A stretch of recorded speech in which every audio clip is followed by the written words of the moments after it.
So hello and welcome to the MyWhoosh Championships for 2025. It is stage 3. We've had 2 amazing days so far. Stage 3 promises to be an absolute blast. And I'm going to start off with a sorry, not sorry. Ross Fawcett, thank you for getting in touch. But I'm sorry, I was smiling and enjoying all the action on stage 2. Well, I'm not sorry, really. It was absolutely fantastic. Thank you for getting in touch, Ross, and everybody else who gets in touch with @Biking_Emma to get in touch with Emma, and @MattFixerPayne for myself and Matt Payne. We're going to be putting words to the action and unapologetically loving the fact that the racing is just so good. Emma, brilliant first 2 days, some movement up and down, starting to see who really is up for this, who's moving at every little thing, who's been a little bit more calm and considered in both the women's and in the men's races. Yeah, we've seen some phenomenal sprints over the last 2 days, and I think today could be the first day that changes. And we may well see some breakaways, particularly towards the latter part of this stage, that could well stick. The nature of the course today, and we will come on to it in a bit, really does lend itself to that breakaway or even a small group going clear. And it could be the first time we see really bigger time gaps in the peloton. Yes, bigger time. I was looking through the results both on the MyWhoosh.com website for results. That's really easy to get to, and on MyWhooshinfo.com, and just taking a little bit of a look and looking at where those time gaps sort of fall. Where's the big gaps? Who's in? Who's not? We've had 7 riders didn't make it from the end of stage 1 to the end of stage 2. It's not very many, and then the time gaps in there. Most of the race categories actually are still seconds and single-digit seconds across a lot of riders. I mean, 10, 20, 30 riders within a few seconds of each other. We're maybe going to see the first start of some decisive time gaps starting to come in a big way because of today's climb of the Vessel Rock climb, and but the fact it comes part way through. But some people saying we're not going to see anything till maybe tomorrow in terms of those gaps. I think it's going to be very interesting to see where that falls. Is it going to be today, do you think? Is today going to be more sprints and climb competition and maybe less of the overall? Well, I think today we may well see some riders go away who may not be the best climbers, because we head to Zurich tomorrow. It's a huge climbing stage, and then we go to Japan for yet more climbing. Today would be the day where you could get some room and some slipping sliding room on GC, and I think we might see quite aggressive racing, and we may well see riders trying to go down the road to put some time buffer in for when we hit those big mountains tomorrow. I do agree with you, Matt. The time gaps at the moment are so small. The top 7 riders in category 1 are split at the moment by just 2 seconds. And if you go further down the field to 5 seconds, well, you've got 16 riders in the mix in category 1. There's a real opportunity in talking to a couple of the riders overnight. There's some riders really up for it as well. And this is a double-edged sword, isn't it, really? Because whilst there is the opportunity to put gaps and really set yourself up at the top of the peloton, because the gaps are so small, we saw yesterday 1 or 2 riders who were in 2nd, 3rd place drop out of the top 10 positions by losing a second or 2 in the run into the finish, or maybe just not holding the wheel in the final sprint. And actually, those time gaps going out there, and it's pushed them right down. And today, if those gaps are just that little bit bigger, then I think, we're going to see climbers starting to come into the fore. Maybe it has been predominantly sprinters. It's about making sure you're on the right wheel today. You know, you need to be in the wheels. You need to utilise the draft on the sections between the climbs. I said we're going to come to the course in a little bit. It's not the hardest of courses. You know, every single climb that is on today's course is short, where we get to those riders at the top of each race field who are very well matched in terms of power.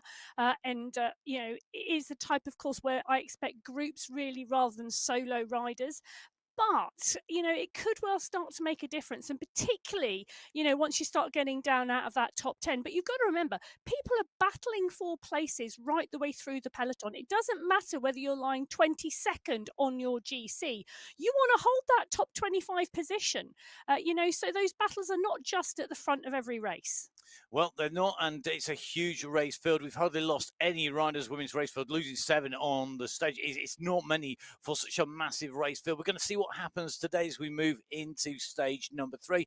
So stages 1 and 2 really setting us up, or really starting to establish leaders in the sprints and the points competition. The team competition also starting to look a little bit more spicy. Let's see what happens when we move on to stage 3. So it is stage 3. This is the case of climbing the unknown. It is indeed unknown. What happens when on day 3 of a stage race, we move on in to a climb? We are moving from Arabia to Alula, one of the many worlds that's available on MyWhoosh for you to ride as well as race. Yeah, I love this course, actually. I really do. The Alula course we're on today. This is the map, and you can see where the rider's going around that Alula world. 44.3 kilometres of racing today. And the profile, well, that looks a little bit like this. 362 metres of climbing. And you can see there are 3 sprint checkpoints today, 3 climb checkpoints. So both of those competitions in play.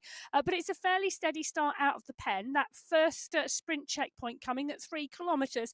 So there's a reason to drive out of that pen, because that sprint competition really is getting going. The climb competition really does start today in all ways, because we have 3 strong climbs today. The Alfaqua Hills, that's the first checkpoint they come to at 10.8.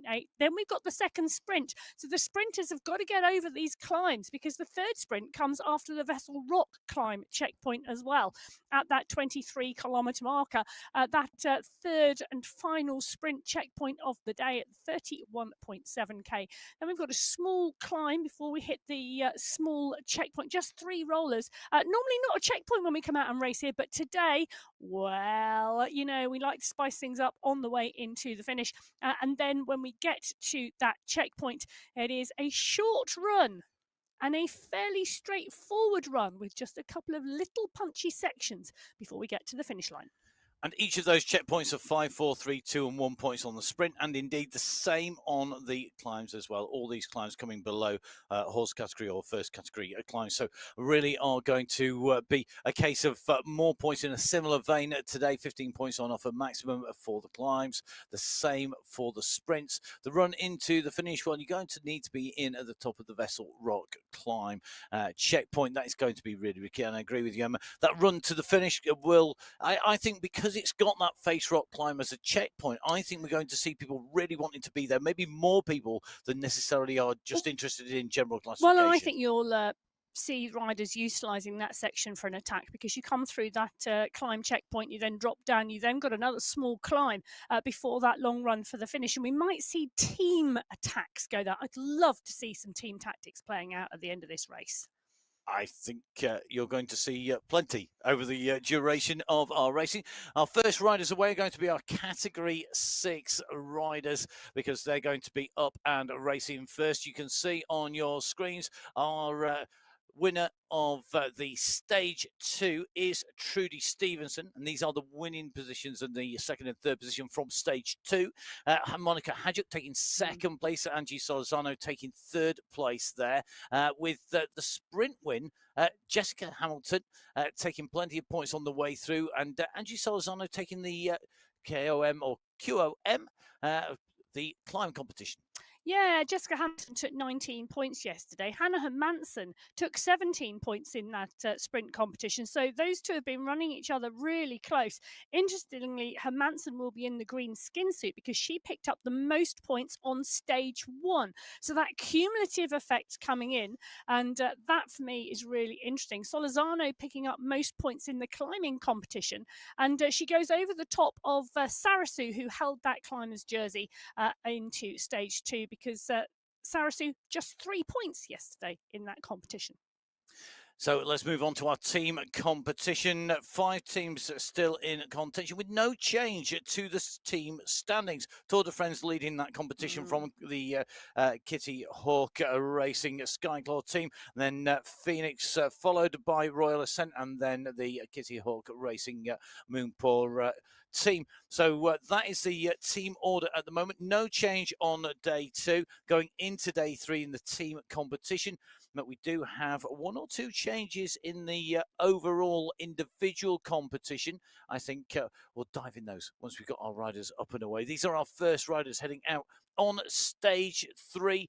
This is stage 3 of 7 over 8 days. It's time to go racing here on MyWhoosh in Arabia. Away from the start line go the riders in category 6. Now, don't be put out by the fact there's a lot of green jerseys who have just left to stop. And it's the volume of riders in the Masters competition in category 6. Those Masters riders in those green skin suits and multicoloured skin suits all at play today. Trudy Stevenson, she holds the leader's jersey. She's resplendent in yellow. She also holds a sprint competition at the moment. So while she's only got 1 jersey on her shoulders, she holds 2. The polka dot skin suit in play as well for the leader in the climbing competition. So that's why it's a multicoloured peloton today. It certainly is. And we did see changes in that overall competition. The top 10 riders covered by 11 seconds overall. So when we do our cumulative time for the riders, that's where we are seeing the difference for the top 10. 11 seconds differences go in and through. So, sorry, we're just going to do a double check. Sorry, 11 minutes. Yes, I'm looking at that thinking... Emma's going, do you know what? Please. I was looking at it, I'm thinking it's 11. It's not, it's 11 minutes. It is 11 minutes. It shows you I needed more coffee. I did these sheets first this morning. You did obviously need more coffee before you came into the studio. So all new glasses. Well, I do have some new glasses.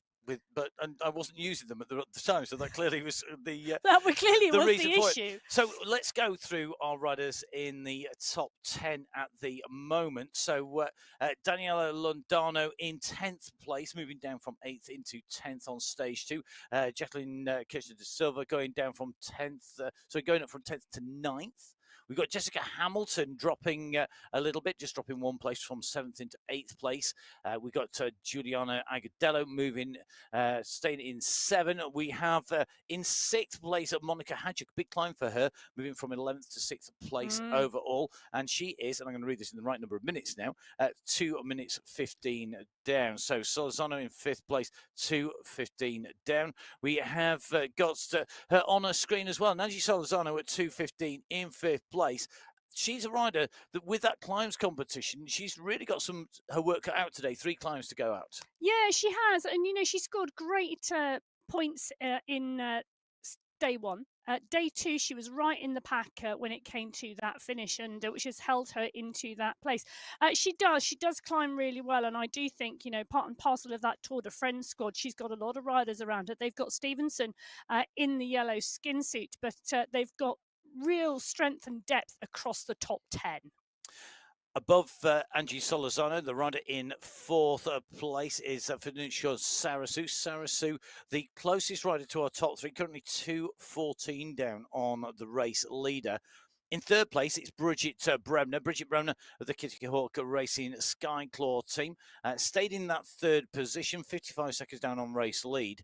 2nd and 1st place, though, that switched yesterday with yesterday's race result. Trudy Stevenson taking the race win and moving up into 1st place.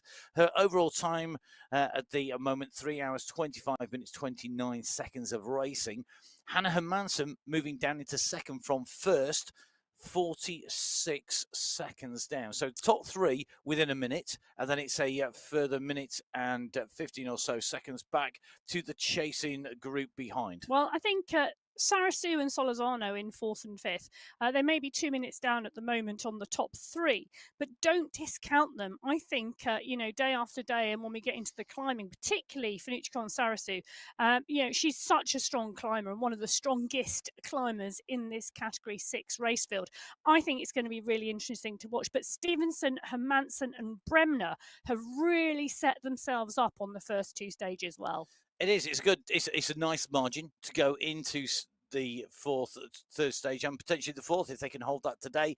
But we do have that climb coming up, so we'll see who is going to be in the mix as we go in and through. In terms of that team competition at the moment, Tour de France really are opening a gap. They've got what is a 10-minute gap. I was just checking; it wasn't 10 seconds. And I didn't get it wrong. You're going to double check now everything, aren't you? I certainly am. So I expect these times to come out. So really interesting to see that the Kitty Hawk Racing 10 minutes down, then 13 minutes level Phoenix, and then we go back 38 minutes to Royal Ascent with Kitty Hawk in behind. Interesting to see how that's playing out. Well, at the moment it's playing out on the screen because this is the first checkpoint of the day, and it's Hannah Hermansen who's gone for it. So Hermansen pushing to be first across the line through that first sprint checkpoint today. Bridget Bremner coming up behind with a last-minute charge to come through ahead of Trudy Stevenson. Monica Hadjuk coming through there too. Jessica Hamilton, Giuliano Agadello, and Quap all at the front of this race. Really interesting to see the push there for that first checkpoint today on stage 3. Well, let's just take a little look. So it is indeed Hermansen who comes through in 1. She picks up 5 points. Bremner picks up 4. Stevenson picks up 3. Hadjuk picks up 2. And Hamilton picks up 1 in that overall sprint competition. Hermansen now coming off the pace and letting the group reform. 1 or 2 riders distanced off the back of the group. You can just see them on that top right-hand corner shot. They're forming their own group back there by the look of things. It looks as though I think there may be 3 riders in that.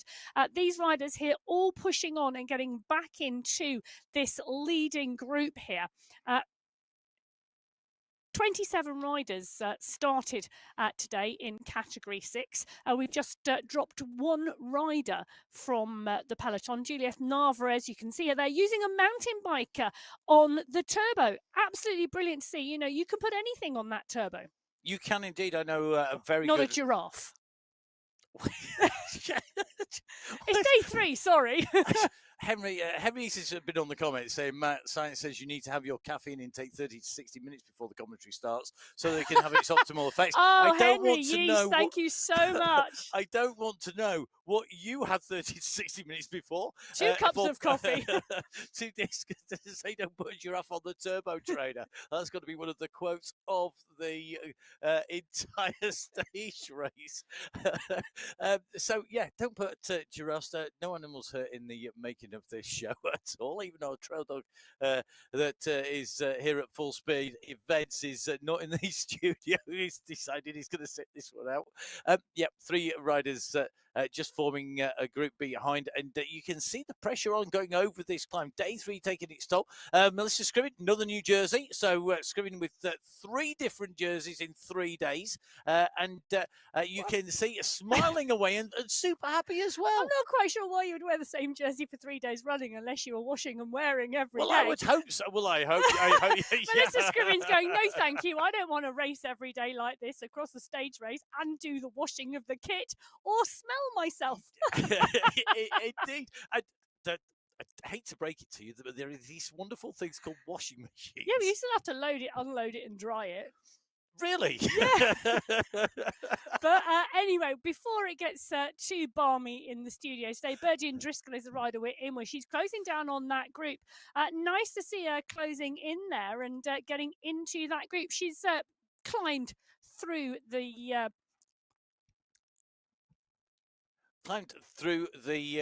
race field. Yes, overnight. Indeed. Let's go on to our next category. We've got back and press the reset, but we are going in with category 5. You can see that yesterday's stage, your winner was Justina Yazok, who took the race win from Megan Albin, the overnight leader, going into stage 2. Natalia Beckera taking 3rd place on the stage. Natalia, is it confirming that she's really sprinting her way through this race all the way through the championship so far, taking the sprint win on the stage, and Yazok collecting the polka dot jersey on the way to taking that stage win as well? Well, I'm loving the fact you could have thrown a handkerchief, not a blanket, over the finish line yesterday, because just 0.2 of a second separating the top 3 positions. In fact, it was a phenomenal sprint yesterday from Category 5. Megan Albin holding in yellow just by 0.2 by 26 seconds. And, the sprint and the climbing competition, really interesting, as well as the team competition. Okay, we'll dial into the sprint and the climate competition in a little more detail in a short while. Team competition, Full Gas Femme still hold on to the top of the race lead, but moving up from 4th into 2nd place, the Pedal Dancers. Dropping from 2nd to 3rd are the Velocity Vipers. In 4th place, moving up from 5th to 4th, is Phoenix. Dropping from 3rd to 5th place, the What Queens. Cycling District retaining their 6th place, and the Level Cycling Warriors retaining their 7th place. But it is Full Gas Femmes holding on to the top despite movement in those teams below in the overall classification. So at the moment, Full Gas Femmes going full gas. It's time for them to open the throttles and get that gas into the engines and start powering the way around this stage here in Alula for the 44.3 kilometres that they've got in front of them. Well, holding on to that lead, it's 4 minutes 24 seconds at the moment between Full Gas Femmes and the Pedal Dancers. Over the next few days, that is going to be the target and the challenge for Rachel Kennedy, Megan Albin, Amy Sudibayo and Jill Sargentson, part and parcel of that Full Gas Femmes team. Megan Albin in her pain cave at the moment on our screen. You can see the fans blowing, keeping her cool. She's resplendent in yellow for day 2. She certainly is holding on to that top spot to the top, because she was there right in at the sprint, at the finish, taking the sprint on day 1, then on day 2 being right in on time. So let's run you through our top 10. Amy Sudibayo moving into the top 10 in 10, taking 9th place, dropping down from 4th place into 9th is Natalia Idzik. From 11th up into 8th, Rachel Kennedy. From 3rd, dropping down into 7th, Gabrielle Marshall. In a big climb, Claudia Gentili moving from 9th into 6th place. Your top 5 in Category 5, though, moving from 10th place into 5th position. Natalia Beckera moving up into that 5th place. Moving from 8th into 4th, Rona May Joy Mayer. Big climb for Yazok, taking the climbs competition yesterday, moving from 6th into 3rd place overall. She's immediately behind Isabel Alzate, and Alzate moved from 5th to 2nd place.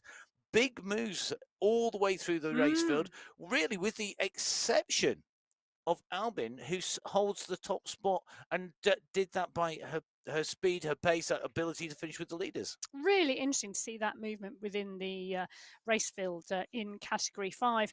They're out of the start pens now. They're just over a kilometre into the course. That first checkpoint coming at the 3K marker, and that first sprint checkpoint, I think, could well be contested. But let's just say Natalia Idzik is currently leading that competition with 36 points to Yazuk's 28. So Idzik really stamping a marker during stage 1 and stage 2, picking up the most points on both days in that sprint competition. It's clearly the one she's targeting. And doing it in style. I mean, absolutely dominating that. Behind, though, really close, isn't it, in 2nd and 3rd place? Well, it was yesterday on the stage, but it's not overall. So Yazuk currently lying in 2nd with 28 points. Ermolova lying in 3rd with 14 points.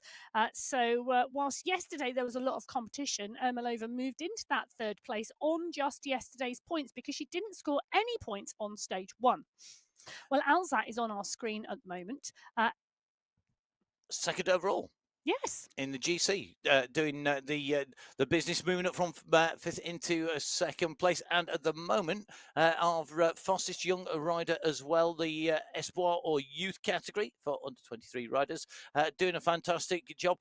Interesting to see the fueling is all there, ready already. Lots of bottles, lots of fuel, all ready to go. Let's take a little bit of a look through our race. It looks like pretty much everybody that we would expect to be in this bunch are in here. One rider already being dropped to the top right-hand side of your screen here. In terms of the climbs competition, Emma, we've seen a move by Yarzok in the overall, moving from 6th to 3rd. She took away the climb competition, and she's leading that at the moment. What's it like in terms of that battle? Because we've got 3 climbs today, it's going to be really quite. It's going to be really interesting, tough. actually, here in Category 5, because Yazuk, well, we say she took the climbing competition yesterday. She's actually in the polka dot skin suit because she's been consistent, and that's how she's won the polka dot skin suit, with 8 points on day 1 and 9 points on day 2. But neither day was she the only person at the top of the tree. Well, we're in with Natalia Idzik at the moment, 400 metres out from the first sprint checkpoint, and Idzik is starting to dial this now. She's starting to wind it up, but not pushing too strongly. She's got a couple of riders ahead of her at the moment, but she's going to need to start to move, and she's going to need to stick her head out into the wind. She's got to come around this right-hand corner. She's now winding it up in the pain cave, and you can see that at the moment. She's absolutely dialing it here, and I think she's doing more than she needs to, but she's about to go clear of the group. Wow, big kick from Natalia Idzik. She sits up before she gets to the banner. She's got the gap. She's clear. It looks like Ermolova comes through behind. Nice move behind. And what I'm finding really interesting here, Ermolova coming through yesterday into that sprint competition, sitting equal to Yarzuk in 3rd. Well, she's just gone over the top because she's just scored 1 more point than Justina Yarzuk.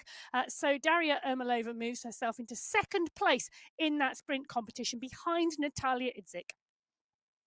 Brilliant sprinting, and Idzik there, as you said, targeting this competition, really making this hers and collecting the points in early here.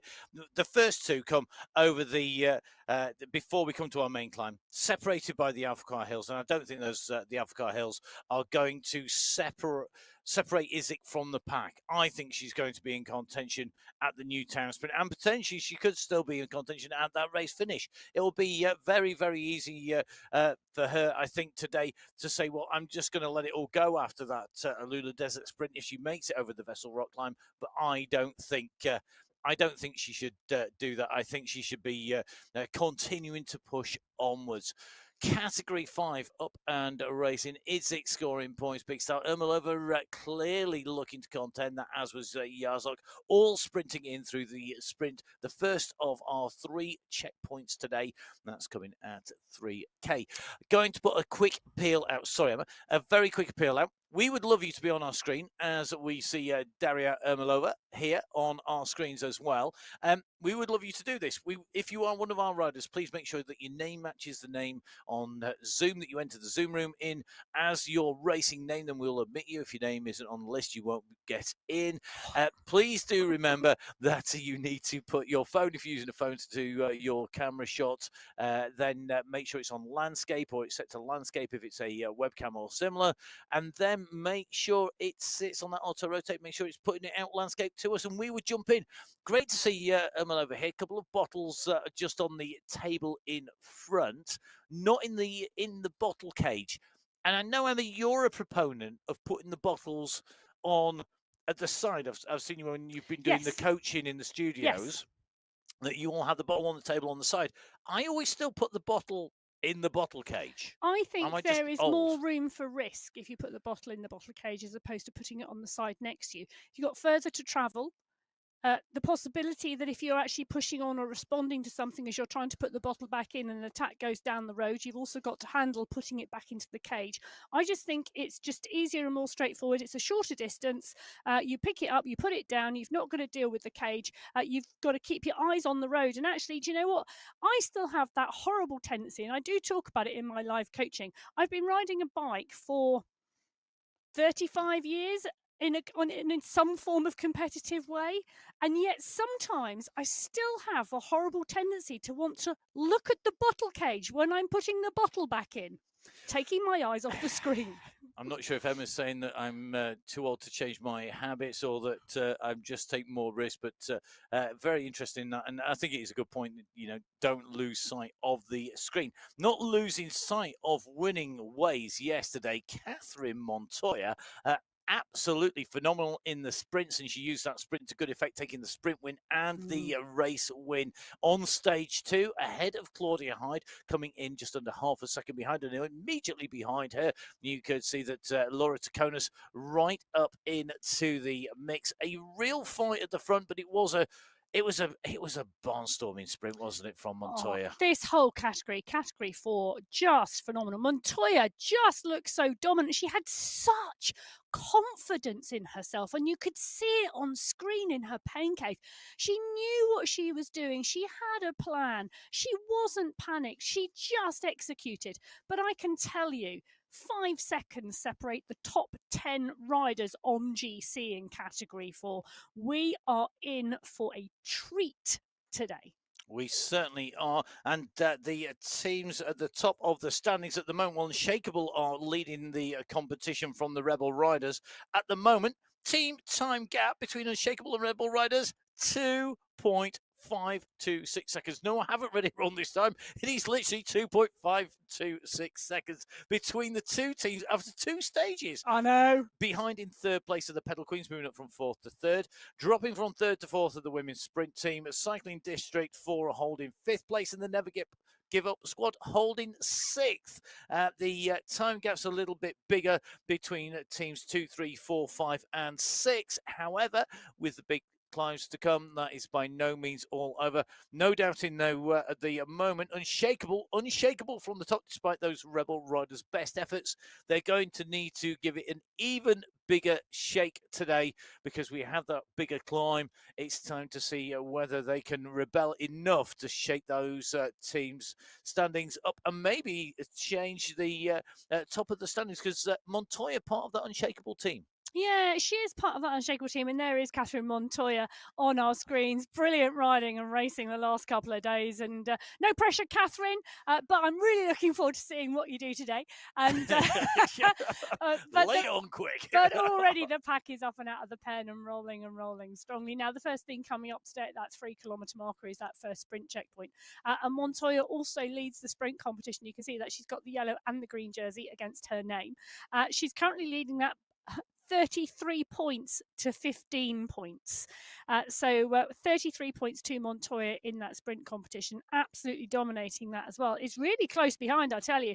Gina De Gracia, 15 points, Corrales, 15 points, Peretti, 14 points, and Dowling, 14 points overall. So close behind. Now, there is one thing. Everyone goes, well, Catherine Montoya's got it sewn up. Well, it's only stage 3 of 7 race days, which means you just have to keep riding to the end, because you just don't know what's going to happen.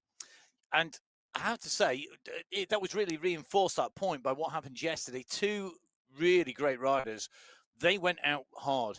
They'd scored 1 and 3 points on stage 1. But Gina De Grazia came out and absolutely nailed stage 2. She got 12 points. Diana Corrales got 14 points on the day on stage 2. That's put them tied at 15 points. And, overall, I mean, fantastic racing from them to move up. And it shows you can change it on a stage at the moment, and you can still really get it up there. You can, and we're going to drop in with Angel Hadlock right now. She wears the polka dot skin suit at the moment, so she's got to be eyeing up this stage today in terms of holding that. In terms of that Queen of the Mountains competition, Hadlock is in 1, but this competition is so close. 14 points for Hadlock at the moment. Gina De Grazia in 2nd with 13 points. Valentina Peretti in 3rd with 13 points. Just 1 point separates the top 3 riders in the Queen of the Mountains competition in category 4. And Hadlock, I think, will be wanting to win that competition. She's a strong climber, is Angel Hadlock, but she's got real competition. And Gina Di Grazia moving up in that climbs competition as well, scoring bigger on day 2 than day 1. Hadlock right at the top, and I think that Unshakable squad really is showing that strength in depth at the moment. Hadlock, Di Grazia, Montoya. In that climb competition, 3 riders in the top. Seba Alray, one of our riders, moving up in the overall competition that took place. Good to see Seba still smiling, still waving, which is always a good sign. The riders in the individual overall general classification just starting to shake out. As Emma said, though, top 10 really starting to have the biggest gap. But that's only 10 seconds from 11th place. It's not huge. No. Kath Tompkinson is currently sitting in 11th place, 16 seconds back from the lead.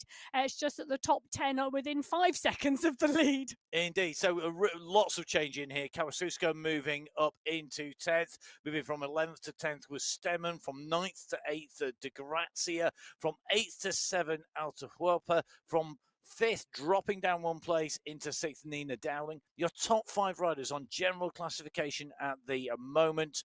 Well, we have got Seba Alray moving from 6th to 5th. We've just seen it on our screens. So breaking into the top 5. Valentina Peretti moving from 7th into 4th place, but no change in the top 3. Angel Hadlock in 3rd, Claudia Hyde in 2nd, and Catherine Montoya in top spot.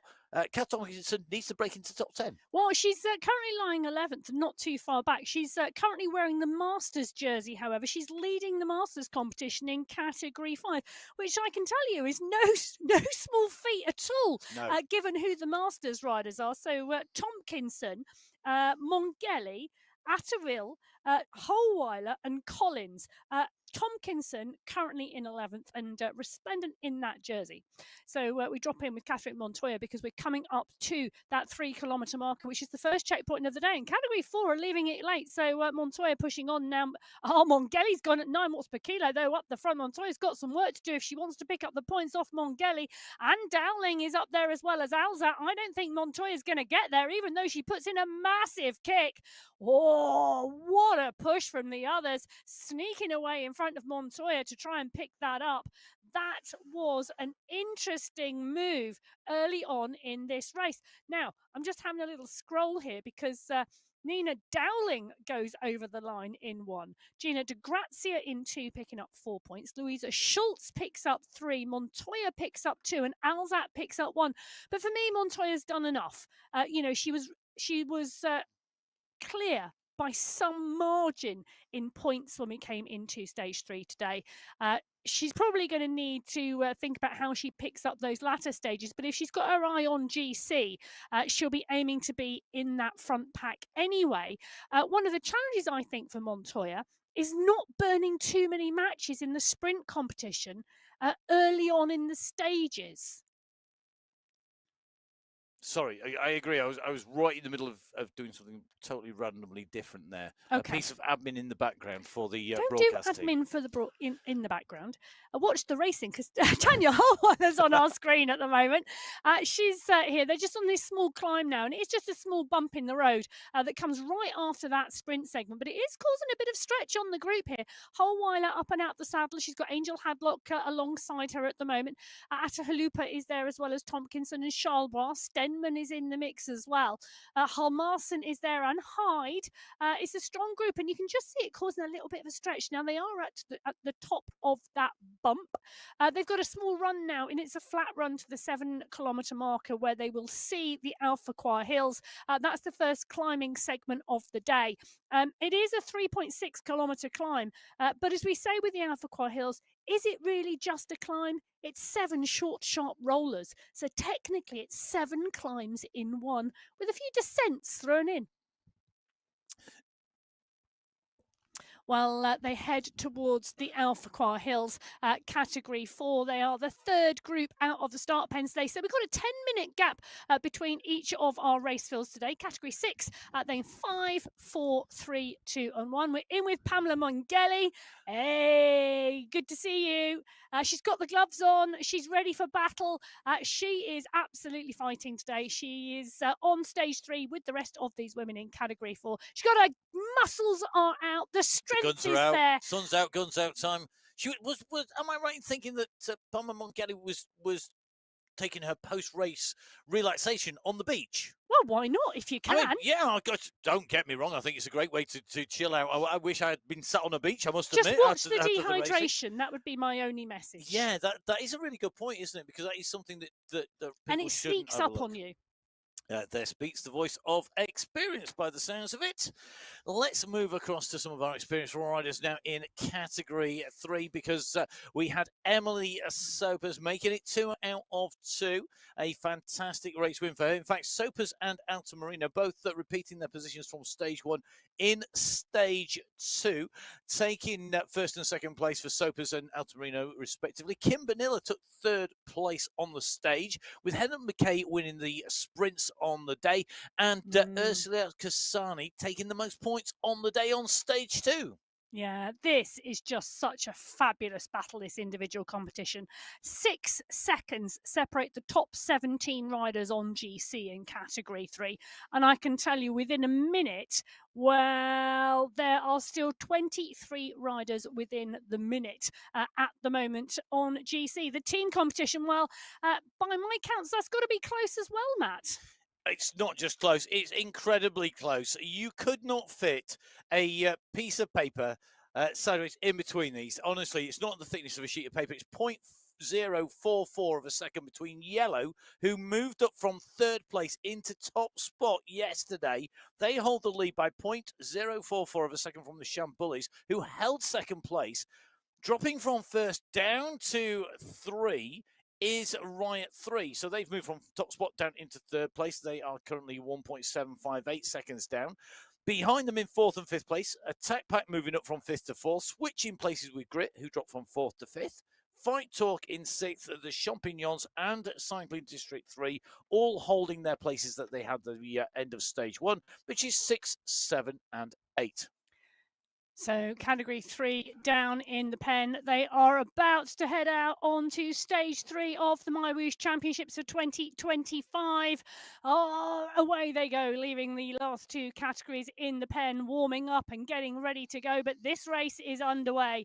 These riders are out of the pen and they are heading towards that first sprint checkpoint. Now the sprint competition in category 3, Helen McKay currently leading that competition with 32 points. She picked up 19 points on stage 2 yesterday, taking her from 2nd in that competition to 1st.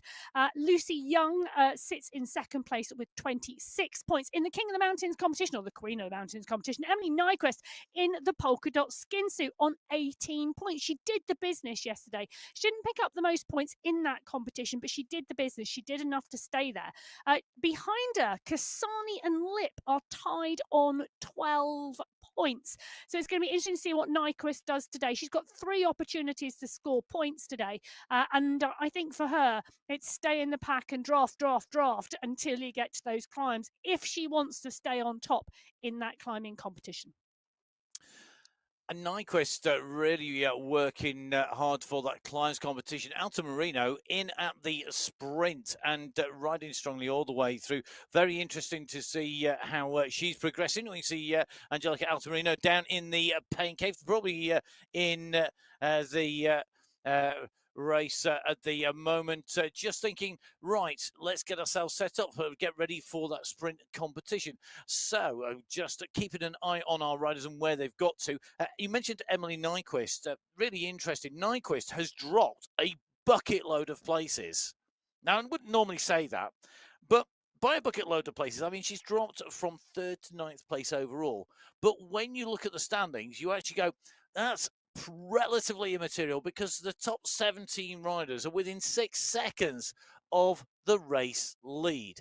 So the top 17 riders very, very close indeed, including all of those riders who we would expect to be up there. It is really interesting to see. Now, Rebecca Johnson, currently at the moment, 24th position. She's currently sitting 2 minutes down on race leader, but she's going to be looking forward to the climbs and the mountains. Let me just quickly run through your top riders in that top 10, because there has been a little bit of change behind Sopers and Altamirano, who retained their overall positions. Moving into the top 10 from 11th, Lucy Young. Moving from 3rd down to 9th, Nyquist. Moving from 7th down to 8th, Nielsen. Moving up from 9th to 7th position is Beltran. Moving up from 8th to 6th is Lip. Then into the top 5, Gemriel moves from 6th into 5th place.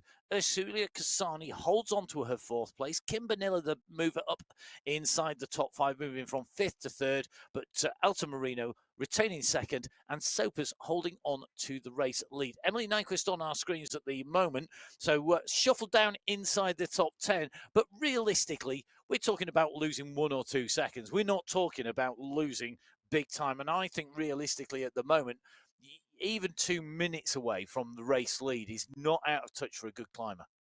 No, it's not at all, particularly with the stages coming up.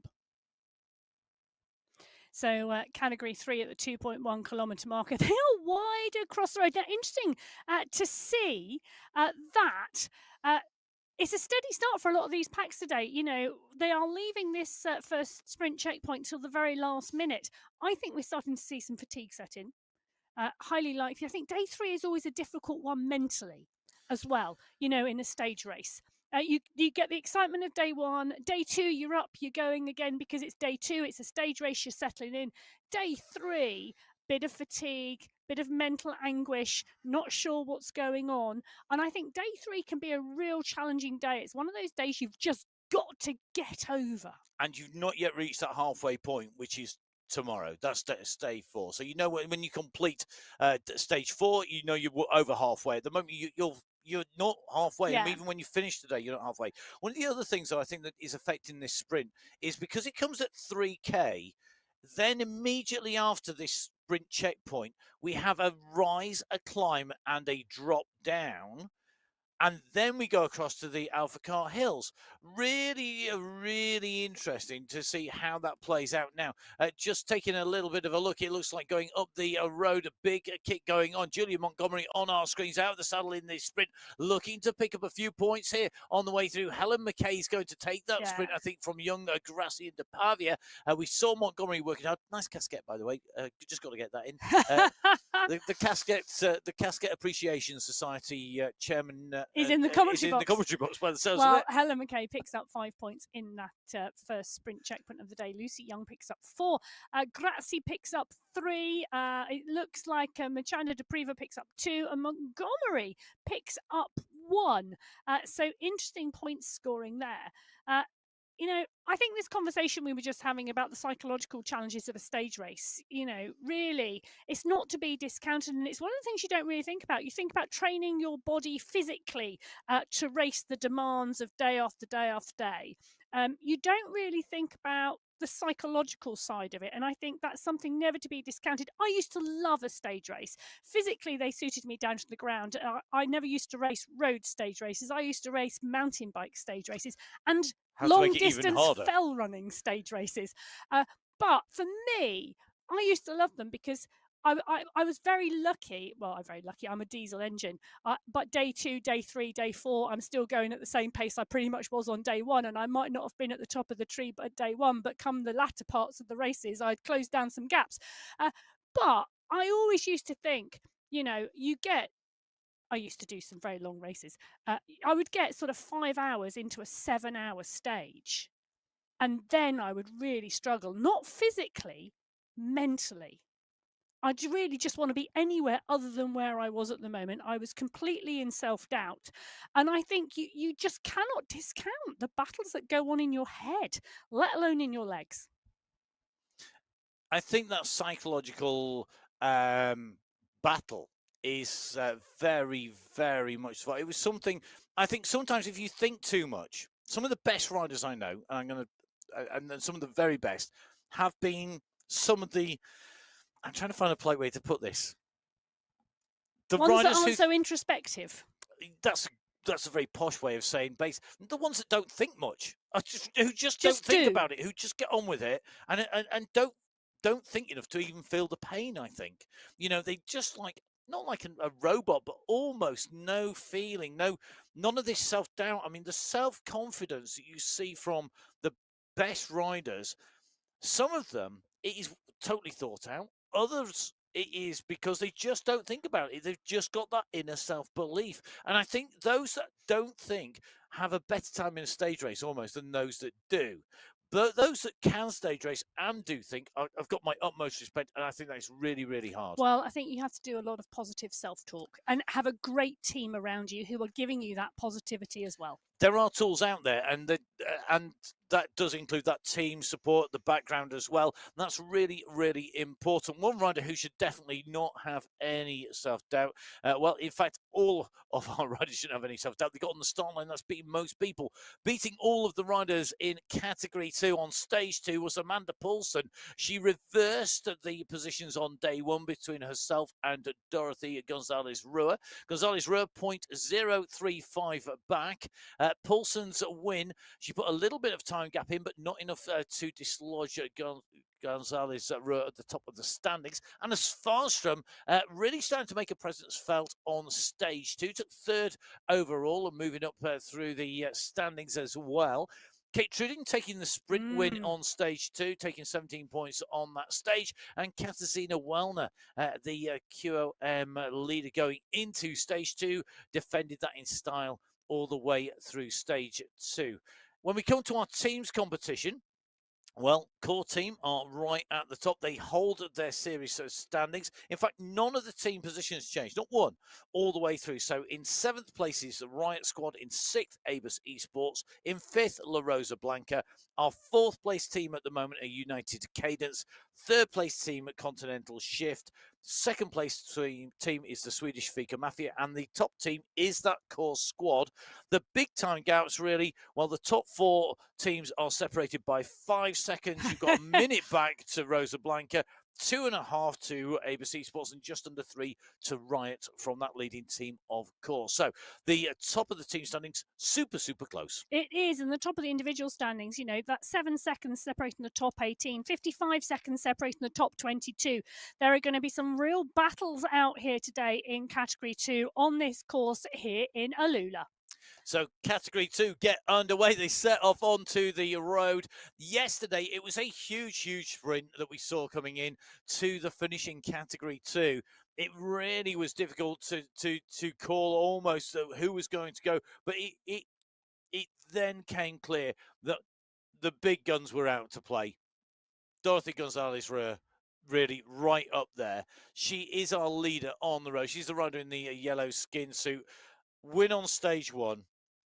Sprinting fantastically to that, but then did enough, taking 2nd place. She didn't quite win the stage. I'm sure she'll want revenge today. Whether that's going to happen is another matter, but she's going to be looking to extend the lead this time round rather than lose a little bit of time. Yeah, she is. And I think it's going to be a really interesting course for her today because we go into those key climbs. I don't think the climbs will challenge Gonzalez-Rua. I think we could still see her in yellow at the end of today. I think tomorrow is going to be her big challenge because for me, there are stronger climbers in this peloton. Yes, I think there are stronger climbers, but the big thing in the favour of Gonzalez-Rua is that the Vessel Rock climb is a series of multiple steps. It's got a bit of downhill in it. Yeah, on the way through, and that will play to her climbing strengths rather than the pure big mountain climber. Yeah, it will. It absolutely will. Now, Anna Svanström on our screen at the moment, the rider from Sweden. Look at that pain cave, absolutely decked out in national colours and flags. Absolutely brilliant. Now, the Swedish Fika Mafia, the team, phenomenal racing at the moment. They are holding core in first place, Swedish Fika Mafia in second. I tell you something, there is less than a second between those two teams. It is phenomenal, the team competition going on, and Svanström part and parcel of that. And it's going to be so interesting to see how that plays out. The Swedish Fika Mafia scoring above the core team yesterday, but the core team just getting 2 seconds on them on day one.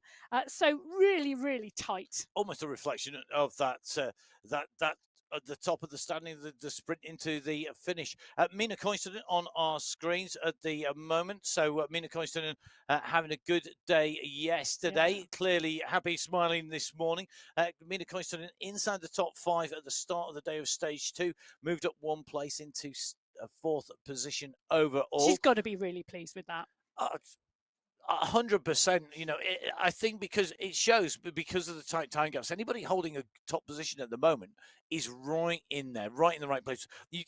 You don't need to worry if you're too far down, but if you're holding a top position in a competitive, it's taking that positive out. It's back to that psychological game that's out there. You take the positives. It could be, 17th place. I'm within touching distance. I'm within 5 seconds. I'm still in the bunch. I'm still racing, and we are on to day 3. Whatever that positive is, that's what you need to take away. Well, right now, the positive thing a couple of our riders will be taking is the fact that the sprint is coming up in 1,000 metres. And that's because Jennifer Gothlander, well, she is in the sprint leaders jersey at the moment, but she's tied on points with Kate Tridden, who we saw pick up just 1 more point than her yesterday. It was a real battle between the two. So Gothlander sitting on 34 points, Tridden sitting on 34 points.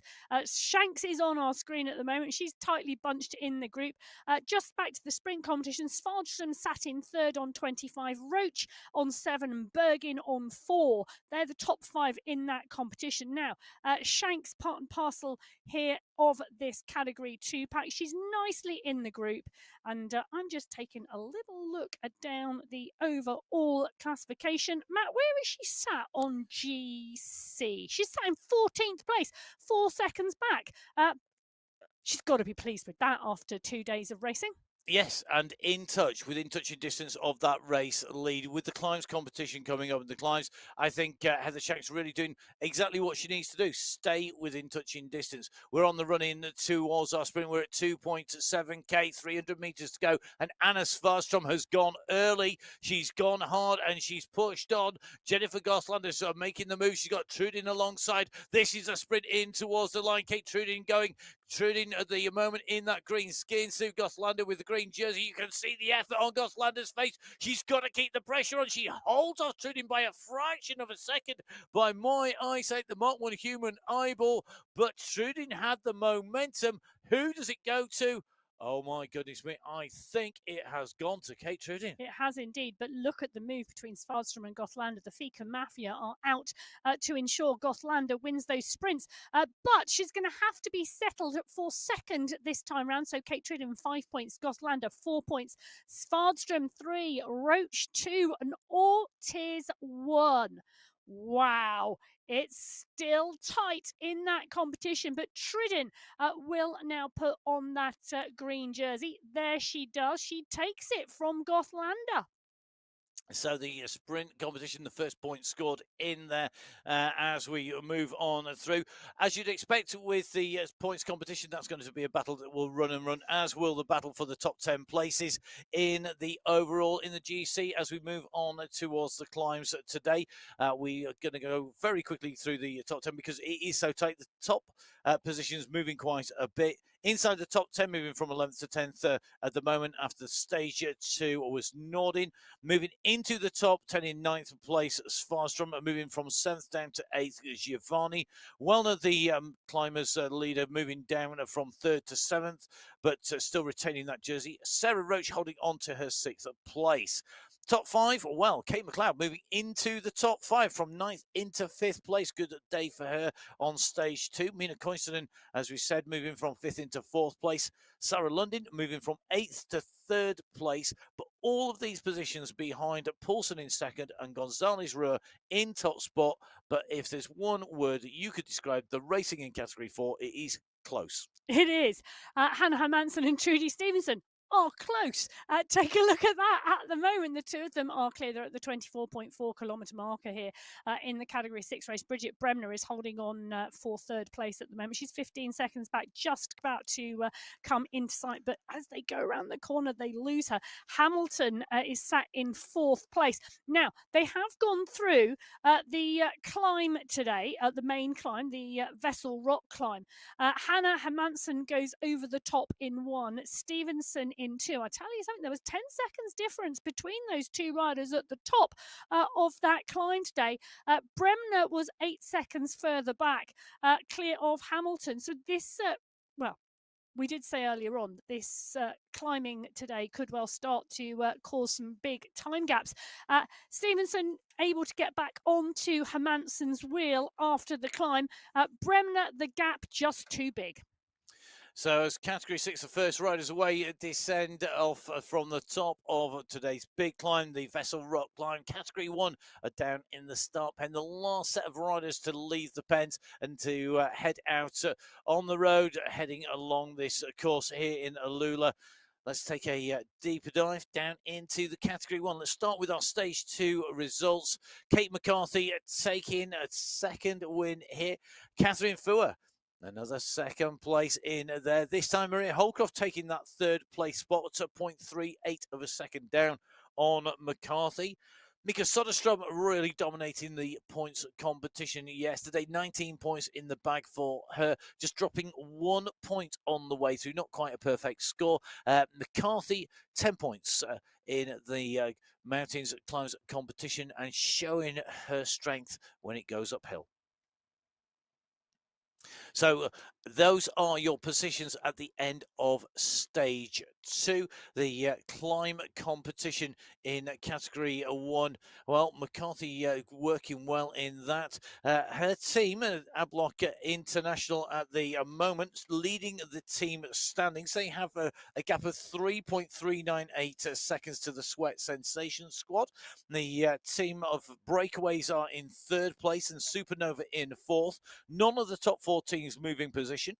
Fifth place team moving up into fifth from sixth is the Purebred Daisies, swapping positions with the Watt team who move from fifth down to sixth place. The MKV squad in seventh, holding that position from the Underdogs who are in eighth place. So the riders in those teams will be looking to improve. The big time gap really between teams 4 and 5. That's where the gap goes to minutes rather than just a few seconds. It is Stage 3. It's the MyWhoosh Championships for 2025. Our final set of women's races away on to the course very shortly. It is time to hit the road, to go race across the 44.3 kilometres of Alula, to ascend 362 metres across the 3 climb checkpoints, through the 3 sprint checkpoints. Will McCarthy make it 3 out of 3? Will we see some time gaps start to appear in the overall and something of a decisive nature being made? You'll have to watch to find out. Make sure you subscribe to the YouTube channel. It's really easy. Hit that button and get notified when we go live with the MyWhoosh Championship, with the Sunday Race Club, with the UCI World Championship, and the pathway through to those finals that will be live in Abu Dhabi in November. Well, Category 1 now out of the start pen and sitting at 38 kilometres an hour, 300 metres into this race. And Hermansson, Soderstrom, Miros, Engstrom, Stevens, Van der Vliet, all in the mix. Just 19 riders, 19 riders within 12 seconds of each other on GC. It's a really, really interesting competition at the moment. The sprint competition, though, dominated by Mika Soderstrom from Ablock International. Her teammate Lisa Hermansson currently lying in second overall. But the differential, Soderstrom on 39 points, Hermansson on 18. She's putting in the pace and the work behind. But what is interesting is behind Tennille Otto worked her way into third overall in that competition with 17 points, and all 17 of those points scored on yesterday's stage.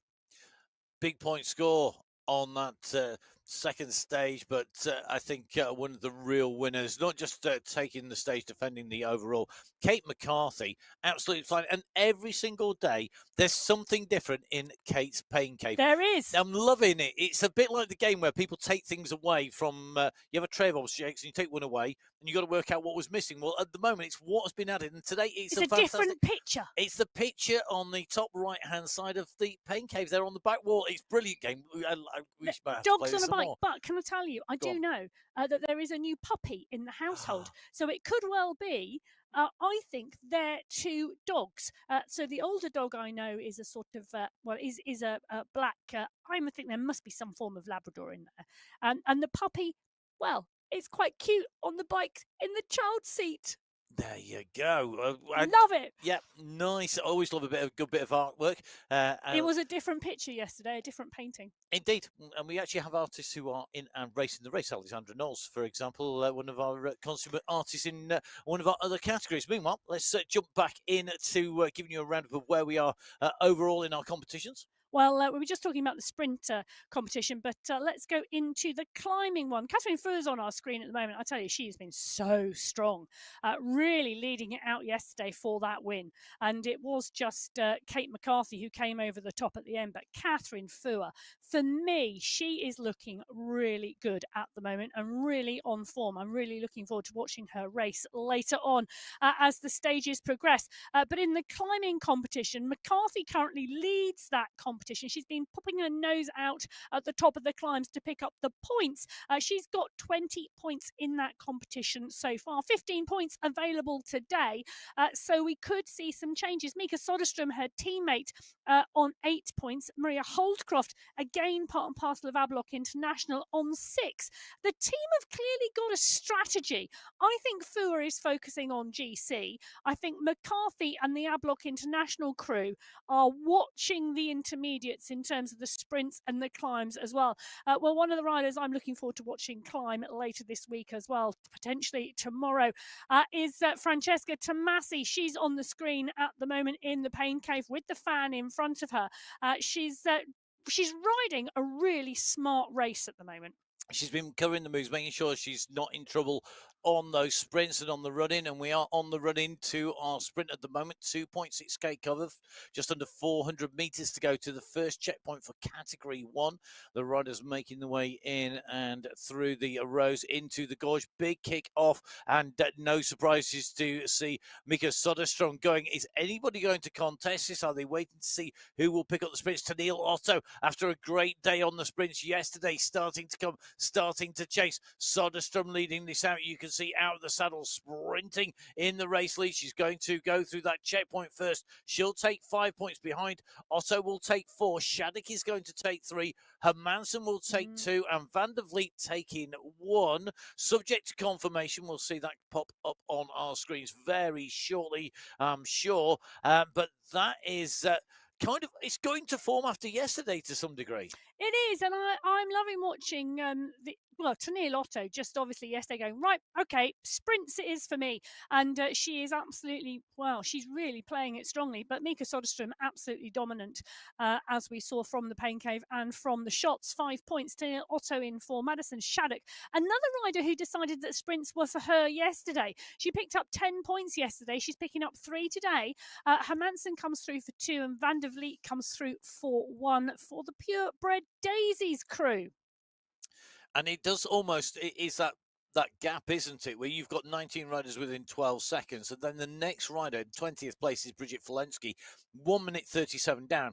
And that pivot of strategy going for the sprints to Neil Otto, currently 22nd place overall, 1 minute 40 down on race lead. Madison Shattuck, she is currently 5:23 down overall in 30th place.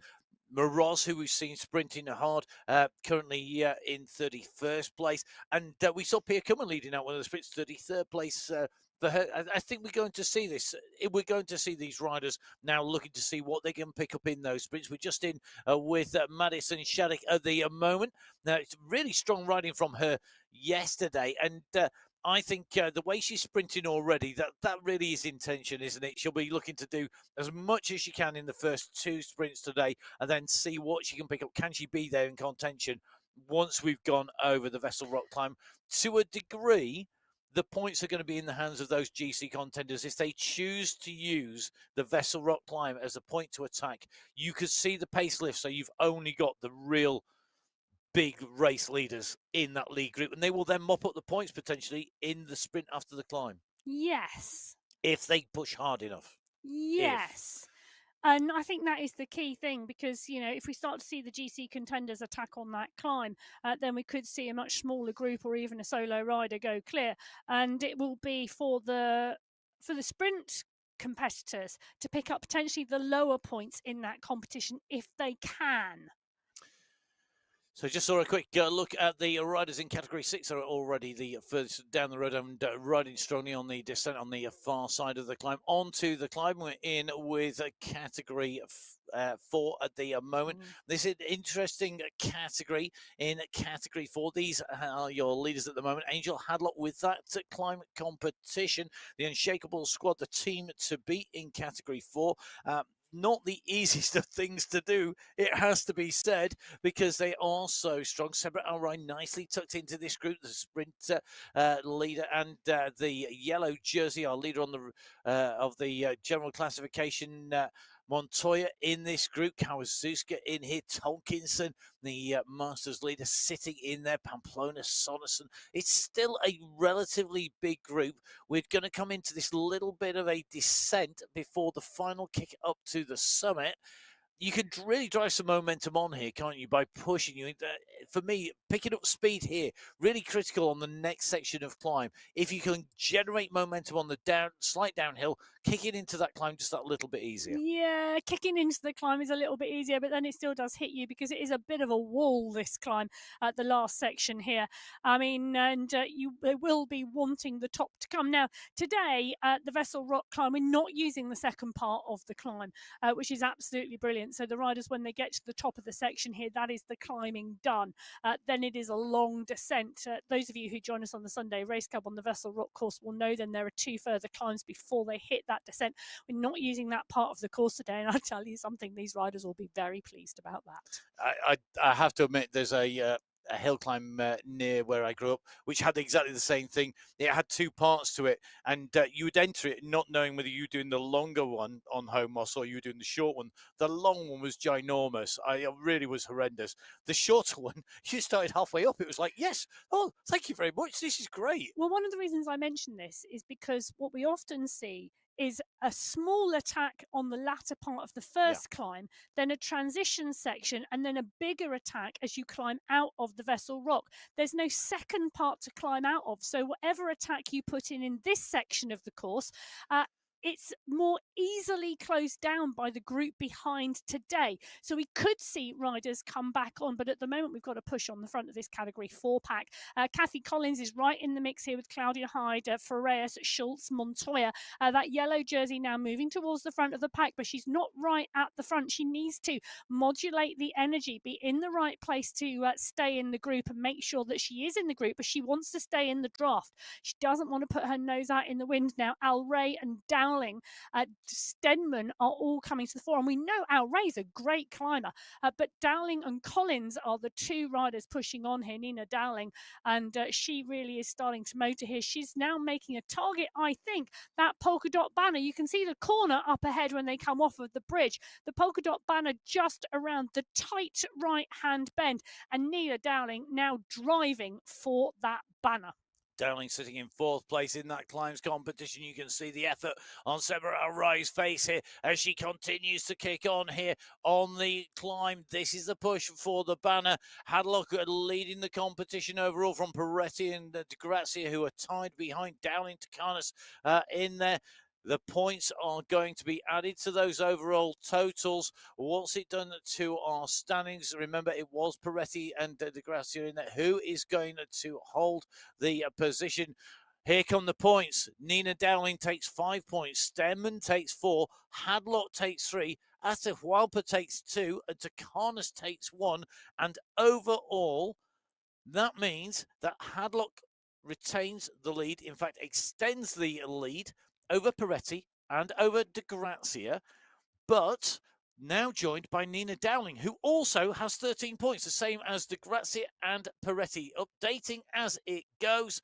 And you can see That is Stemman, in fact, now in fifth position because of the points she scored there. So the overall points competition really starting to tell here in category 4. We're dropping back in with category 1 at the moment, and we're just in with Joanna Kalman. Kalman, one of our riders who we know is always going to give absolutely everything. And Joanna Kalman at the moment in 18th position, 9 seconds down on race lead. Next to nothing. Well, they're now into the Alpha Choir Hills section, category 1, the last race field away today. It started 500 metres ago. They've gone over one of the climbs. They're coming into the second. Kalman in the mix here. In fact, all of the riders in category 1 still in the mix. You can see on that top right-hand corner of your screen, the bunch is big here.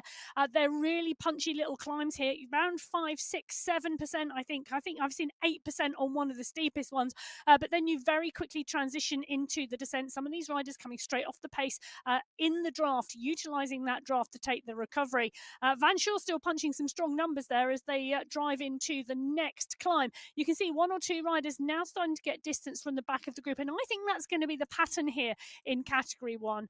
I don't think during this section we're going to see the riders go off the front. I think we're going to see the riders go off the back. Ooh, big call that, because for me, that is an indication that the pace is really, really on it, and that they are pushing really hard on those hills.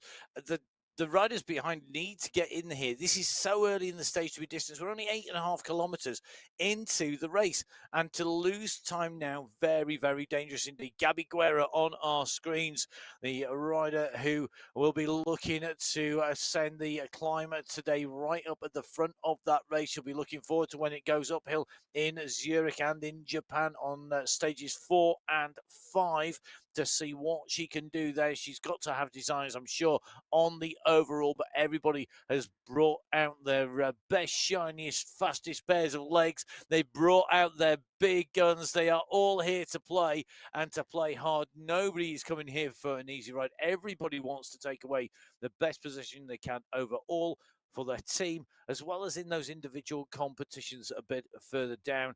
This is the Alpha Car Hills. This is the first of those climb checkpoints, and in category 1 in that KOM overall, McCarthy's up there behind. It has been a real spread of points, hasn't it? Mika Soderstrom, though, right up into the mix from kicking off as a, let's take every sprint. She's now second in the climbing competition, and albeit a substantial number of points behind McCarthy. Well, let's just remember Mika Soderstrom. She's the Swedish esports champion. She's also the Swedish road race champion. She's a consummate all-round racer. We always know her in cycling esports for her sprints, but just do not discount her anywhere. Maria Holdcroft is on your screen at the moment, out in the conservatory with the fans blowing. The iPad obviously there as well. Holdcroft has got a great sprint too, and I think she's going to be there or thereabouts over the entire competition as well.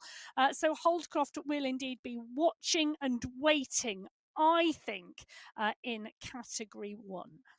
And Holdcroft, third in the blind competition, third in the stage yesterday. And third overall at the moment. Third overall, really has been in there. She's a rider that we've seen really challenge the very top riders, challenge McCarthy, challenge Guerra on the run into the finish. She's when she races hard and she's on form, she can beat them. Let's not forget she was 4th in those World Championships. Yes. And I think she's another rider who's going to be eyeing up November. But McCarthy, you can see she's up and out the saddle. She's got the polka dot skin suit and the yellow skin suit, and she's going to want to put her nose out into the wind when it gets to the top of the next climb, because at the top of the next climb is where the polka dot banner is. You can just see it in the distance if you can make it out. It is around the corner, way past the green and pink MyWhoosh banner, but the polka dot banner is there indeed, and that's the one where the points are going to be awarded on the Alpha Choir Hills checkpoint.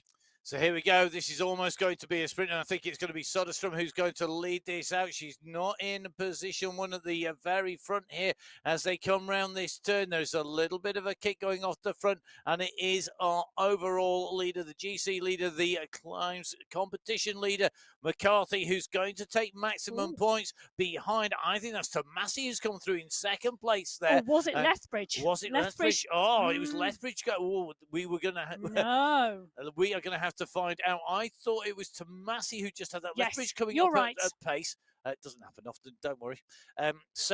McCarthy coming through in top spot with Tomasi in second, Lethbridge in third, Kolchinsky in fourth, Mayer in fifth place, 5, 4, 3, 2, and 1 points respectively.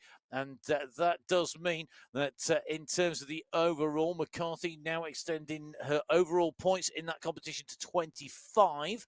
Tomasi on 9 points now in second place, Soderstrom in third. So Tomasi's second place there, moving her up through the point standings and putting her into second place by 1 point from Soderstrom. Kolchinsky holding fourth, Holcroft currently holding fifth position, tied with points with Gabby Guerra. Yeah, so I'm looking at 27 riders in the leading group in Category 1 at the moment, and just thinking the rider pushing on the back could well be Joanna Tidholm. Go, Joanna, come on, keep pushing. Get into that group. Don't let that group go, no matter what. Here we go. You just see squeezing on there. Sylvia Guerrero, I think Hannah Hackenen and Cornelia Engstrom just distance from this group in the small group just behind. But I think that gap is going to be too big for them to get back in. But Tidholm makes 28. Tidholm does make it. So at the moment, a big pack in there. Meanwhile, right-hand side of your screen, the leaders on the road, because they set off first and are riding very quickly indeed. Well, this is... Bremner is back. Bremner is back. Back for good. Is she back for good? There's a good question, but Bridget Bremner is indeed back. Last time we dropped in with the Category 6 race, Stevenson and Hermansen were clear on the front. There was a gap back to Bridget Bremner, but Bridget Bremner now makes the trio perfectly formed. Indeed, and these are your leading riders on the road. They're extending their lead overall. Stevenson leading in that yellow skin suit overall. Behind, Hermansen at 46 seconds, and then Bremner at 55 seconds.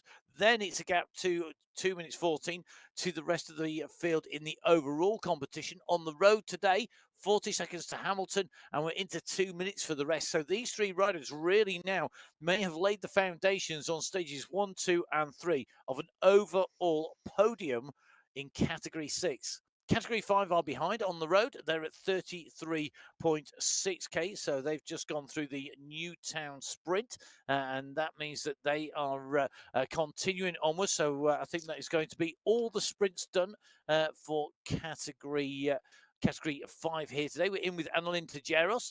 The bike's up on the wall as well. And I think there's going to be 14 riders in that group, courtesy of the legendary whiteboard in the studio. Thank you, Emma. Well, one of the other riders in that group is Birdie and Driscoll, one of the Category 6 riders. She's been picked up by the pack, and there are no rules to say that she cannot take the draft from the group. That is absolutely within the rules here on the MyWhoosh Championships. Driscoll and, Scriven is there as well, but not quite there yet.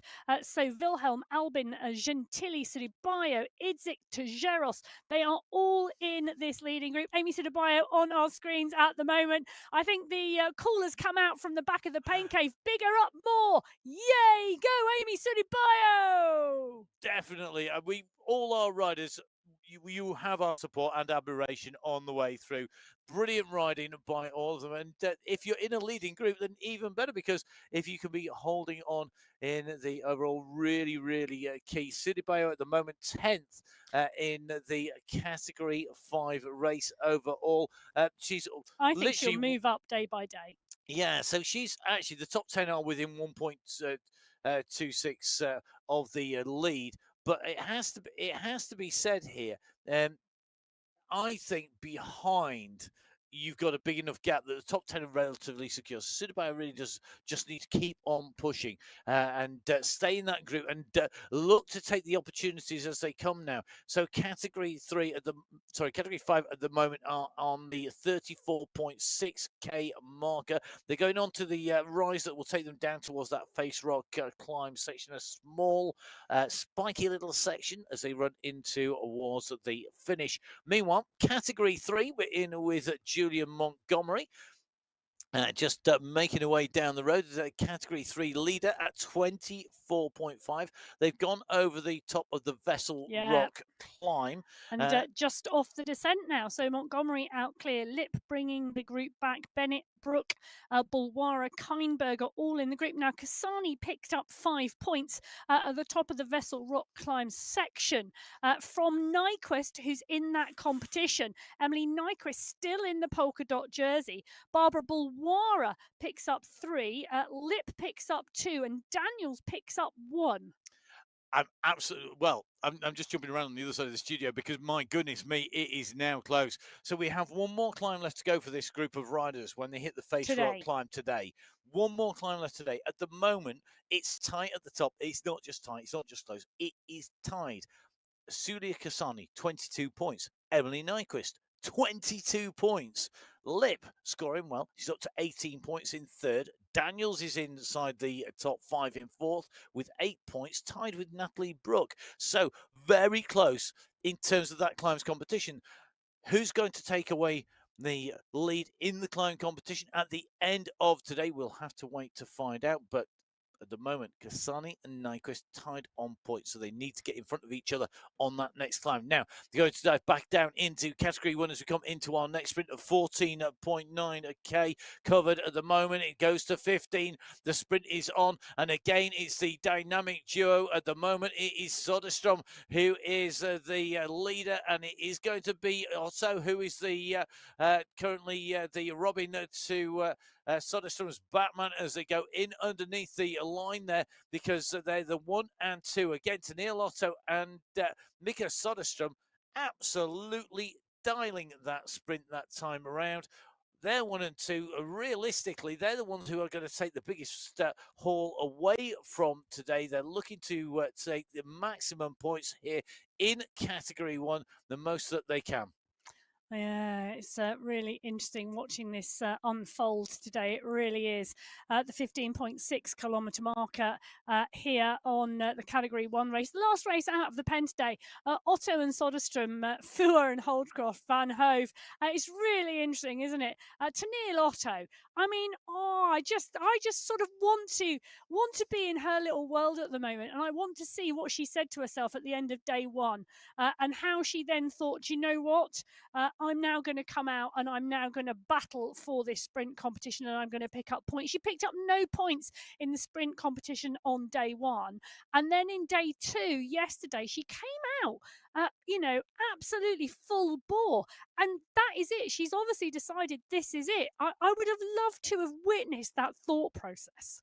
Indeed, and what's going to be very telling, because Category 1 have yet to reach the Vessel Rock climb, is what happens on the sprint after, because Soderstrom has taken both sprints so far today, with one more sprint to go. The sprint winner today will be decided by whoever goes over the top next, because if Soderstrom does not hold the group and Tennille Otto does, Otto has the opportunity to score points, Soderstrom not score any. Otto could go over the top there in terms of taking the winner today on stage 3 of that sprint competition. Overall, Soderstrom's lead now, well, it has increased 49 points for Mika Soderstrom in Category 1 in that sprint competition. As we go away from the second of our sprint, Tennille Otto in second place with 25 points. Third place is Lisa Hermansson with 20. Madison Shaddock in fourth place with 14. And then it is Carolina Leinen of the Purebred Daisy squad in fifth place with 8 points. So at the moment, a sprint competition going to be put on pause. It's about those riders getting up over the top and down into the far side. We are going to see, can they get there? Can they make it in touch?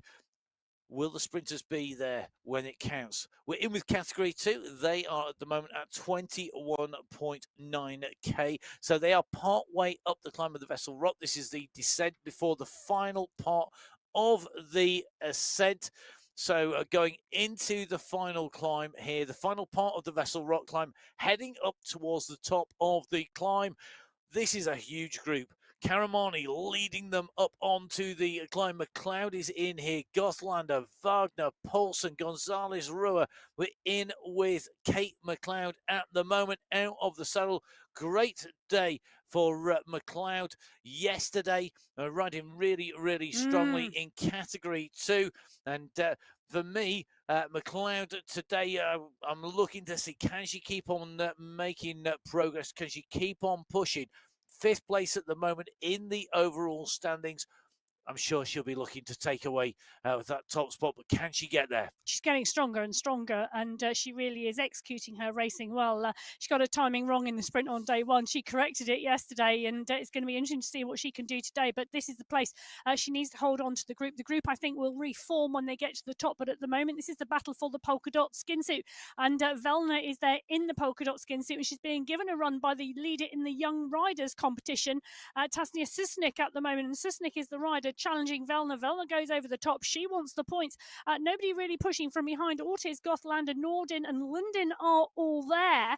They're going to sweep up the lower points, but at the moment it's being left out for Susnik and Velna at the top. Top 2 riders in the overall in that climbs competition. Velna leading, Susnik in 2nd place. They're 1 and 2. The young rider in the white jersey chasing Velna, but nobody's going to touch Velna. She goes underneath the polka dot banner in that polka dot skin suit. She's going to take away maximum points. Behind, it's a scramble for places, and those places will translate to points. Will anybody push over the top? There are riders' distance, and there is an opportunity here to really make the chase back hard. You can see the points, top left-hand side. Velna with 5, Susnik with 4, McLeod showing her that climbing prowess, taking 3, Denton taking 2, and Roach taking 1. When they're added to the overall points in the competition, Welner extending her lead at the top with one more climb to go today.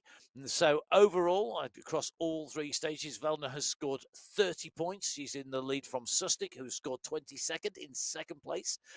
Denton's scoring 14 points so far in 3rd. Roach scoring 12 in 4th, and 4 points for Ortiz in 5th. Well, 25 riders going over in the leading group in category 2 at that point. A couple of riders just slightly distanced, Leonie Dijkstra, Anna Russell, Kirsty Heber-Smith and Holly Bergin. Those 4 riders just need to work together and see if they can't get back into contention with that group on the downhill.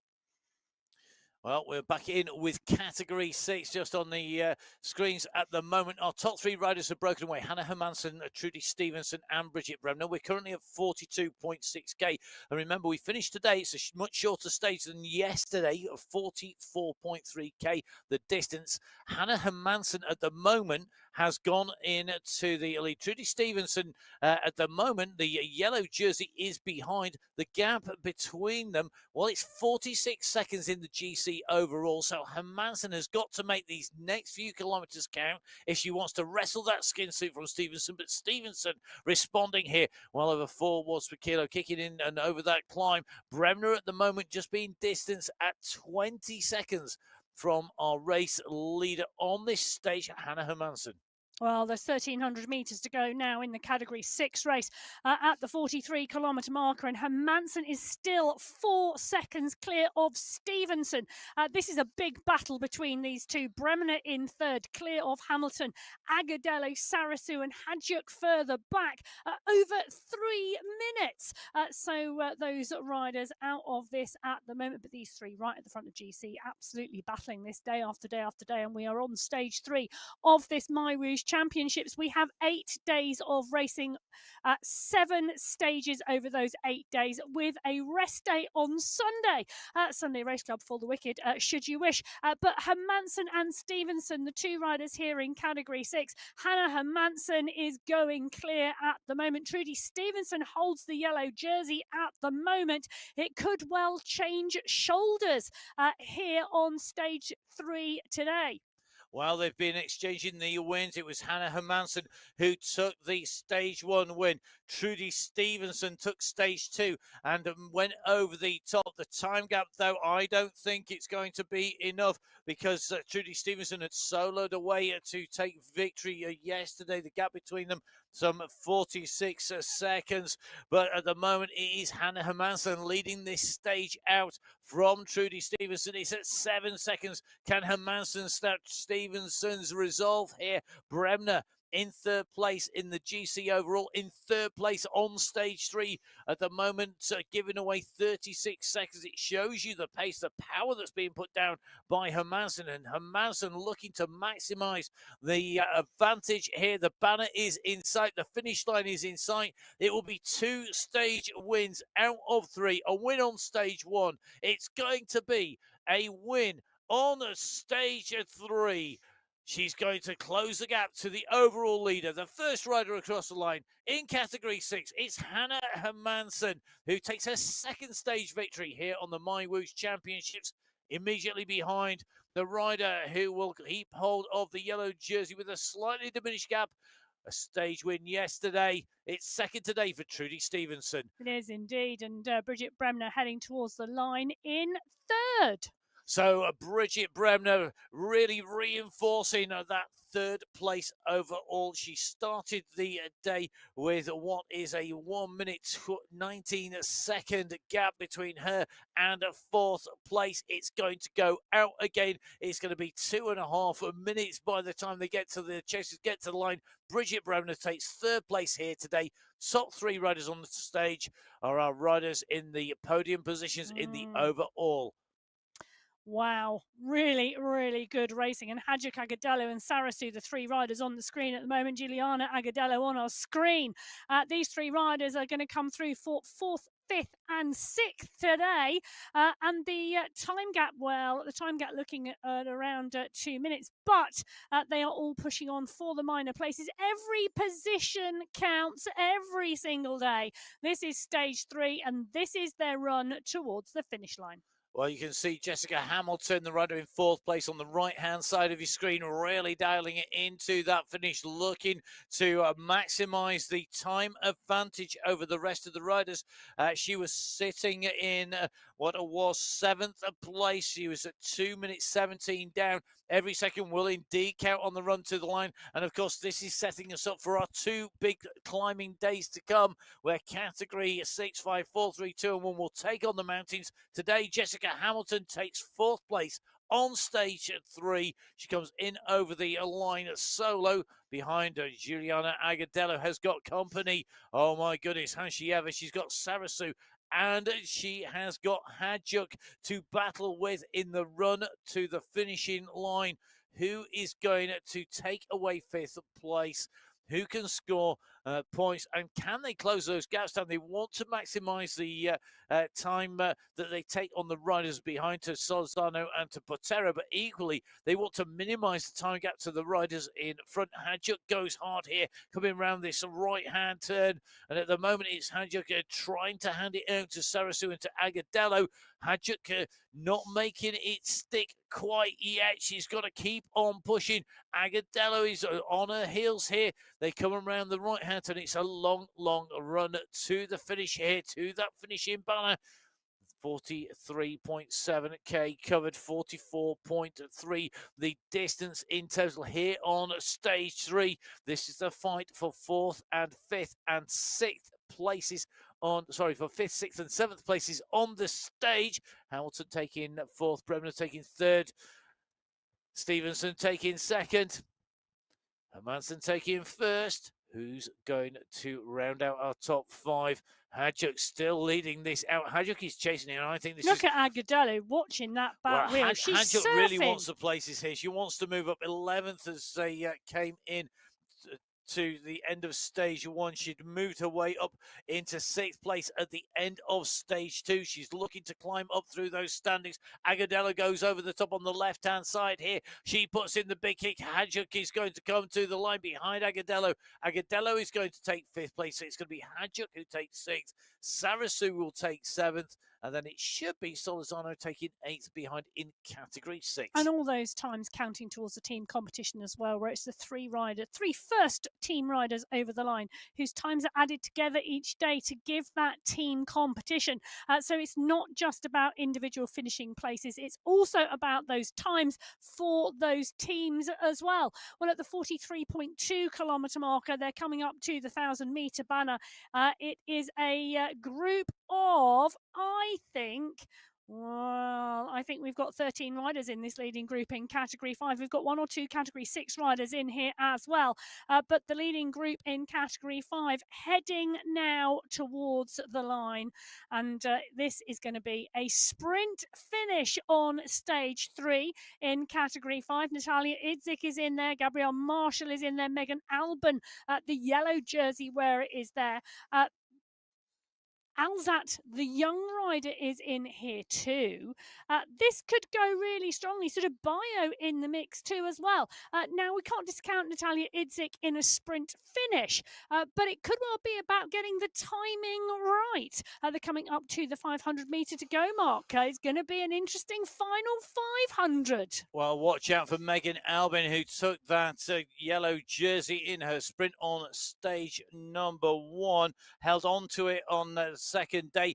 A fast finisher, a fast sprinter, but you are up against some incredibly quick riders. They're now starting to unleash the sprint. The banner comes into sight. That first kick has gone. Hamilton goes.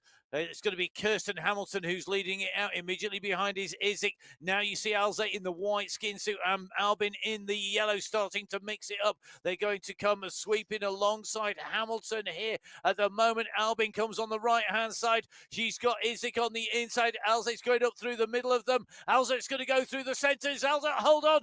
Alzate, I think, is just going to take it there from Idzik and from Albin. They are going to be fractions of a second in that. That's going to go to the photo finish.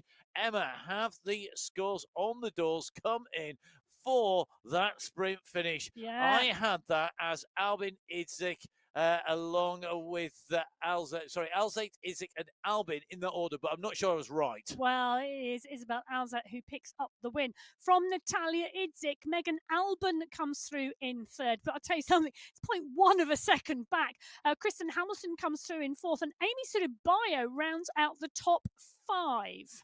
So Megan Albin will hold on to her lead in that yellow jersey competition in the overall as we move from stage 3 to stage 4. But battle still unfolding all across the roads of Alula in all of our 6 categories. Category 6 leaders are in. If you're still riding in any of our categories, do keep on riding. Don't worry. Get to the end. Get another day ticked off. We want to see as many people over that final finish line on stage 7 as possible.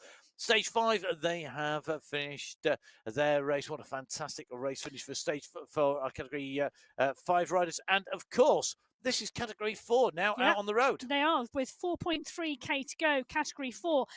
It is Angel Hadlock who's just led them over the final climb of the day.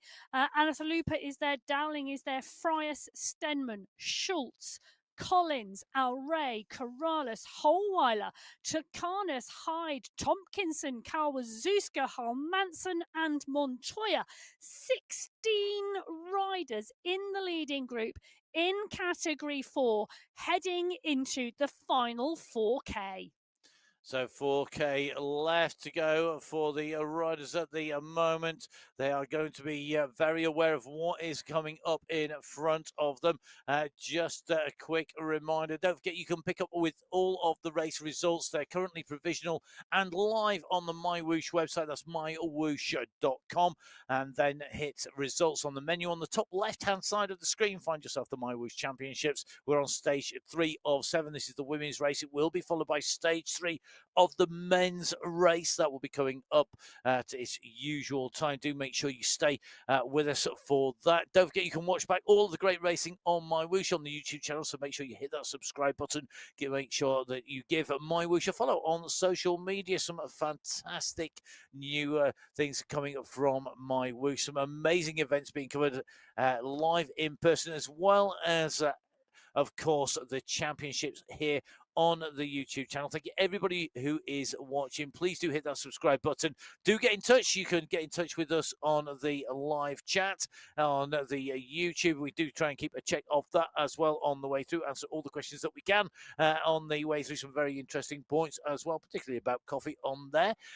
Don't forget, you can get in touch with Emma. It's at Biking_Emma. You can get in touch with me at Matt Fixerpain. We do love to get all those messages from what is on your wall in the background to what you've got up to, how your recovery is going, and how much you are looking forward to, or otherwise the racing to come. Well, I know we've got Category 3 and Category 4 on our screens at the moment because those two categories will be the next ones in. But Category 2 have just gone through the Newtown Sprint, and I can tell you the battle between Gothlander and Tridden, it continues to go on.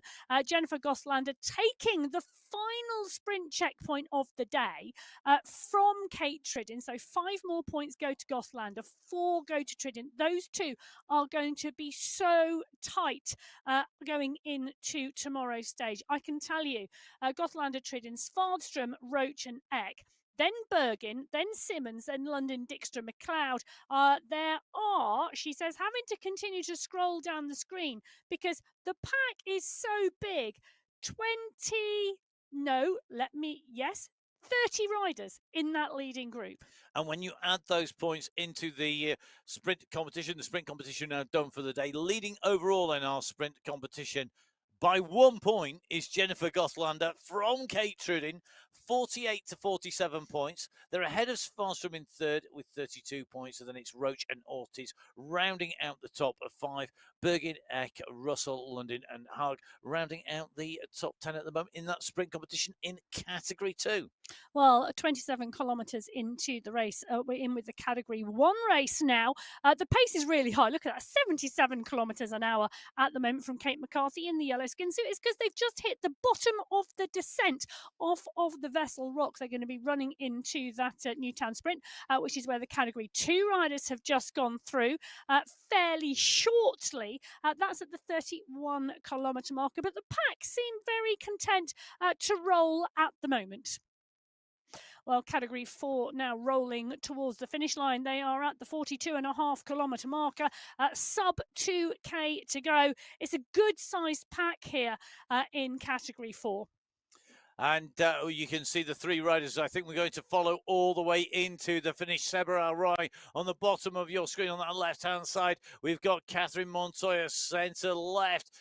Big pressure on her shoulders, but she's shown she can handle it in style. With the rider that we followed through the finishing line to take away another sprint win yesterday. But will Angel Hadlock be in? And we know she can contest a sprint as well as climb in style. Hadlock, the mountain climbing winner of the race today for Category 4. She's the leader who will go on from here onto stage number 4, onto that big climbing day in Zurich with the polka dot jersey on her shoulders.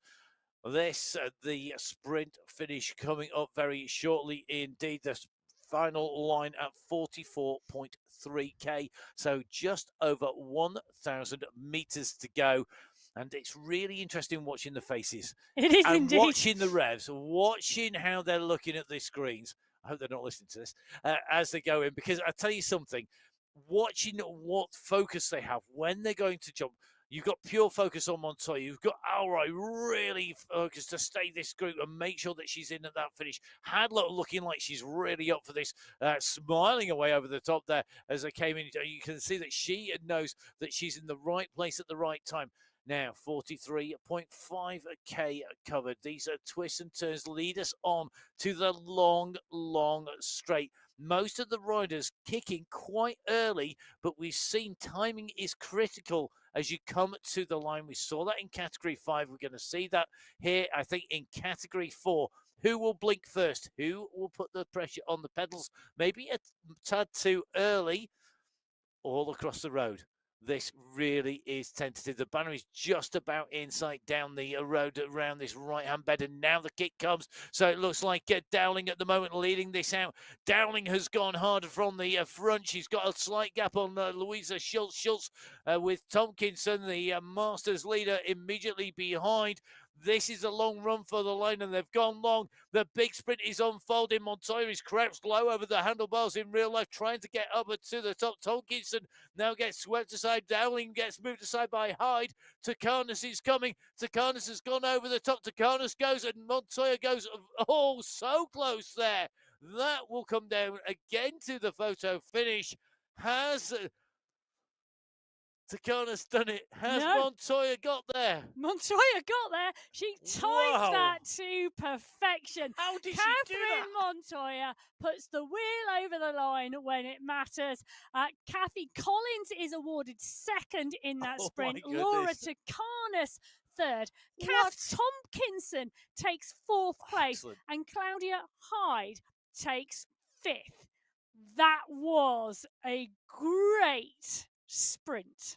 That was absolutely astounding. I have absolutely no idea how on earth that was possible from that position there to move up and through. I mean, a blinding result there for Montoya, going up and in over the line. So as they go away from stage 3, Montoya at the moment, well, absolutely unstoppable. Never 3 mind, days, 3 unshakable. wins. 3 out of 3, and nailing all of the sprints on the way through in style. Absolutely flying.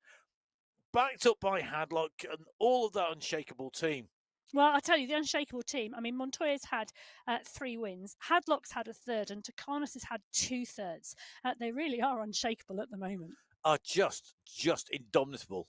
Just indomitable, absolutely. It needs to be renamed at the moment by unbeatable, but we will see. Certainly unshakable at the top of Category 4. Amazing races in there. Let's take a look at Category 3. They're going to be our next riders who come into our finish. They're currently at the 40.9k marker. They're being chased by the Category 2 riders at the moment. The leaders in Category 2 currently at the 35.8k. So pretty much 5k behind the riders in Category 3. Big groups in both. Category 2 looks like a little bit of a push on the front. Quick reminder that once these riders get past the 39.5k, there's no more checkpoints. Category 2 at the moment, though, they are on the run between our final sprint checkpoint, moving in towards the face rock climb, our final climb checkpoint. So Category 2, all of the sprints are done and dusted, with Gothlander, as we saw, just finishing ahead of Trident overall in the overall competition across all 3 stages. But now this is the run for them in towards the climbs. Category 2 climb leader is Katarzyna Wellner. She's 30 points in the bag, and we saw her go over the top of the Vessel Rock climb with Tasia Susnik immediately behind her. And she's second overall as well. So the top 2 over the last climb segment, the top 2 in the overall in the climbs competition, that is the next segment, but it's a fair way away, nearly 3k to go. Ortiz at the moment making life hard, but I think the bunch not panicking here. London just taking up the chase a little. Yeah, she is indeed. And picking up and pushing on Sarah Lundin, Gonzalez, Rua, Yara, Milo, Vellner, Simmons, Gothlander. They are all in this group. The Category 2 pack rolling strongly. The next thing up for the Category 2 pack is the Face Rock Climb. 3 small rollers and then the 4.8k run to the finish. Big pack with everybody in it. It's a huge pack with everybody in it. They are going to be making their run in to that finish. Just taking a quick look on the chat. Absolutely loving the comment from Mel Scriven, who we've seen on our pancake. We did remark on the fact that not only is it a different jersey every day, but we then had a long discussion about what washing machines, etc., etc. Wasn't that long? It was long enough for me, believe me. No problem with mentally passing the race. But if you're expecting me to have anything left for real life, you must be kidding. Cooking, washing kit, not a chance. And too right, I quite agree with that. I think to prepare is one of those key things, a key skill. To prepare properly for a race, absolutely critical. And if you could, if you have the resources to have everything done and ready, then you might have a favourite jersey. But if you know you've got 7 jerseys for the 7 stages, brilliant. and if you do get the chance to watch the favourite one, put it on. Well, and it's one of those things, isn't it? Our riders have themselves. They don't have a full crew around them. No mechanics, no soigneurs, no chefs. Well, you say that. I'm not sure that's always the case. I'm sure there are there are plenty of people support. We see people in pain caves, but everybody has to do adulting.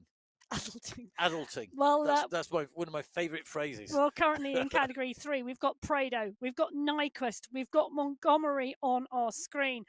They are in the pack. They are running towards the finish line. They're coming up to the 1,000 metre to go mark. Brayley is there, Grassi is there, Daniels is there, Lam, Kong and Kim Bonilla are in the mix. We're going to see yet another category 3 sprint for the line, and it is a huge group of riders here lining up in this sprint. I'm just doing a final check so I can get my numbers correct. I think at last count, 25 riders in the mix. 25 riders. One rider's going to go over first. Anybody betting against Sopers at the moment? She has been absolutely superb, taking She's had 2 wins so far. Away top spot, and they've both come in sprints. One an uphill sprint, one a flat sprint. She could be the rider to beat here. Well, Angelica Altamirano, the young rider, has had 2 seconds so far as well. So keep your eyes on Sopers and Altamirano. But somebody else could slip by today. They could indeed at the moment. Helen McKay, the sprint leader, on the front here. The wind-up coming from Keinberger on the right-hand side, going long at the moment. This is going to put the pressure on the rest of the riders. Sopers very quickly answers that at 11 watts per kilo. The banner is in sight. Sopers is going to lead this out in style in yellow. She's on the front. From behind comes Kasani. Kasani is working hard in that polka dot jersey. Can she come over the top of Sopers? Did Sopers push too early? She may well have done. Kasani's going and Bonilla goes in front. Bonilla has come over the top of everybody. Kim Bonilla is going to take it. She's going to be in the background of German Prado's camera shot there, I think. Kim Bonilla takes it. Altamirano, another placing right up there as well. Bonilla from Altamirano. The Shambles take 1 and 2 on the stage. My goodness me, that is a fast pain cave. Bonilla and Altamirano, they are side by side in person. They're side by side over the line, 0.049 separating them. Bonilla in 1, Altamirano in 2, Kasani in 3, Sopers in 4, and Sopers had the general classification lead by 0.476 of a second from Sopers. Sopers came in 0.337 behind. Oh, she's going to hold it. She's going to hold that by what is going to be 0.139. Well, it is quite true, and real running out the top 5. What a sprint! Absolutely phenomenal. Well, this is category 2, and they're at the 40-kilometre marker at the final checkpoint on the Face Rock climb.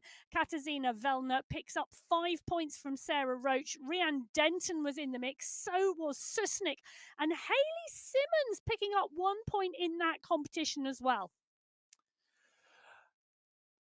So, Category 2 now at that 40k marker. The points in the climbs competition in Category 2.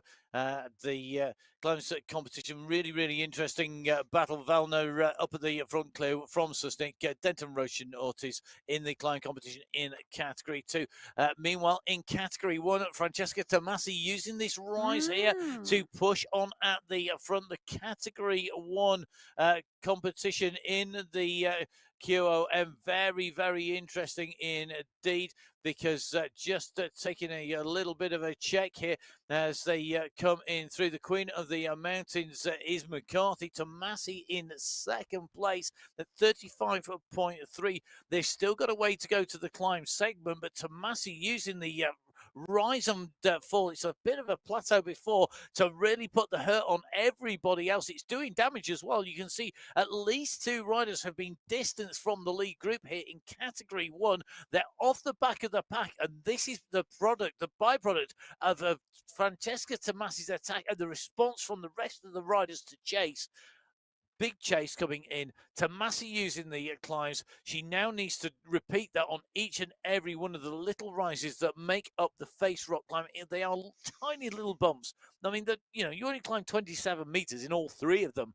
But she's going to need to try and take the sting out of McCarthy, trying to maximise her points. She's currently, 3 points ahead of Mika Soderstrom on what is a relatively small climb section. She's got to hope that bigger climb that just precedes the climb section, she's done enough to damage the legs. Well, Tomasi is part and parcel of that supernova squad, and we know she climbs well and we know she climbs strongly.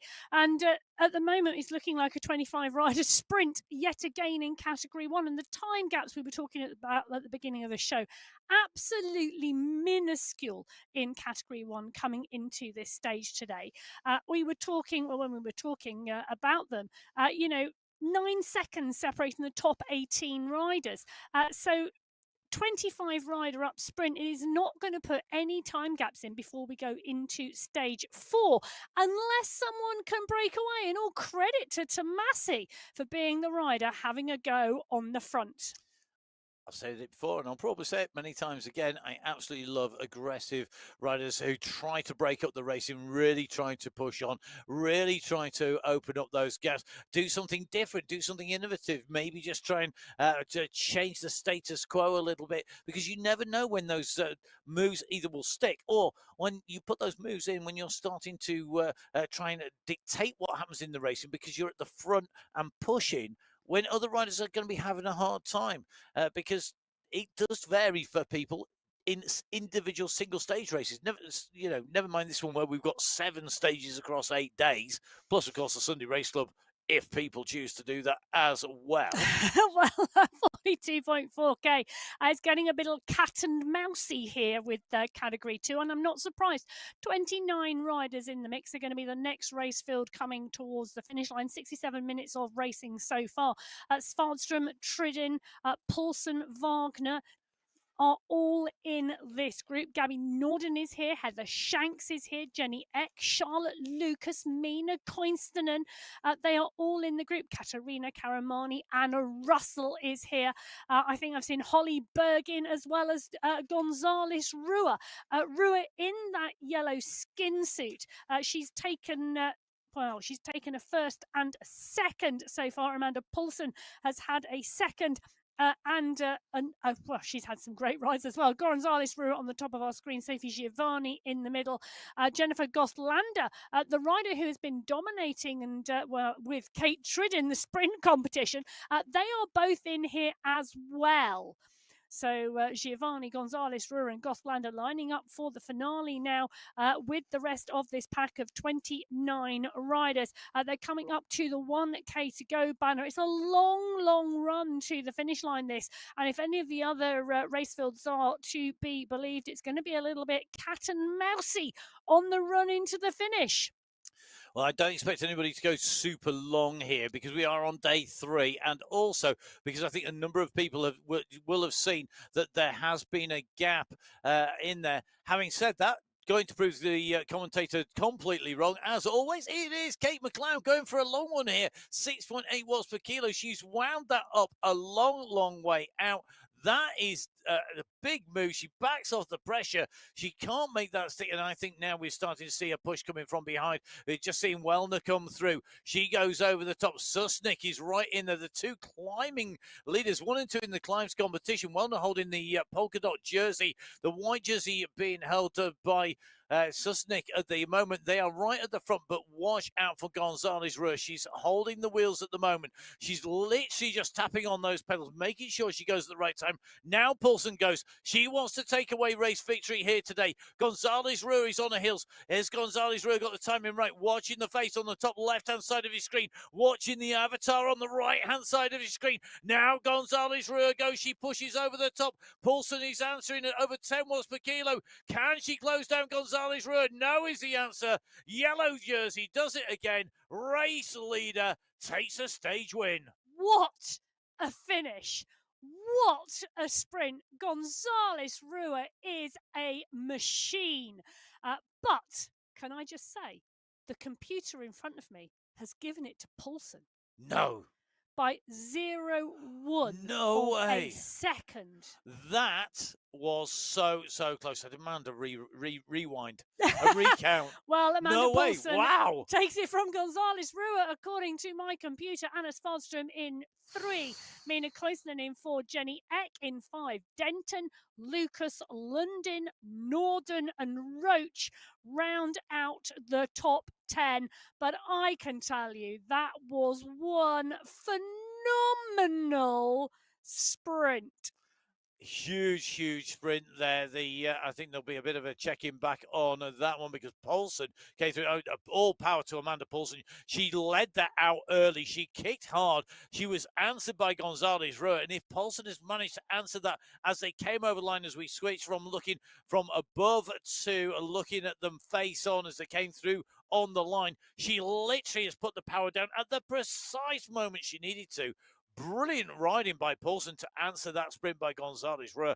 Chapeau to Paulson, taking top spot from Gonzalez Rua, from Swadstrom, Koistinen, and they're your top 5 riders in over the line in Category 2. It won't change, I don't think, no matter what way that result goes, the overall. Well, Kate McCarthy just popping her front wheel out in front of the pack to pick up those 5 points at the top of the Face Rock Climb checkpoint. Tomasi picks up 4, Guerra picks up 3, Gallegos picks up 2, and Lennon picks up 1. But the pack in Category 1 at last count was 25 riders, and I'm just going to do a double check. 24. Camilla Miros just off the back of the group, and you can see on the top right hand corner of your screen the gap back to the leader in the Young Riders competition in the Category 1 race. She's got Shattuck and Filensky behind her, but the gap is much bigger to those 2 riders. So whether Miros can get back into the pack now at this stage, I don't think she can, because they are now going to be so focused on that finish line. It's sub 4K to go. Well, with less than 4K to go, let's just tell you what has happened in terms of the overall Queen of the Mountains competition. We knew McCarthy was leading going in. We saw her score 5 points. It means she's extended her gap at the top of the standings to second place, Francesca Tomasi, who scored 4 points. She's on 16 points at the end of stage 3. Mika Soderstrom tied on 9 points with 2 other riders, Gabby Guerra and Kristen Kolczynski. So 3 riders basically in equal third place, 9 points apiece behind Catherine Fua, currently in 6th place in that competition with 8 points. Mary Hellcroft in 7th with 6 points. 8th is Leinen, 9th is Lethbridge, and Elise Gallegos currently equal 10th with Miroz in the climbing competition at the end of stage 3. But assuming, of course, they all make it to the finish line, which is fast approaching our riders in Category 1. Nicole Mayer nicely tucked into this group. She's having a really consistently good race, Mayer. Yeah, she is. And she's really watching and biding her time, I think. And I think a number of the riders doing that as well. And I think they are looking to what happens potentially tomorrow. Tomorrow, stage 4, we head to Zurich. We head to what was the World Championship course in Zurich for the road race last year. It's a virtual world on MyWhoosh maps the large lap that the elite road racers went out on in Zurich on that World Championships. Really interesting. 2 full laps for the women tomorrow, just shy of 54 kilometers with just under 1,000 meters of climbing. Having seen the course in real life in Switzerland, in person, it really does mirror very much that course on the road. And also the attack points where we've seen it raced before, very similar as well. Yeah, those 2 big climb segments on that Zurich course tomorrow are going to be very telling, and basically come one after the other. You got the first climb, you drop straight down, and you go on to the second, which is the bigger climb, and the top of the plateau. I say it's a plateau. It is more like, if you imagine make a fist, turn it over so that your thumb is pointing downwards and you can see the top of your knuckles. The top of it really resembles that. It's like your left hand knuckles almost. It's got Punchy a little bump. climbs. It is, yeah, they are just, they're enough to make it hard over the top. Then that massive downhill back into town, the riser over the top, and then dropping down past the railway line down to the lakeside. I mean, a massive climbing course tomorrow. It's going to be very testing. That climbing competition really, I think, by no means over yet, and certainly not those positions decided. We're in with Joanna Kalman on the way in. You can see the support team there. A man who's going to have the pressure yet again on his shoulders to perform after Joanna has finished her race, which is in the background there. But it is Joanna out of the saddle here, in with the leaders. They're going to come into this right-hand turn here at 42.6k, just getting out of the saddle on this little bit of a rise. There's a smaller one that follows it, and then realistically, you have a very fast run down to the finish. I can't imagine anybody in this group being distanced. Will we see McCarthy go and take away a top spot? Can Fua, can Guerra be up there? Will we see our sprinters who've been sprinting so strongly? Otto, will she be able to do it? Will we see Soderstrom? Soderstrom's got to be, for me, a big favourite here. She's just got to get that timing right. How much damage has the climbs done to her legs on the way through? Nothing. Mika Soderstrom is a Swedish machine. There you go. Bit like a super cool Saab fighter aircraft. No, not at all. Like a absolutely. This is a superb machine. It's an absolutely superb machine designed to do exactly what it does, and it can do a multitude of roles as well. Well, Mika Soderstrom, absolutely first class and world class. But the pushes on the front at the moment, it's Lisa Hermansson going out, and Hermansson goes out. We're talking about Swedish riders, and Hermansson is one of those Swedish riders. Now, this is Ablock International. This looks to me like a lead out here, but Hermansson is pulling. Lethbridge is trying to close it down. What is Catherine Fua going to do? She's watching the move. She's watching what goes on. But Hermansson is on one massive drive at the moment towards the line. She's got and coming up to 500 metres to go. Now, either this is a long range from Hermansson or this is going to be a 1-2 move from Ablock International. McCarthy, Guerra and Fua all on your screen at the moment. Guerra looks like she's keeping a powder dry and saving the work for tomorrow. She's going to want to limit her time gaps today, though. And here comes Fua. Fua leading the charge with Tennille. Otto comes up on the side.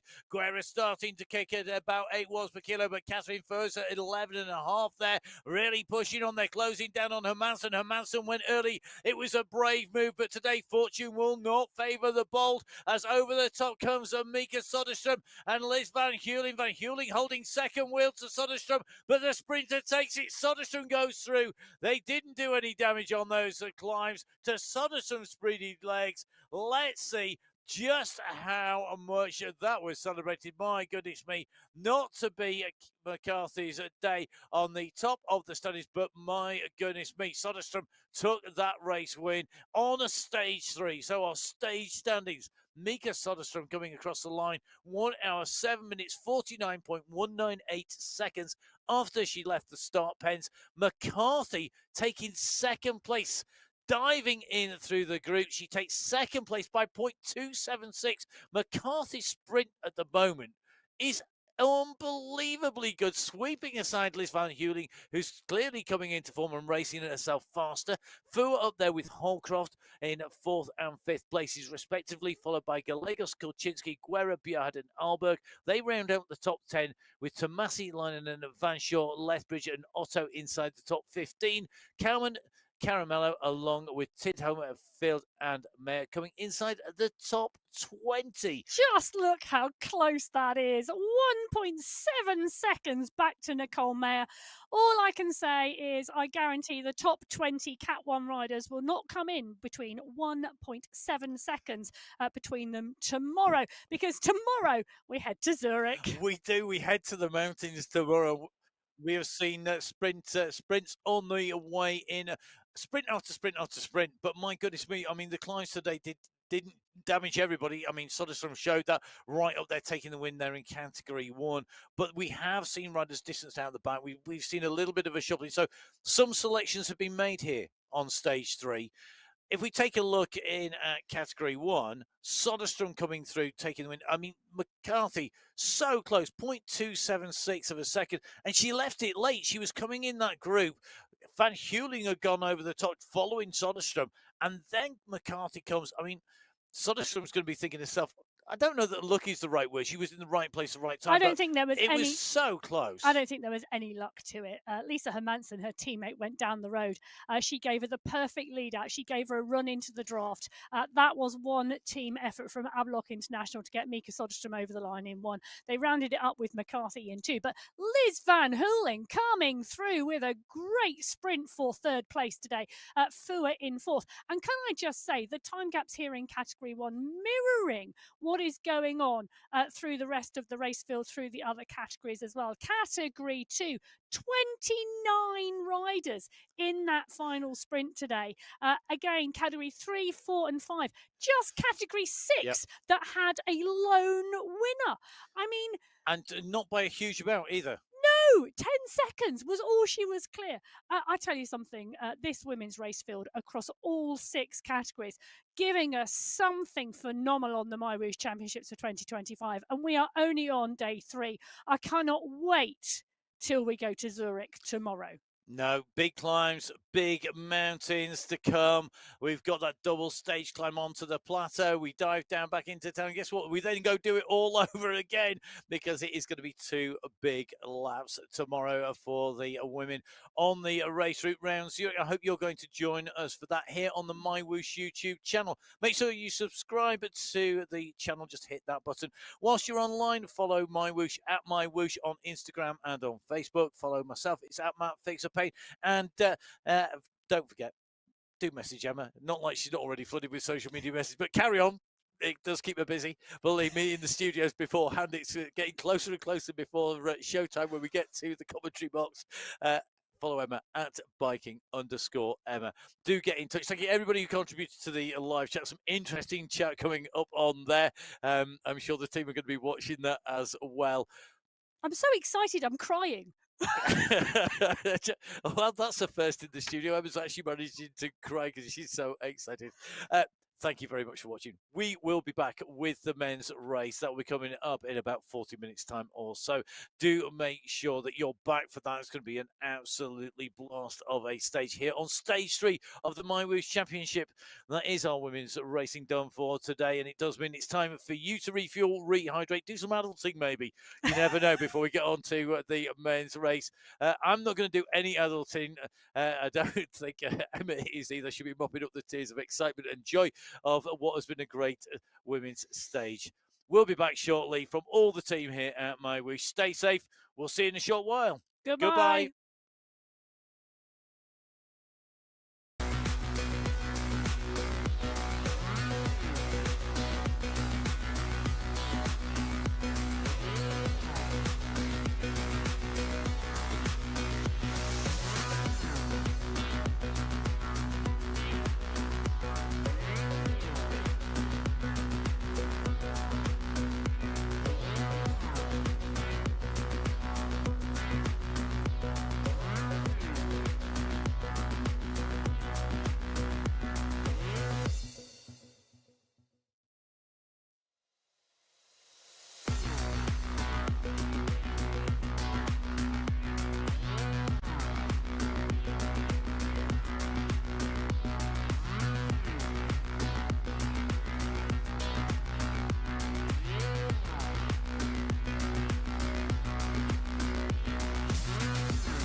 So hello and welcome back. If you've been watching previously on stage 3 of the MyWhoosh Championships, and if you just joined us, where have you been? I don't know. We were all in Alula. So do make sure you come and join us for the women's race before the men's race each and every day. But this is stage 3 of the men's MyWhoosh Championships 2025. My name's Matt Payne. We're in Alula. Well, we're not in Alula. We're in the commentary studio. But our riders are in Alula. Their avatars are at least, maybe we have a rider competing in Alula, racing in Alula, as well as their avatar being in Alula. If that's the case, let us know. Get in touch with us. You can do that really simply. Get in touch on Instagram. You can get hold of Emma at biking_Emma. Join the queue for Emma. Maybe less of a queue. It has to be said on social media. And the grumpy one at Matt Fix a Pain. In fact, look, there you go. You can actually send it to me as well. So do get in touch with Emma at biking_Emma, with myself at Matt Fix a Pain. We do love the messages. Thank you everybody who's been in touch. The women's race was absolutely astounding. If you have not seen it, make sure you watch it, particularly the end. And on a day in Alula for the women where we saw our established leaders, Emma, really, I think, show that they are the riders who have set a stall out. They've reinforced that lead. They've reinforced that position. They've reinforced their credibility as leaders today. I think. I don't think anybody who came in today in the lead came out of it in the women's race going, "Oh, they're looking a bit shaky." Everybody came back, all guns blazing by the end. Well, in the women's race today, Matt, was just about cementing and defending jerseys. And that's what a lot of the riders did today on stage 3 in the women's race. It's going to be really interesting to see what happens on stage 3 of the men's race because they too are heading to Alula to a rolling course. And, well, a little bit like the women's competition, the men's competition, I've picked 9 seconds for the intro today. 9 seconds separate the top 19 in category 1, the top 33 in category 2, the top 25 in category 3, the top 21 in category 4, the top 12 in category 5, and the top 8 in category 6. 9 seconds. That's where we have got to after 2 stages. It's a blanket throw over those groups of riders across the 6 categories and just shows you how tight this race is going into stage 3. 7 stages over 8 days. Well, we hit the mountains tomorrow, but before then, is it about protecting and defending in the men's race today? Or will we see some attacks? No, I think we should see some attacks. I really hope we do, particularly as we go on through the Alpha Hills and into the Vessel Rock climb. But there is a long run in to do that. Now, 9 seconds, Emma, that's an interesting one. I'm glad you threw that in without telling me 9 seconds, because I can think of lots of things that take 9 seconds. The coffee machine to make an espresso. Stop pulling faces, Emma. 9 seconds is about 1 ice cream for me. 9 seconds also, I think, today is an absolutely monumental margin, to be brutal, because the racing that we've seen has been very, very close coming into the finish, and 9 seconds is huge today. It's like a different time zone almost. Well, I'm not going to give any spoilers, but one race field didn't have a sprint finish in the women's race, and the gap margin was 10 seconds. Not 9 point something? No, so it just tells you, how close this race is and, how 9 seconds can make a massive difference. But we also have those sprint competitions going on and the climbs competitions, and we've seen a real mixed bag of results there, where we've seen people coming in the lead and that changing in climbs competitions. We've seen sprint competitions changing and being reinforced as well. Strong riders coming to the fore, but we talked quite a lot in the women's show about riders pivoting and changing tactic, because they're no longer maybe in the running for the overall for the GC, but maybe now thinking change of tack, change of direction, and then let's go in a different way, and maybe look to get a different result in a different way from the racing. And I think that's probably going to be true in the men's race as well, unless they're going to be a bit more pig-headed about it, a little bit more stubborn about it, and just say, well, actually, I think I can make that time gap on the climb. We're going to have to find out here today. Emma, you're going to have to store that thought and not say anything for the next few seconds, because you know what? It's time to go in to stage 3. Can she hold silence for 9 seconds? We will find out as we go to stage 3 on the MyWhoosh Championships for 2025.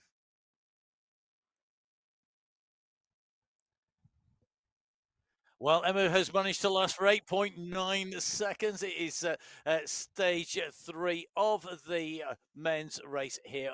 And Emma, we were joking about 9 seconds a Yeah. little bit on the intro there, but in all seriousness, today 9 seconds it might as well be a lifetime, because you cannot let a gap go anywhere on this course for 9 seconds. You can't, but the men are heading to Alula today. We mentioned it's a rolling course, 55 kilometres of racing today. And you're going to see the map in Alula before we go to the profile. It does cover a huge amount of Alula today, and in fact some roads we do twice, but that 55 kilometres of racing, 392 metres of climbing is a difference of the start to the women's. The finish is identical to what we've seen today, but at 3.4 kilometres is where that first sprint checkpoint is.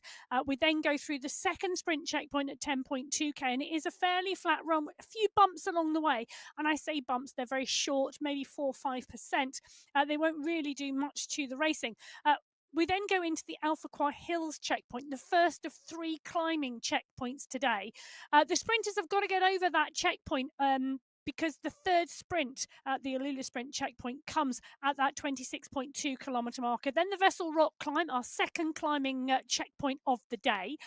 We drop down off of that and then through the final sprint, but it's not the final checkpoint of the day because the Face Rock climb, 3 small rollers, just 1.1 of climbing before we run to the finish line today. And it's a 4.8 kilometre run to that checkered flag from the end of that final checkpoint.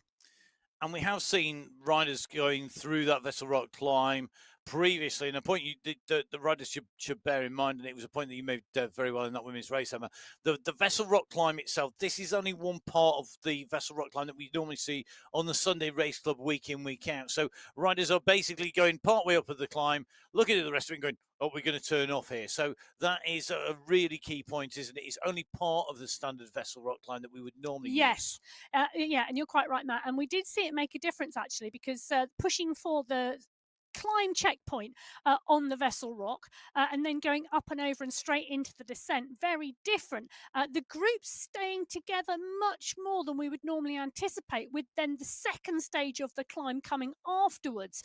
So a familiar climb, but not used in the same way.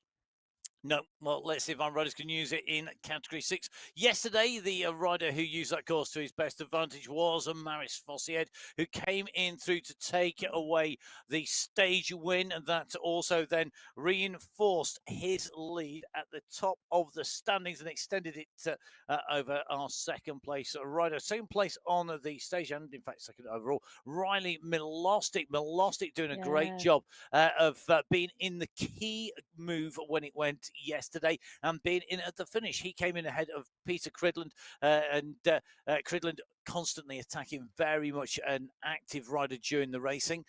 Sebastian Escobar, the rider who leads the climbs competition, and Julio Orrego took away the win in the stage in the KOM.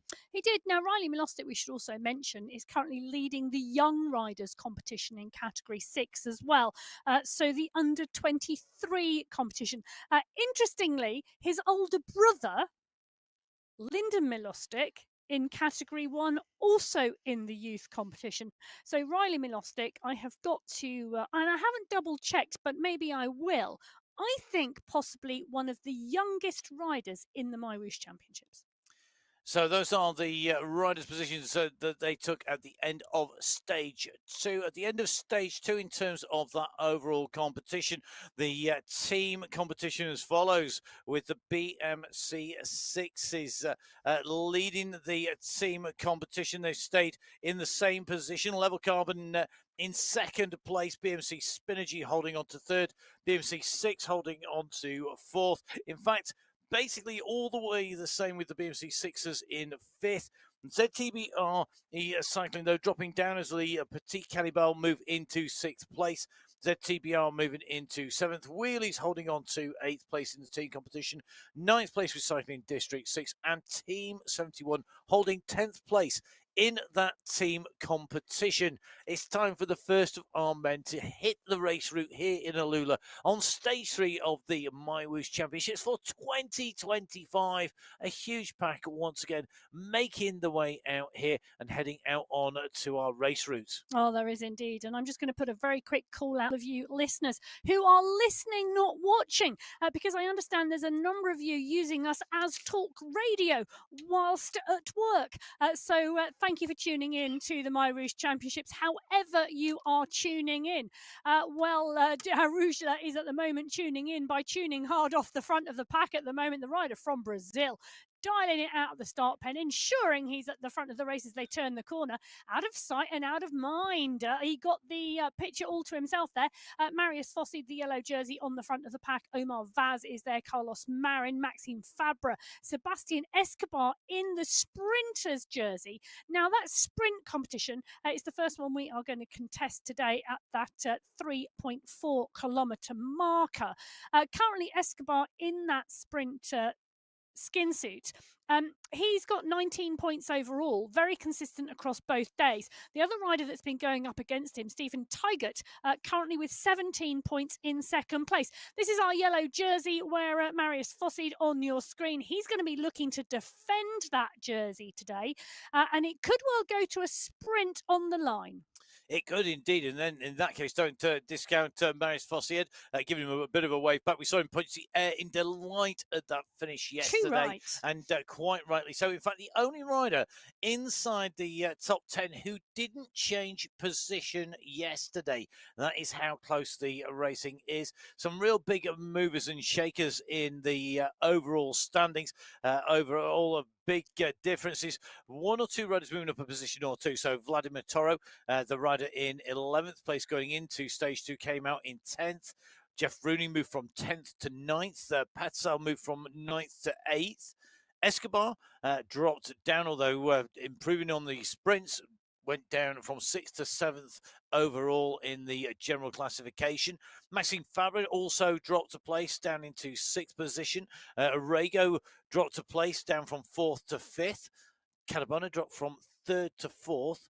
Two big movers. You saw them on your screens earlier. The rider who took 3rd place on the stage moves to 3rd place in the GC overall. Peter Cridland moves from 5th to 3rd, and big moves for Riley Milostic, moving from 8th place overall up to 2nd place in the GC, as well as taking that 2nd on the stage.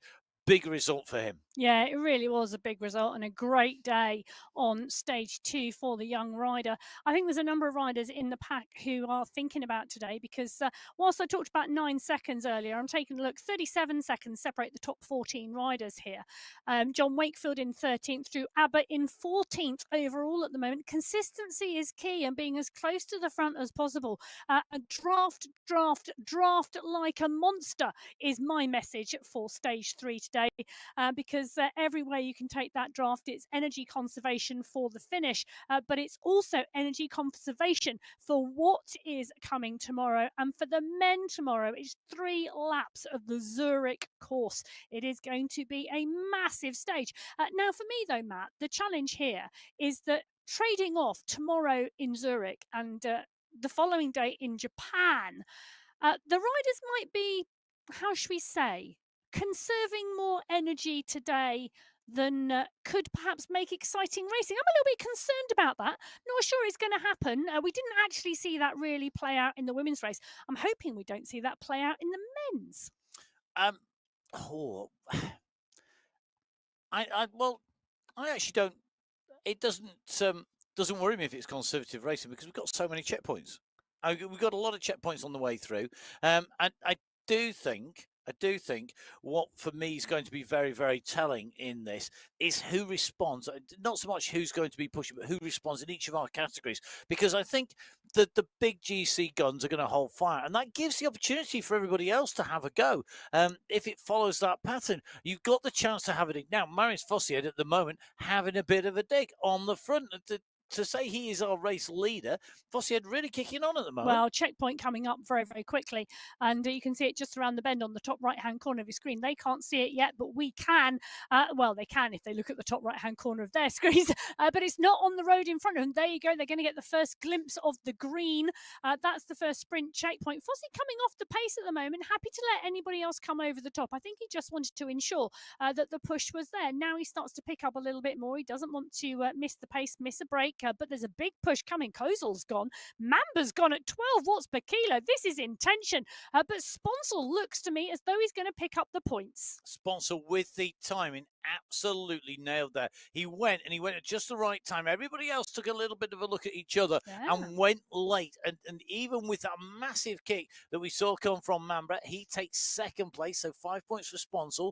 Mamba in second takes 4. Tigers in third takes 3. Silver in in fourth takes 2. And Escobar taking just the 1 point. Le Petit Cannibals are indeed doing the business in the sprint checkpoint now. Those 5 points going to Sponsor, and interesting to see all of the riders moving through that. One or two riders off the back of the group at the moment are having a steadier day. Not a steady day for Stephen Tiger. Just done a little bit of maths, and I think, if I'm correct, that with that ride in there, gaining those points, he has just equaled the points held by Escobar at the top. They're tied on points at 20 points apiece in that sprint competition in category 6, and so Escobar, super close on the front. Yeah, Escobar coming through in 5th place, only picking up 1 point. Very key point, though. Junior Silver on our screen. He's got that ZTBR jersey on, nice and bright in the pain cave, and he's part and parcel of the pack, the Brazilian rider right in the mix. Great to see. There's a really strong Brazilian contingent on the MyWhoosh Championships. There is, and you can see the air conditioning unit there as well. Just, I'm sure, blowing plenty of cold air his direction to keep him cooled down and to keep him moving smoothly. And I'm liking the bottle in the bottle cage there, Junior. Full marks from me, 10 out of 10.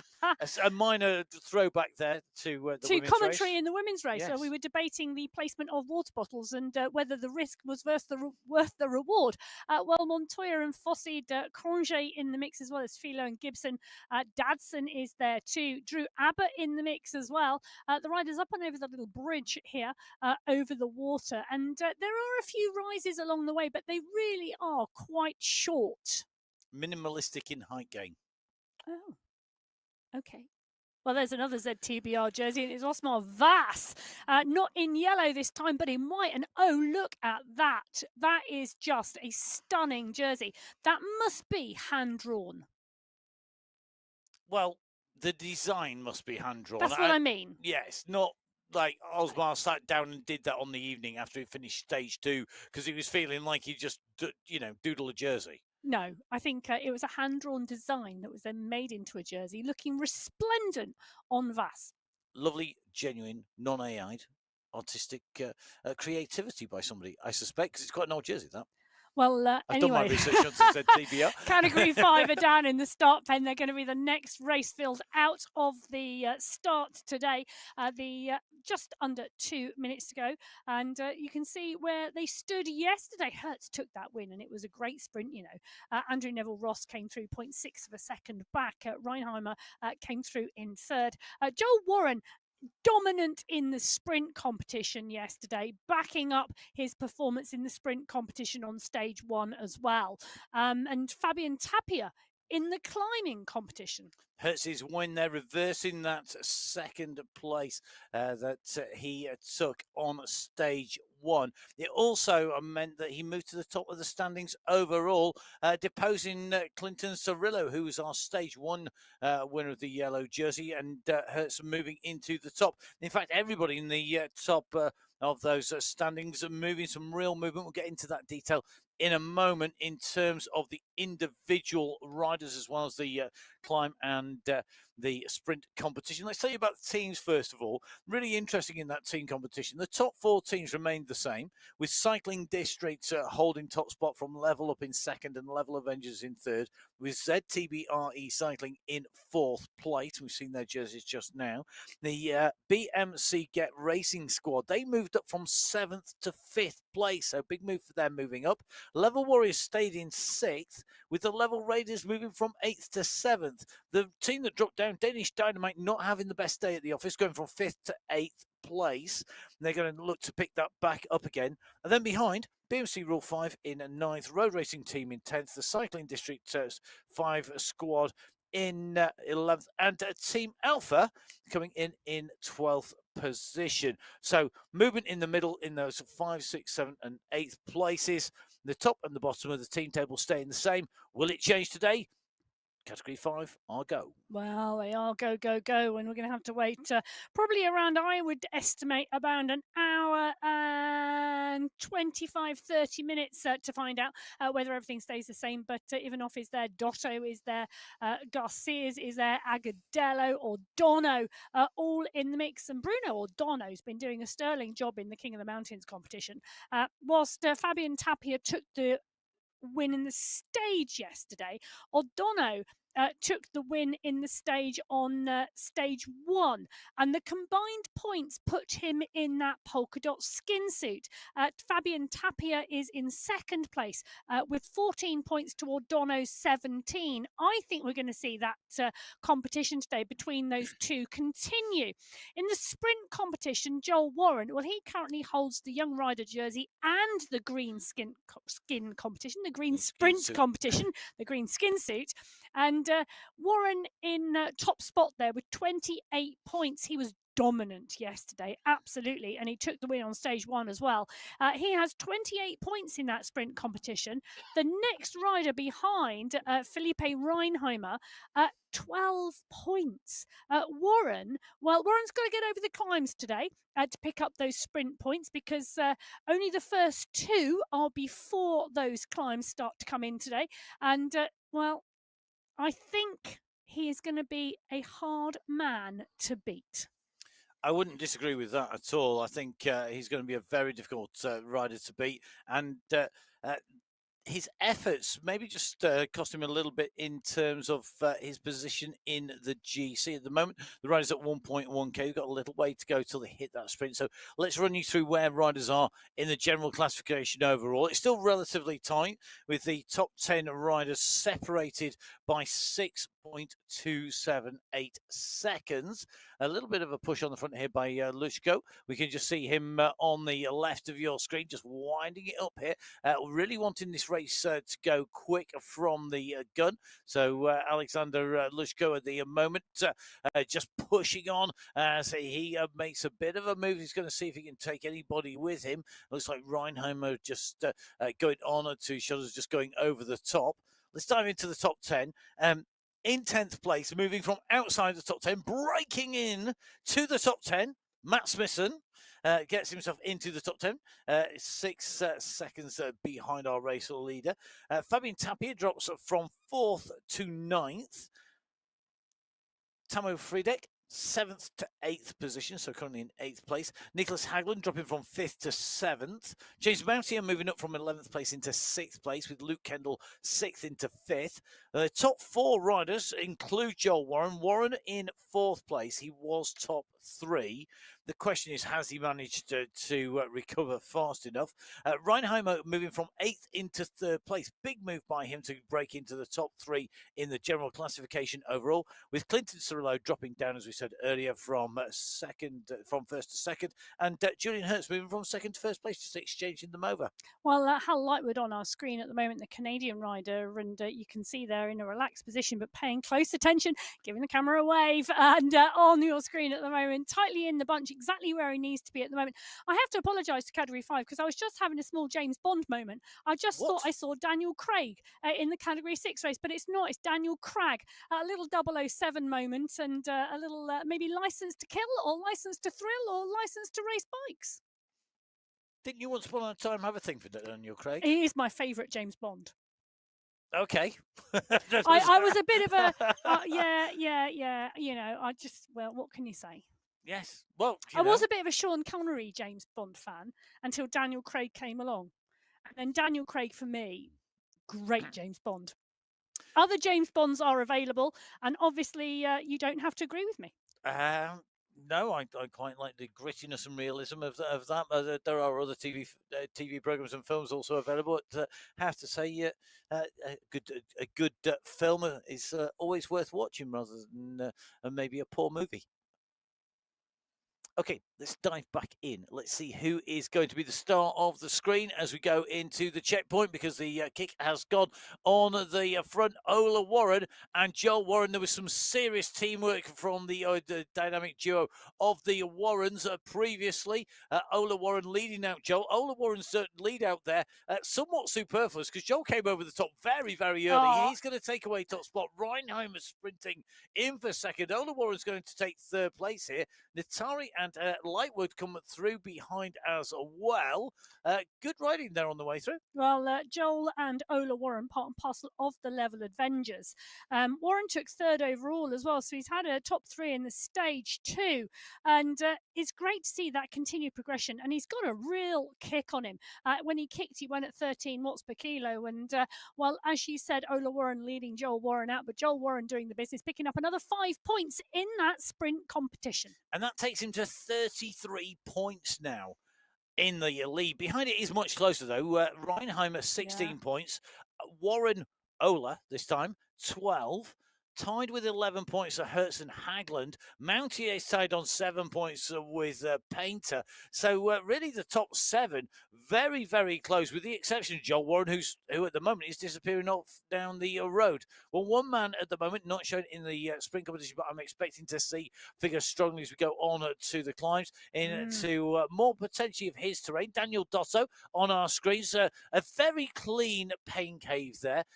Nothing really in the background other than white. It's going to be very bright, and some people, I always liked my pain caves to be dark. Daniel has got a bright white pain cave there, and that's almost the antithesis of any that I have ever been No. I quite like bright, clean, spacious. That's how I like a pain cave. Maybe there's a study to be done. Maybe there's a study to be done by some academic out there, not looking at Professor Martin at all, about results and personal performance based depending on your upon surroundings, particularly in terms of esports cycling, and whether a cluttered pain cave, a clean pain cave, a bright one, a dark one, whatever, the different environments, how it affects riders' performances. There has been research done on music. Yes. And music as an environmental stimulation does in fact increase performance. A lot of research done on caffeine as well. Yes and no, I wasn't the original. But you have to be careful when you do research on Indeed. caffeine. You do indeed. Now, don't take too much. No, indeed. I think the best thing in your pain cave to give you the most motivation is a rubber duck. Yes, absolutely. Is my favourite pain cave shot of the stage racing so far. Cosimo Mancino, you are, sir, an absolute legend, because you have got a rubber duck on camera right at the front. What a hero. And why not? That is true Italian style. Mangino is on form in the cave, and 5.3 kilometres. The pace is picking up on the front of this Category 5 race. This is a run, well, I was going to say for the next checkpoint, but the next checkpoint doesn't come till the 10.2 kilometre marker. This is a run to have a go off the front of the race. So Category 5, they have lit the touch paper 5 kilometres in as we head back into the start pen for Category 4.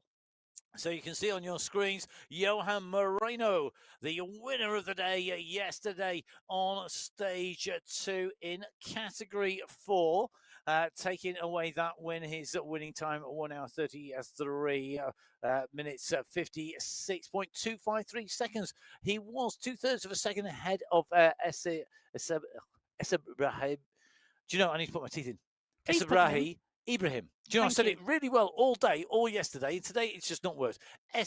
Esebrahi Ibrahim. Thank you. I need to do that. So, sir, congratulations on your second position, and to Matteo Pino in third. Clearly, I need more caffeine in that study.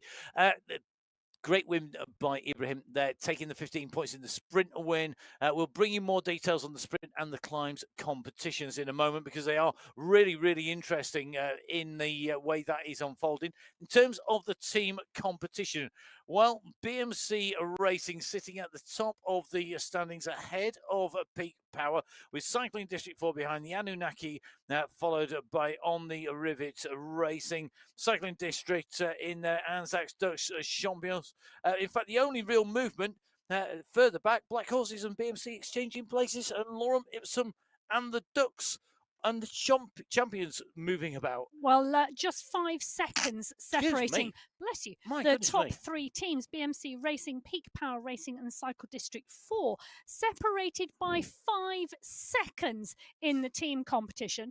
In the overall competition in category 4, well, it's Ibrahim in the yellow skin suit because he is leading the competition.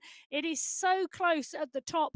Ibrahim, Giuliano and Lynn all sub 1 second above each other on GC. This category 4 race on the MyWhoosh Championships, absolutely as tight as anything. And Restrepo and Manchando, the 2 riders to go out of the pen and push on the front to get up to pace really, really quickly. Absolutely key to get the pack rolling, and they've done the business.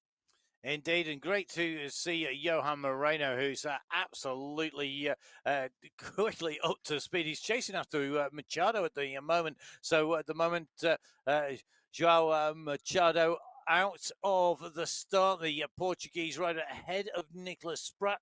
And the rider Spratt there, really very attentive, easy to put in that green skin suit there, trying to close the gap down with Sanchez, with Quiros, with Hernandez as well. Ibrahim had a good day yesterday. He did. Yesterday, he's currently in the yellow jersey, leading the competition coming into stage 3. Yesterday, he put in a phenomenal performance, not just in the finale, but in the sprint competition as well. He picked up 15 points in that sprint competition, which took him into 3rd place. Nicholas Spratt currently sits on 20 points at the top of the tree in that sprint competition. He'll be in the green skin suit. Villarda on 16 points in 2nd. So there's still a lot of room and potential there. The first opportunity today coming at the 3.4 kilometre marker. The polka dot skin suit that you can see on your screen at the moment is El Alami. He currently has 23 points in that competition, ahead of Ryan Giuliano with 14. So we're in with the leader, Ibrahim. What a legend yesterday. I mean, we've put some numbers to it, but he moved from 4th place. He wasn't even on a GC podium coming into the stage. That stage win took him through to the win.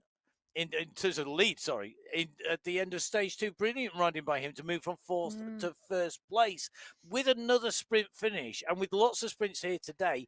So long as he climbs reasonably well, he's got to be a big favourite for that finish today. Let's run you through the riders immediately behind him in that top 10, because we did have some movement in there. We have Hernandez dropping from 9th to 10th, Nicholas Spratt dropping from 6th to 9th, maybe paying the price for all of those big kicks that he put in. Quiros holding, moving up and in to 8th place. Bush at the moment holding position in 7th. Looks to me like Luke Allport breathing so deep at the moment. He was doing an incredible Hulk out of his level jersey there. You could see Luke with another new jersey. Just go back to the top 10. Ahead of Bukta, 6th place, Mohamed El Alami. He was going really well yesterday, but in that finish, just dropping from 5th to 6th place. And that leaves us our top 5. Matteo Pino, 10th up to 5th place. Great 5th place for him. Gomez taking 2nd, moving from 2nd down to 4th. Lynn in 3rd. Giuliano dropping from 1st to 2nd, all behind Ibrahim, our race leader. Well, I can tell you something. The pace is on at the moment. Now, the checkpoint comes at 3.2 kilometres. This is 2.5. This is the run-in. Manchando has gone long. Manchando has gone really long. He's currently 7 seconds clear of the chase behind. Horsley and Moreno are the 2 riders we are looking at. The rider up the road, well, he is up the road. He was around the corner, out of sight and out of mind. There we go. We've got one rider down the road, Manchando, 8 seconds clear of Moreno. And Horsley is on the front of the pack. Well, he's not, Horsley is with Moreno. Then we've got Ramirez, Pino and Perdicini. They are chasing behind. This is a long run for the first checkpoint. Do you know what? I think Manchando is going to make it. Well, I'm loving your confidence, and I don't think you are wrong at all here. So, can Joao go through on the lane? Joao can see the top here. Here we go. We're in with Joao Machado here. He's in the saddle at the moment in real life. His avatar is out of the saddle. What a move. I tell you something. He's definitely had the coffee. He's wide awake because he caught everybody else napping. You have to get up early to surprise the bunch in category 4. And I tell you something, his alarm was set at the right time because he goes in underneath that banner. He takes that checkpoint time, smooth moves, clear at the front behind. The sprint is on. Then it looks to me like Spratt just taking that as they came in through there in category 4. Just getting an update on those positions behind Machado. Brilliant riding, though. It was indeed, and there you go. Machado picking up 5 points, Spratt picking up 4, Moreno picking up 3, Horsley picking up 2, and Restrepo picking up 1 point. Villada was the rider to miss out on those points today. Villada still holding second place in the competition, but Ibrahim in second place with 15 points. Chai in fourth with 10 overall. Pino in fifth place with 9 points overall. That is in the sprint competition. However, they're all following Nicholas Spratt, who has a commanding lead at the moment. 8 points clear, 24 points in total. Spratt clearly, I think, looking to take away the points in that competition. Well, I'm just doing a bit of a check back to see how many riders are in the group. I reckon there's 62 riders clear in that group at the moment, rolling strongly in category 4 as they head out now towards the second sprint checkpoint of the day, because we start out today with 2 sprint checkpoints before we hit the climbing. We don't hit the climbs today till the 17.9 kilometre marker. Can I take issue with that statement? Well, we don't hit the climb segments until the 17.9 Can't argue marker. with that one. More specific for you? It is, because there is a bit of a bump. There are a number of bumps. There is, but at about 15k, there is quite a large bump. It's not a pimple. It's not a little bit of a goosebumps. This is a great big lump, because it is as tall and as steep as any of the Alphacar hills in their singularity. Put together, the Alphacar hills are indeed harder, and they are a climb segment, but there is that bump before, and it does give you the opportunity. I mean, given that we've just seen an attack and a move to go clear to take the points there in that sprint, it could well be that we are going to see people going for a long-range attack, and that would give you the opportunity with a run into the group climbs down the road. So Spratt is 9 seconds down the road. Moreno is there with him as well. So there is a small group just off the front. And I tell you what, Spratt is going for this. There's actually a really big push on the front there, down in the distance as they go around the corner. We're back in with Rushamaki here. Rushamaki is in this group. This group are not responding to the riders down the road at the moment. They don't seem to be worried.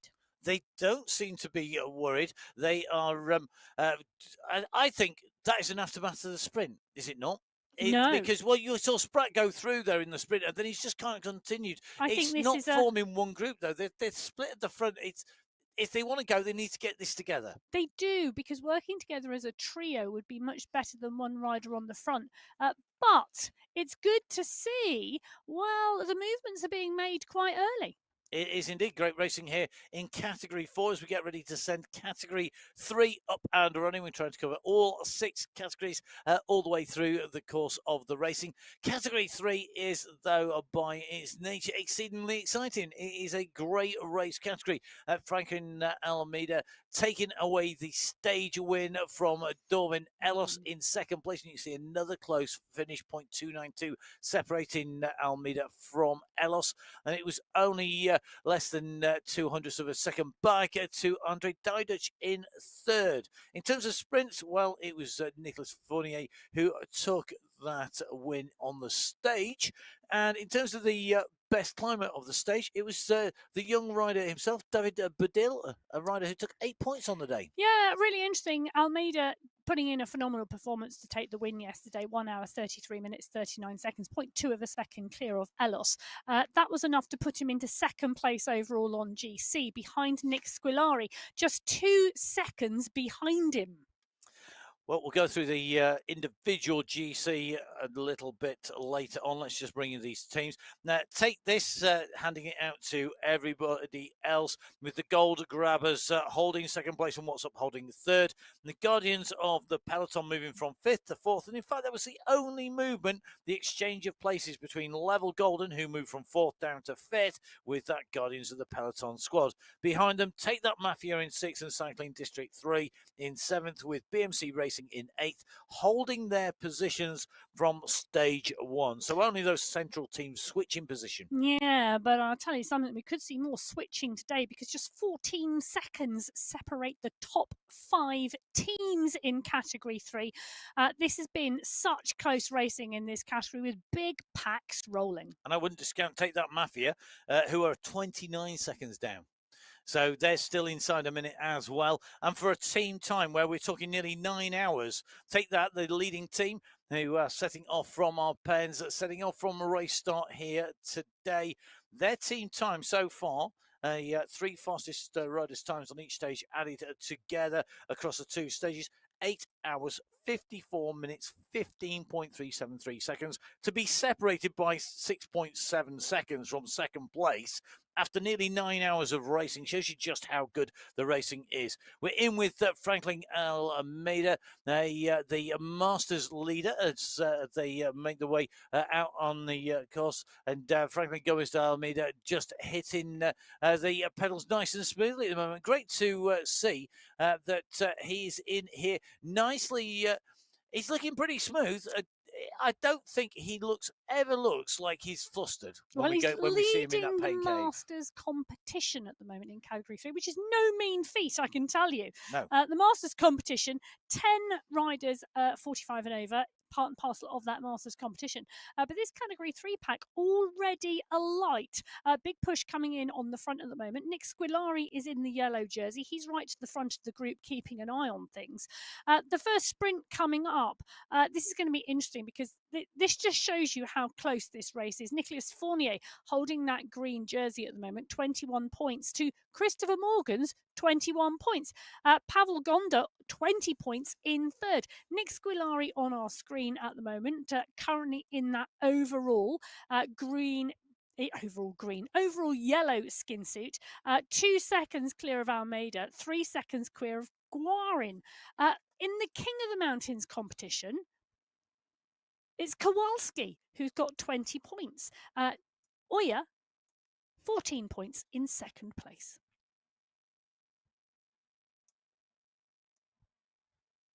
So the overall slightly different, of course, because Badil was the rider who scored the most points yesterday. He scored 8 points. That moved him up to 4th place. He's just outside that top 3 of Kowalski, Oya and Batty. He'll be looking, I think, to move up again today. A very similar way of riding. Interestingly, Christopher Morgan, a rider who went on the breakaway yesterday, in with Rafael Amaro and Nicolas Fournier there, saying, "Let's get some turns going here. Let's get a move on here." The sprint leader overall at the moment for me, just I'm not sure I would be pushing on quite as strongly here in Alula on this rolling course as they make their way down on the roads here.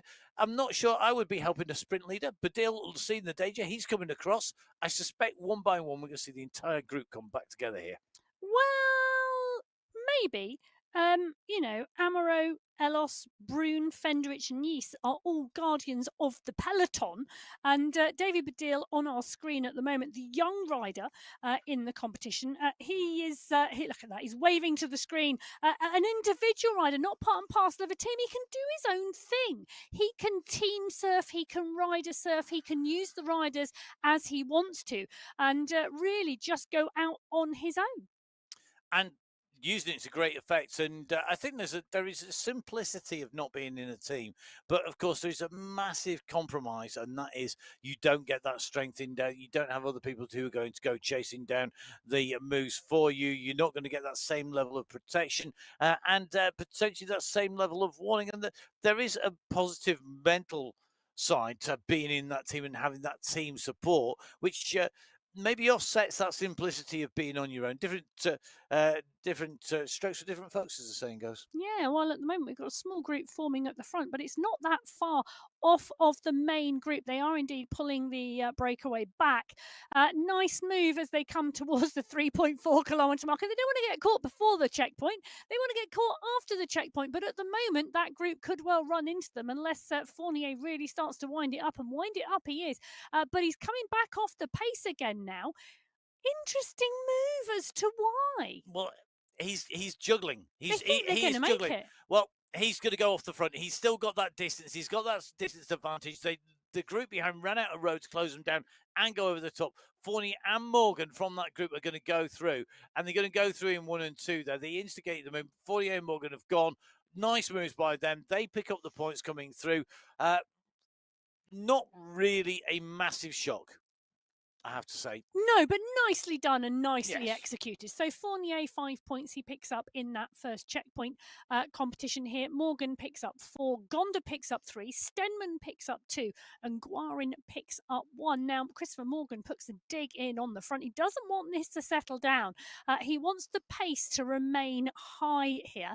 And he really is trying to pull this group along. Well, Fournier trying to close it down. Gonda in 2, also wanting to close down because they don't want Christopher Morgan to go off the front. And they don't want him going on to the next checkpoint for good reason. Fournier leading, 26 points overall now in that points competition. Morgan in second place, 25 points. Gonda in third, 23 points. So no way is Gonda going to let Morgan go have a roll off the front to go down to the next checkpoint. That would just be like giving the points away. He wants to bring Morgan back in. Fournier, Morgan and Gonda, actually the 3 riders who've got the biggest incentive to get off down the road and reinforce the lead over Stenman in 4th place at the moment with 17 points. Let's go back across, though, into Category 6. Leaders on the road. Well, they are, and 23.5 kilometres is the distance they have travelled in the 36 minutes they have been racing. We drop in with Sebza as he utilises his arms to the best of ability and pumps those pedals strongly, and it takes him off the front of the group. Nice little move there and showing us how it's done in style. Well, the Alpha Hills is the section they've just been through, and Cadabona was the rider who picked up the 5 points at that point in time. Fosseed in 2 took 4, Arago took 3, and in fact, in terms of the lower points, Rooney picked up 2 and Silver picked up 1. Nice moves going over there, getting those points. Wojciech Sebza on the front, the most sartorially elegant rider in the MyWhoosh peloton. Very nice kit there, but also on brand as well with that UAE Emirates cap.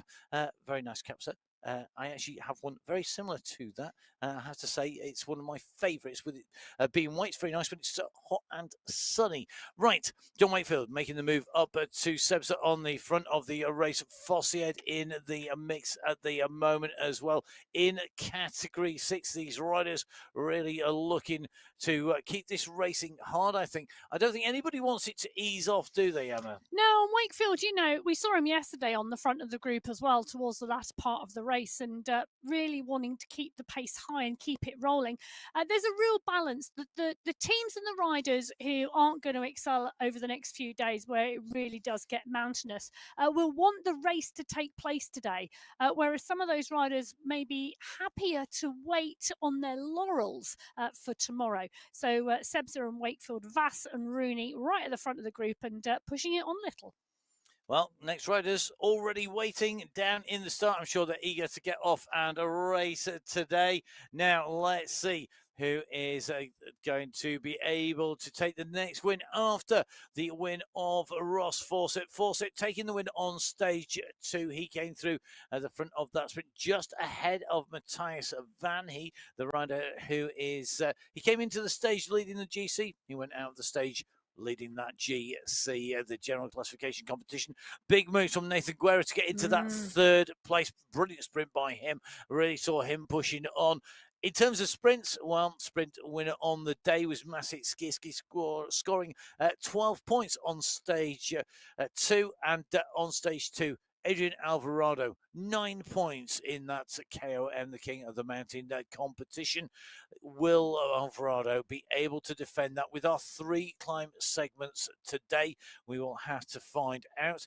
In terms of the team competition, the Goats are still leading that from Abus Esports as they came in through the Watt Bonds, holding on to their third position. Moving up into third was the Fast guys. They went over the top of the Smarties and the Hitmen. The Hitmen are now into 5th place with the Fast guys in 6th. The UAE Clan team, well, they are in 7th place. They moved up 1 place with Cycling District 2 currently in 8th position. 9th position is Raiders of the Storm.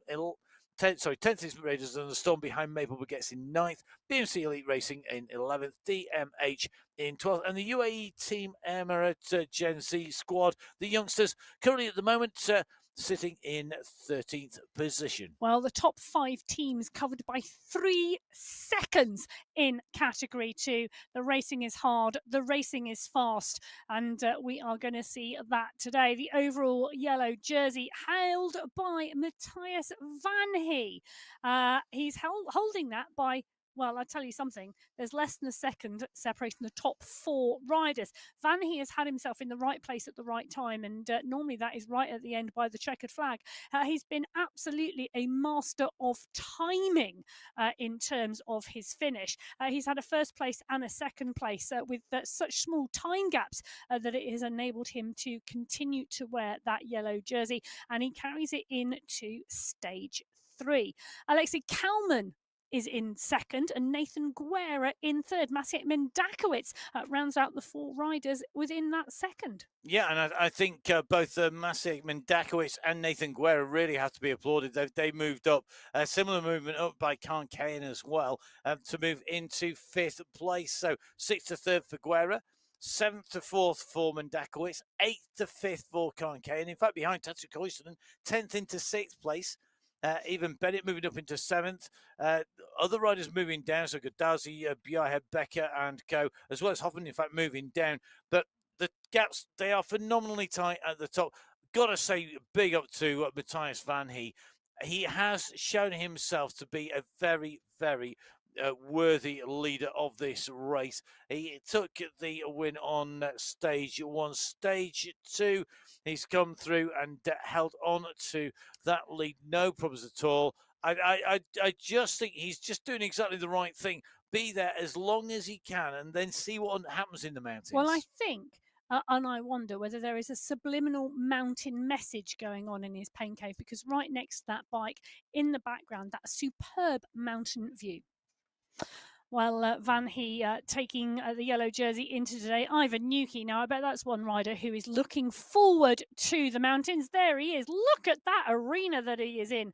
Whichever hall he is in Abu Dhabi, it's a fabulous stage to be riding the bike and racing at stage 3 on the MyWhoosh Championships. For me, he's one to watch as we move into Zurich tomorrow and then into Japan on stage 5. We know he has great climbing legs. Now, in that climbing competition in Category 2, it's Adrian Alvarado who tops the table at the moment with 24 points. Khan Kane in 2nd place with 12. That could all be up for grabs today because we've got 3 climbing checkpoints. Alvarado, you can see there in that polka dot skin suit. The green skin suit, well, that sits on the shoulders of Maciej Skierski. 17 points he has in that competition, 12 of them picked up yesterday. He finished 2nd overall in that points competition on stage 1. He took the green skin suit from Olivier Simmons, the Abus Esports rider, who has 14 points in 2nd place.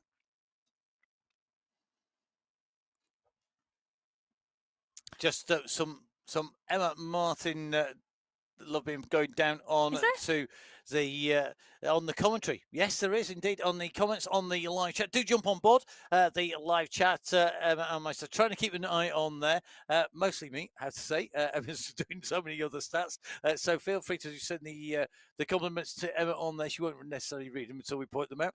Van, his superb mountain view got some good marks on there. And yes, a very subdued start. Greg Lonson with trying to steal the crown as the biggest contributor. Difficult when we're here all the way through all of the races. But yeah, I agree. It's taken a little while for it to get going. I think there's a lot more focus. I think the further up the categories we go, the more focus there is on those exact moments when the effort is needed to do and get those points rather than necessarily animating the racing. And we do generally see categories 6, 5, and 4. They're just a little bit less inhibited, I think. Well, but what's interesting here is Category 2 seems to be following the strategy of Category 3, actually. A small group of riders going down the road at the 3-kilometre marker, the first checkpoint at 3.2. They are going to see that banner very shortly. The question is, will this group come from behind and charge and go over the top? Manchando at the moment pushing on here. Skierski's here. SS is here. Trujillo is here. Interestingly, they let the riders at the front of the sprint competition come to the fore of the group and go clear. David Stella, though, is not one of those riders. He's putting in a stellar performance at the moment as he goes underneath the banner to pick up 5 points. Olivier Simmons is going to take 4. Skierski in the green skin suit is only going to get 3 points out of that. Well, great ride by David Stella there. Yeah. Previously, he scored 4 points in this competition, riding for the UAE Team Emirates Gen Z squad. The Italian rider now moves up, and that has taken him from down in the lower positions right up into 4th place overall, because he's got 9 points in the bank there. He added to those the original 4 with the 5 that he's got that you can see on the screen. Simmons' 4 helps him pull back the gap a little bit onto Skierski. They're separated by 2 points, so at the top of the overall standings in the sprint. After that sprint, Skierski with 20 in the lead, Simmons second, 18 points. SS for the UAE clan team in third, 12 points. And the UAE Team Emirates Gen Z rider Stella in 4th place with 9 points. And then 2 riders tied, including, so it's Mr. X100 and Mateo Sanchez, who have both got 8 points tied in 5th at the moment. So that sprint competition really going to play out over the next 3 sprints. Remember, 4 sprints here today.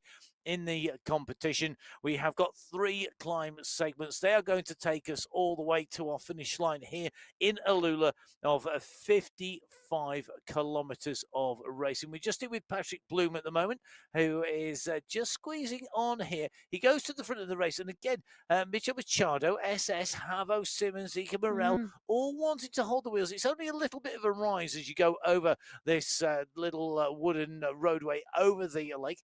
I hesitate to call it a bridge. Well, it is a bridge. It's going over a body of water. If it wasn't there, they'd be swimming. It's not a triathlon. It's a raised wooden elevated roadway. It doesn't. Well, what is that other than a bridge?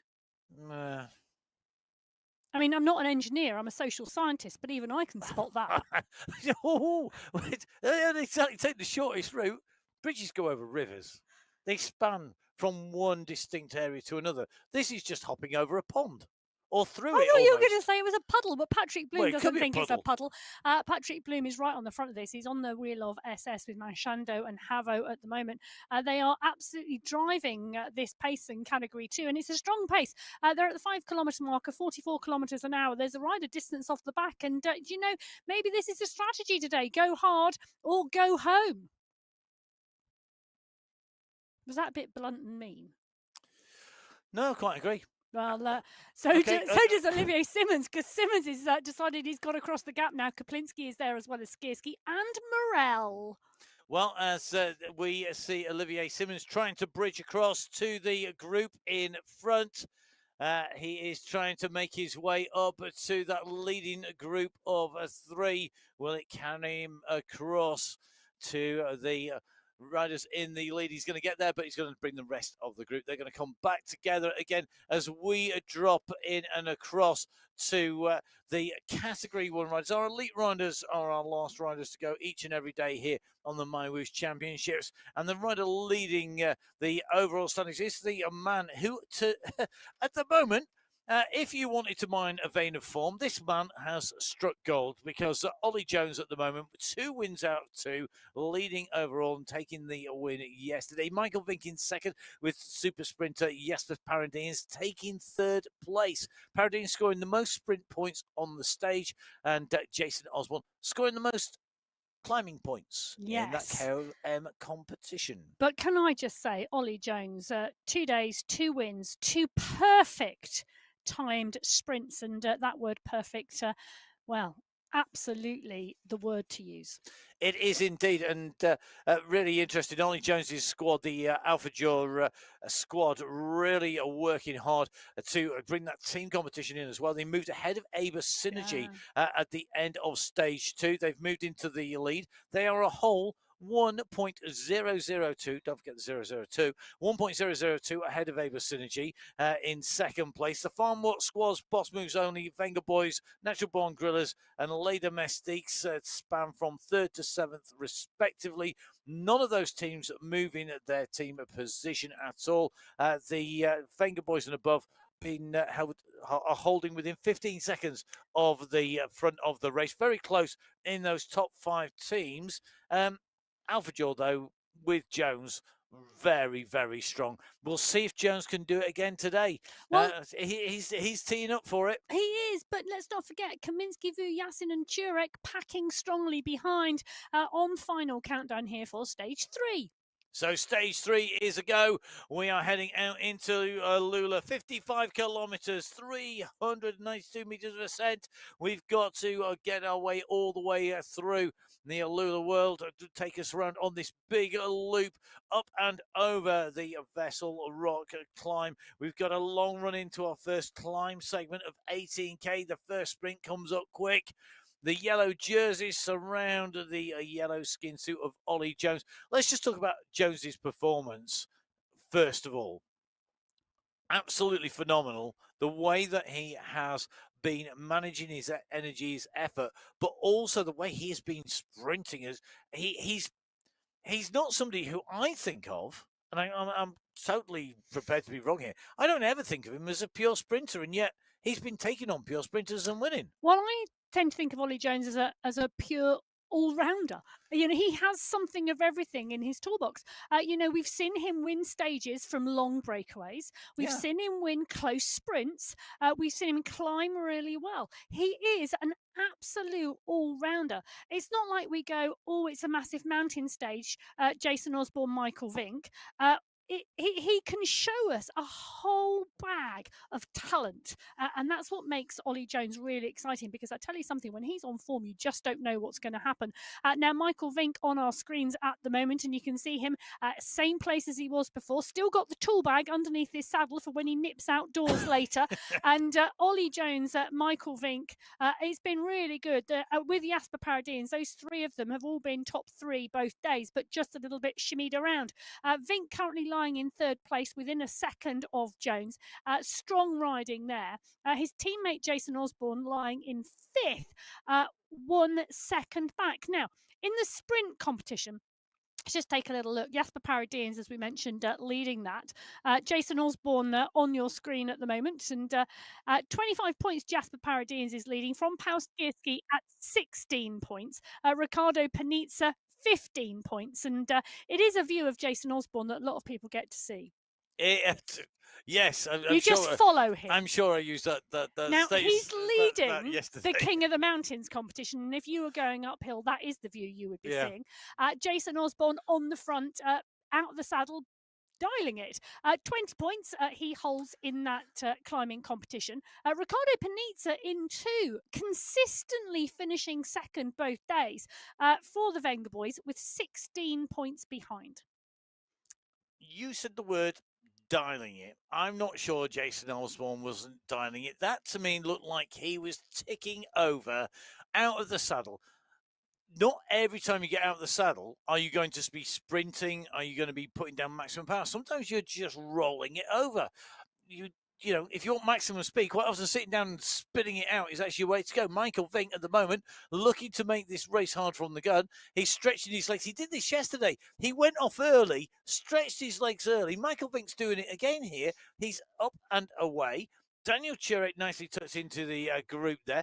Plenty of reading on the shells, Do I you know what? noticed, just in case he's got a long turbo session dialed in and he decides he's not going to want to There's watch the nothing world. wrong with having a library, you know. But Michael Vink, I think he's after some TV time. You know, he's harking back to his road days where you've got to be in the breakaway early to get your TV time. I think he wants to really break this. He's tried it day after day after day. One of these days, it's going to stick. And to be honest, going into the climbing stages that we've got coming up, stages 4 and 5, I don't think it's a crazy move to try and break this race up early. Josiah Betty going early as well, looking for that breakaway. David Nitko up there, Palskirski responding to it. This could be a dangerous move. They can get themselves together here. And I think there's just going to be the problem they've almost got is because Michael Vink's in there, they're going to get chased down. You know, who lets Vink go down the road? Only a forward do that. Well, maybe. They are actually going for the sprint in reality. They're at 3.1k, and this is why we see that big response. At 3.4, and this is what the push is. And Betty and Skierski part and parcel of that. Vink now opening up the throttle at 12 watts per kilo. Paradine's going over the top. Jasper Paradines has gone over the top of Pal Skierski. Skierski's on our screen at the moment.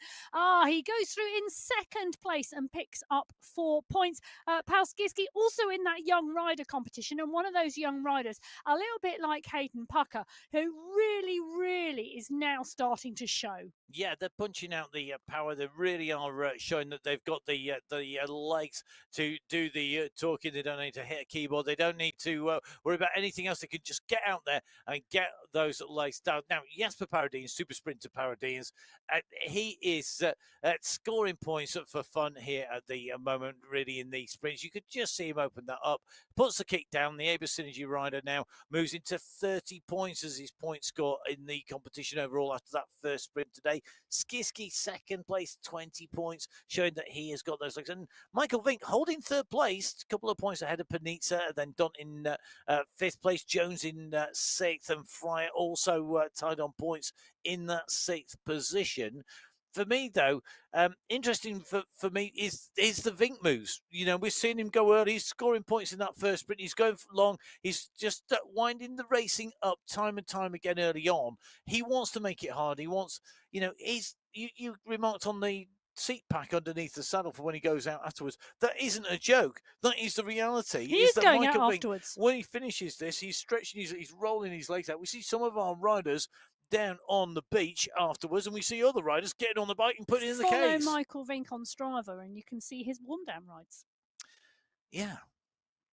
Well, at the moment, we've got 33 riders in this leading group in Category 1. Neil Fryatt is right in the mix. He's leading the Masters competition at the moment. That's what the skin suit by the side of his name means. Great rider, and yes. Already qualified for the semi-finals of the World Championships because he finished in the top 3 of the USA National Championships earlier on this year. And if you look at their qualification quota information, it says they're taking the top 3 towards the semi-final, and then they're having a qualification race towards the end of August for the other positions on the squad. So category 6 at the moment on the right hand side of your screen, category 1 with Neil Fryer on the left hand side of your screen. Category 6 at the moment, big group here together at the 36.4 kilometre mark. At 36.4k, they're over the top of the climb, and they've still got a huge bunch together.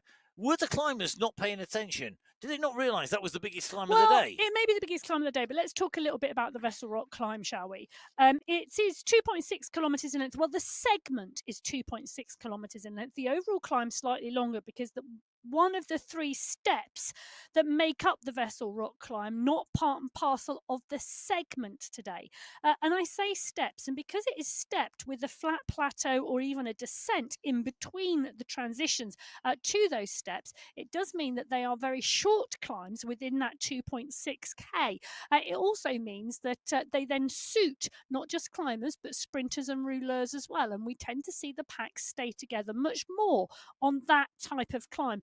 It'll all be different tomorrow. If you want to watch a climb stage, tomorrow is the day to tune in. But today, well, we are setting up for the mountains. This is stage 3 of the MyWhoosh Championships for 2025. So as we saw category 6 descend off the far side, well over 25 riders on that descent. We now see category 5 on the way up the climb. You can see our climb leader in there, Bruno O'Donoghue, in here. Bruno O'Donoghue doing the business in that climbs competition so far. Will he be able to take the points at the top of this climb? It levels off here. It's got a slight rise before the descent down. It kicks again then, and that upper slope, that run to the finish, really, really critical to get that timing right going in. Aren't we going to see if he's going to be able to do that? I hope we are, because we are going to head into this descent, build some momentum, kick down hard. The category 5 riders starting to catch category 6, and the category 5 riders starting to shed riders behind. Top right hand side of your screen, you can see those blue discs starting to separate. We've now got at least 3 distinct sets of riders on the road in category 5 on the right hand side of your screen. They are at the top of the climb. The category 4 riders have just come through the Alula sprint. They are currently another huge group at the moment. I'm just taking a little bit of a check. Do we not have a rider up the road in front? I think we might. So Ryan Giuliano, Russimaki, Rodriguez, White, Largo, all in this group. But it looks to me, well, it's Nicholas Spratt. It's the green skin suit. Interesting move. Another sprint. Yeah. Another post-sprint push. Nicholas Spratt, does Nicholas, maybe he should be a kilo rider, because he wants it to just keep on going. He just goes through the sprint, but he then keeps going. He's pushed on here. He's got 11 seconds. When he went through the sprint, he was 3 seconds clear of Villada behind. And, well, now it's more than 3 seconds. He's just kept going, hasn't he? But this is the way to break it. Keep push over the top, push and push over the top. Push and push over the top. And where's he pushing into? He's pushing into the Vessel Rock climb. And that's dangerous because he's not a bad climber. No, he's not at all. No, not even close. And when we look at it, Nicholas Spratt in category 4, I'm just trying to think, where is he? Whilst you're scrolling. I'm scrolling. Don't talk amongst yourselves. I'll just fill the void slightly. Michael Vick on the attacking category 1, whilst Emma continues to find Nicholas Spratt in the overall. Michael Vick in the lead, a 4-second gap now. So really pushing into the front, really pushing on. And at the moment, 6.5 watts per kilo. Behind, no real concerted chase. So has Vink managed to finally break it clear and do what Nicholas Spratt has done? We will have to find out. Meanwhile, category 2 race, itchy feet already for our leaders, because Mr. X100, Jakob Björklund and Micho Machado have gone clear. 3 leaders clear in category 2. They're at the 15.6 kilometre marker. They're coming into towards those Alpha Car hills. They've just come off that rather large bump that comes before. They've used it to get the gap, and at the moment that gap is 15 seconds between the 3 leaders, our breakaway 3 riders, Mr. X100, Micho Machado, along with Jakob Björklund behind. The push just about starting to engage, but it's 16 seconds now. Yeah, 16 seconds that gap. 16 kilometre marker as well, and they're 200 metres clear of the chase behind. Kaplinski, Kisnowski, Hansen, Stays and Bloom are all at the front as a group, but at the moment they seem happy. I don't see why anyone would seem happy to let those 3 riders go down the road, but only their teammates. Well, and that's it, isn't it? Because the teammates then mark the front of the group. They come to the front, they come off the pace. They take the pace off the group, they allow the gap to get bigger. And that's what your teammates are for. Your teammates will not chase you if you are down the road. You know, it's their job to protect your gap. Well, X100, Mashando, and Bjorkland, the three riders clear at the 16.5 kilometre marker. And they're coming in towards the Alpha Quar Hills, the first climbing section of the day. In that Category 2 race, the mountains competition held by Alvarado, Kayan in second, Tagasuki in third. X100 sitting in fourth place suits him in terms of picking up points here. But Shando and Bjorkland could well be in this for the long run. And one of the things, and I was just doing some quick double checks, each of those riders, they're all in a separate team. They're all teams of 5 riders. So potentially you've just suddenly taken 12 chasing riders out of that chase group. 12 riders behind. Takasugi, Quintero, Alvarado, Chigillo, Gaddazi, Gombe, Havo, Guerra, Nuki, Mutawai, Grace, and SS.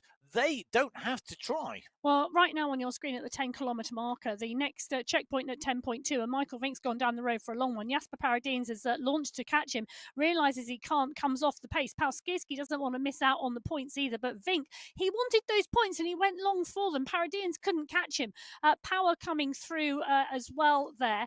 So Michael Vink picking up the points on the Newtown sprint checkpoint. Jasper Paradines coming through in 2. Palskirski does indeed pick up 3 points. He's been sweeping up those points quietly today. Ricardo Panizza picks up 2 and Kel Power picks up 1. The entire pack are through now, and I'm just double checking to make sure everybody is in the group. Yes, they are, all 33 of them still together. When I say they're still together, Michael Vink is still dangling out front. Well, Michael Vink's not going to back off. He's going to do, a sprat. He's going to keep on pushing and push on through and continue onwards, because that is what he does. It's very rare that you see him ease off very early. Meanwhile, into the Alpha Hills in Category 2, Mr. X100, Mitchell Machado and Jakob Bjorkland continue to squeeze on. 28 seconds they've got now. This could be a very decisive breakaway. Category 2 coming into this stage was very, very close indeed. Top 10 riders separated by 2 seconds overall. And that really does tell you the tale of where this racing is at. Fractions of a second separating the riders. In fact, the top 33 riders in Category 2 separated by 7 seconds. So not 9 seconds, as we said in the intro. 7 seconds. It is less than 9. Up there now, in with Jakob Bjorkland. You can just see in the background yellow jersey blowing. Jakob Bjorkland, very experienced rider on MyWhoosh. A lot of kilometers under his wheels, and at the moment. Here with Machado, with Mr. X100 continuing to push. This is really good move. Well, it is a good move, and I think this is a concerted move on the race, not just on the section, because Bjorkland, part and parcel of the Maple Baguette Express, one of those teams who are lower down the rankings at the moment. They've got Nathan Guerra on their squad, as well as Sebastian Havo, Frederic Gombert, and Arvin Godzari. I think they're going to go well when we start to go uphill, and I think Bjorkland really does want to establish some time gaps today to help the team. And the other thing it does is it takes any pressure off Guerra in chasing. Nathan Guerra's moved up into 3rd place overall on the GC. He now doesn't need to put any effort into chasing. He can just sit there and go, well, my teammates down the road. Knock yourselves out, boys and girls. It's up to you. You go chase, because I ain't going nowhere. Exactly. Oh, good to see Mikhail Kozal here on the screen, and plenty of hydration there to keep himself fueled. And you can see the wind blowing there, keeping him as cool as is possible. That's it. Well done. Keeps the hydration going. The Polish rider Michal in here, and very nicely tapping along. High cadence, 101 the revs per minute at the moment. So really spinning over the top of this little rise here. Nice. They're about to come in towards the final sprint checkpoint of the day at the 42.2 kilometre marker. So they are around 300 metres out, and you can just see the green banner ahead of them. While Milostic is down the road with another rider. So 2 riders clear at 6 seconds ahead, and Escobar now starting to chase behind because Milostic et al. Will pick up the points underneath that banner. It's Brett McMurtry Interesting. So Milostic and McMurtry picking up those points, both part and parcel of the BMC Spinergy squad. They've let two teammates go down the road to pick up those points. Interesting tactics, but very effective. Milostic taking 5, McMurtry taking 4, Kozal taking 3. 2 for Escobar, 1 for Canabana. So Michel Kozal, that clearly working, whizzing his way up there, fully hydrated. And those points that he earned there have moved him up into 4th place overall. So as they've come through the final checkpoint of the day in Category 6 in terms of sprints, with one more climb checkpoint to go, Randy Milostic is the leader on the road at the moment, just doing some recovery from that sprint, the leader of the under-23s. So the sprint competition Category 6, Tigers leading by 2 points at the end of the day, 26 points to Escobar's 24 in second. Sponsel in third place with 21 points, 25 points separating the top 3. Then it's Kozol with 12. Mamba in 5th place with 10, but very close behind, hardly anything separating the top 15 riders in that competition. Well, that is correct. Next 100 going out here towards the end of the Alpha Hills section. He's going to want to pick up the points in the King of the Mountains competition. Mashando and Bjorkland behind. It's still a 27-second gap back. Look at that gap now. And you can see it on the top right-hand corner of your screen. In fact, the group are not even in shot behind. There they go. They're coming into camera shot right now.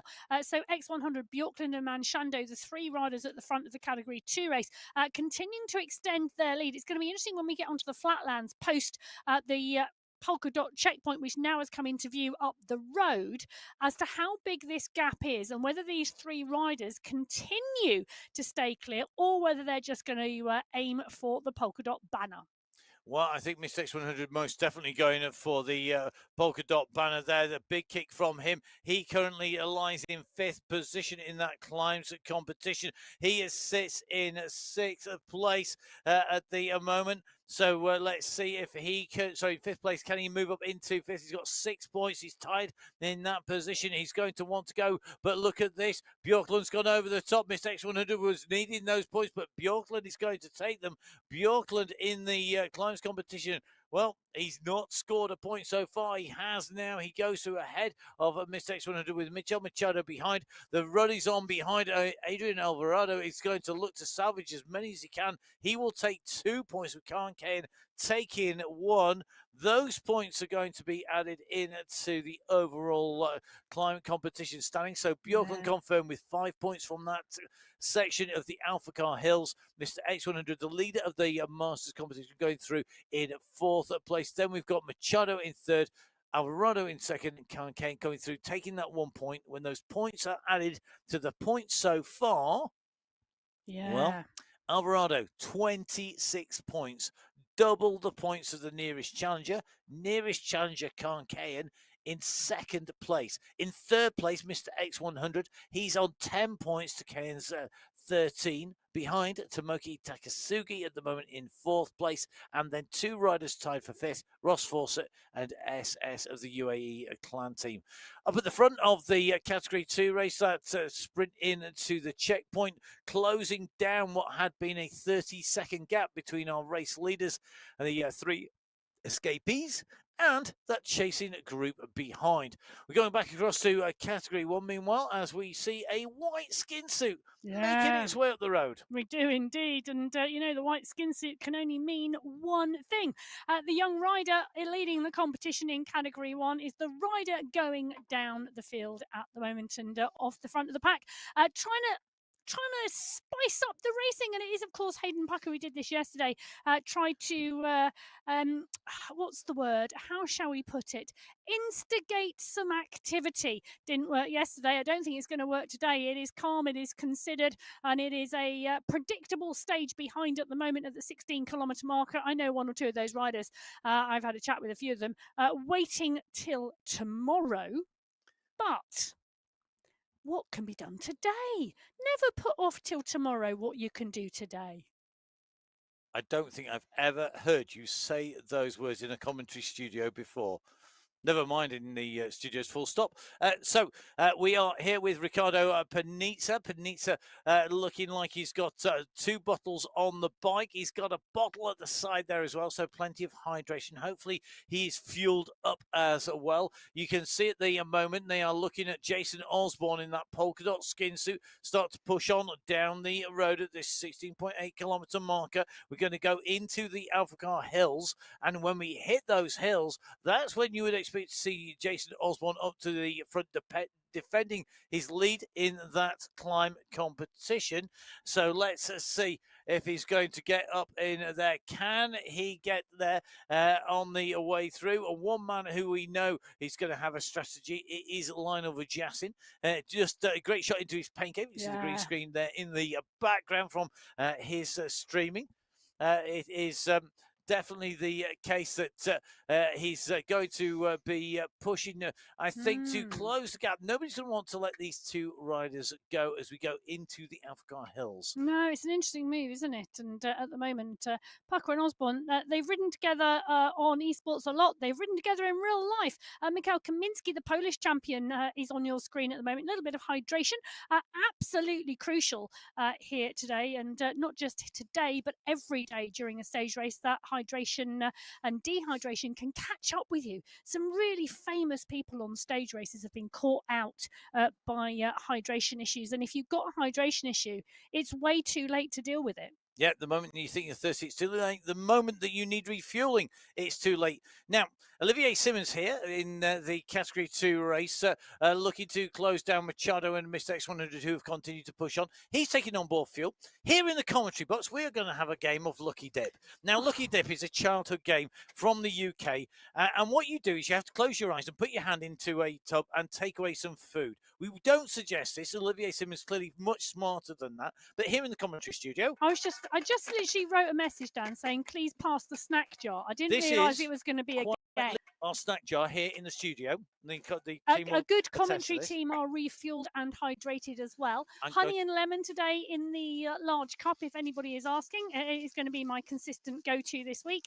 Just looking for a snack bar now. I'm going to do as requested. I'm closing my eyes. I'm putting my hand into the tin, and I'm hoping I'm going to pull out the one I really would like. So whilst Emma tries to refuel, I don't want that one. She fell miserably in the task of selecting the correct. These are actually proper nutritious sports bars. We do go for proper. Do you want to exchange it? Are we going to change the rules? So, and whilst Emma dishes herself out something she actually wants from the Lucky Dip bar, Martin Trzejanowski just freewheeling there, not wanting to go too far up to the front. They're wanting to stay in the draft. Some interesting chat in the chat room, not about Martin Trzejanowski, but a question: is Skierski currently the best Polish cyclist? Well, now that is a very wide question because cycling is a massive discipline. Does it mean mountain biking, cyclocross, gravel, road, track, or esports? Indoor cycling, artistic cycling, cycling football. Oh yeah, there's some great artistic cyclists. Yeah, that was what came to mind. Eastern Europe, really big. Yeah, very much. Cycle ball. I have to say, I actually think Paweł Skierski is a rider who is one for the future, particularly if you just stick with cycling esports, because I think it really suits, particularly races like this, and the World Championships suit his power profile. But we'll have to see, because you've got some strong riders there. A really punchy rider. Yes. And I think, we've seen some really great racing from him. And he's actually a young rider as well. I think I join you in thinking he really is a rider for the future. He's a rider who's learning his craft. He's been getting stronger and stronger and stronger, and those performances are now starting to come. Okay, we're going to let Emma eat that in peace and not put any words to the action as she has devoured or tried to devour the bar, trying to eat up the kilometres and get and eat up those meters coming into the checkpoint. It is Hayden Puckett on the front. He's got Osborne and Panizza for company, but look at that group behind. They know what the distance is. They know the gap. And now you see a big kick coming from Osborne. The polka dot skin suit accelerates up 12 watts per kilo coming onto this rise, onto the elevated wooden roadway. Not necessarily a bridge, because although it does cross from one side to the other, making the way in. These kickers really do take the toll. So up on to the climb they go. Pucker, Osborne, And then Panizza and Pucker, who's not letting Osborne go here, the youngster. Pucker, another of our bright stars for the future, chasing. He's got this view in terms of avatars. He's got the same view if he was following him. Pucker and Osborne have ridden together in person as well. We've actually seen them riding out and doing some training together, but great to see them now up the road. They open the gap. They're getting close down here, and it may be that momentum will tell today, Emma, because look at Panizza. He sat here looking very focused, looking in front. They have still got Osborne in front, but have they got this timing just right? They're going to come on to him after having let him expend a whole stack of energy on the run to the line. Well, it's an interesting move, and he digs again, and you can see Osborne on the front there continues to hold that. The power is going down, but Turek and Cutler, Noren and Kroll, Paradians is there as well, and Jasper Paradians, I think he's dangerous at this move at the moment as they come to the top of the penultimate climb. They've got one descent and then the final kicker, and Jason Osborne brought back into the fold. Bjorn Andreasen coming up. I love that. That's 3 World Championship jerseys between those 2 riders on the front. I'm never going to get tired of saying that when we see them side by side on the screen. But Osborne now, the pack back, the polka dot banner just beyond the green and pink MyWhoosh banner. So these are the next climbing points available in that King of the Mountains competition. Osborne kicks again on the right-hand side of the road there, moves up into the lead. The rest of this group are coming at speed, but are they able to answer him? Andreasen is looking good here in pursuit, but it is Panizza closest to Osborne. Panizza goes on to the wheel of Osborne. He can't get round him. Osborne's going to take number 1, Panizza 2, Andreasen 3, Tugels 4, and Wu goes through. Yunfei Wu, also known as Marshall Wu, goes through, I think, in 5th place, if that is confirmed. Can I just say, Riccardo Panizza, he has been doing a cracking job over these first 3 days. Jason Osborne picking up 5 points, cementing that position at the top of the King of the Mountains competition. Riccardo Panizza picking up 4 points, cementing 2nd place. Bjorn Andreasen picking up 3, Tugels picking up 2, and Wu picking up 1. I know it's going to change when we get to Zurich tomorrow. Well, it might not. You never know. That's a bold statement. Bigger points on offer tomorrow because of the categorization of the climbs. And then when we go into Japan and again on stage 5. But at the moment, Panizza, I am loving the moves from the Wenger boys. I could come up with some very dodgy dance tune based comment on that, but I won't. But yeah. No. Let's go back to the racing. Let's go back to Category 6, who are our furthest riders down the road at the moment. They are at 50.2 kilometres. Cadabona just clear of the main bunch here with Diaz, Silva, Rooney, Fabra, Escobar and co. In that main pack, they go underneath the last climber banner on the Face Rock climb. That small, sharp, shark-toothed series of summits that test the rider's skills.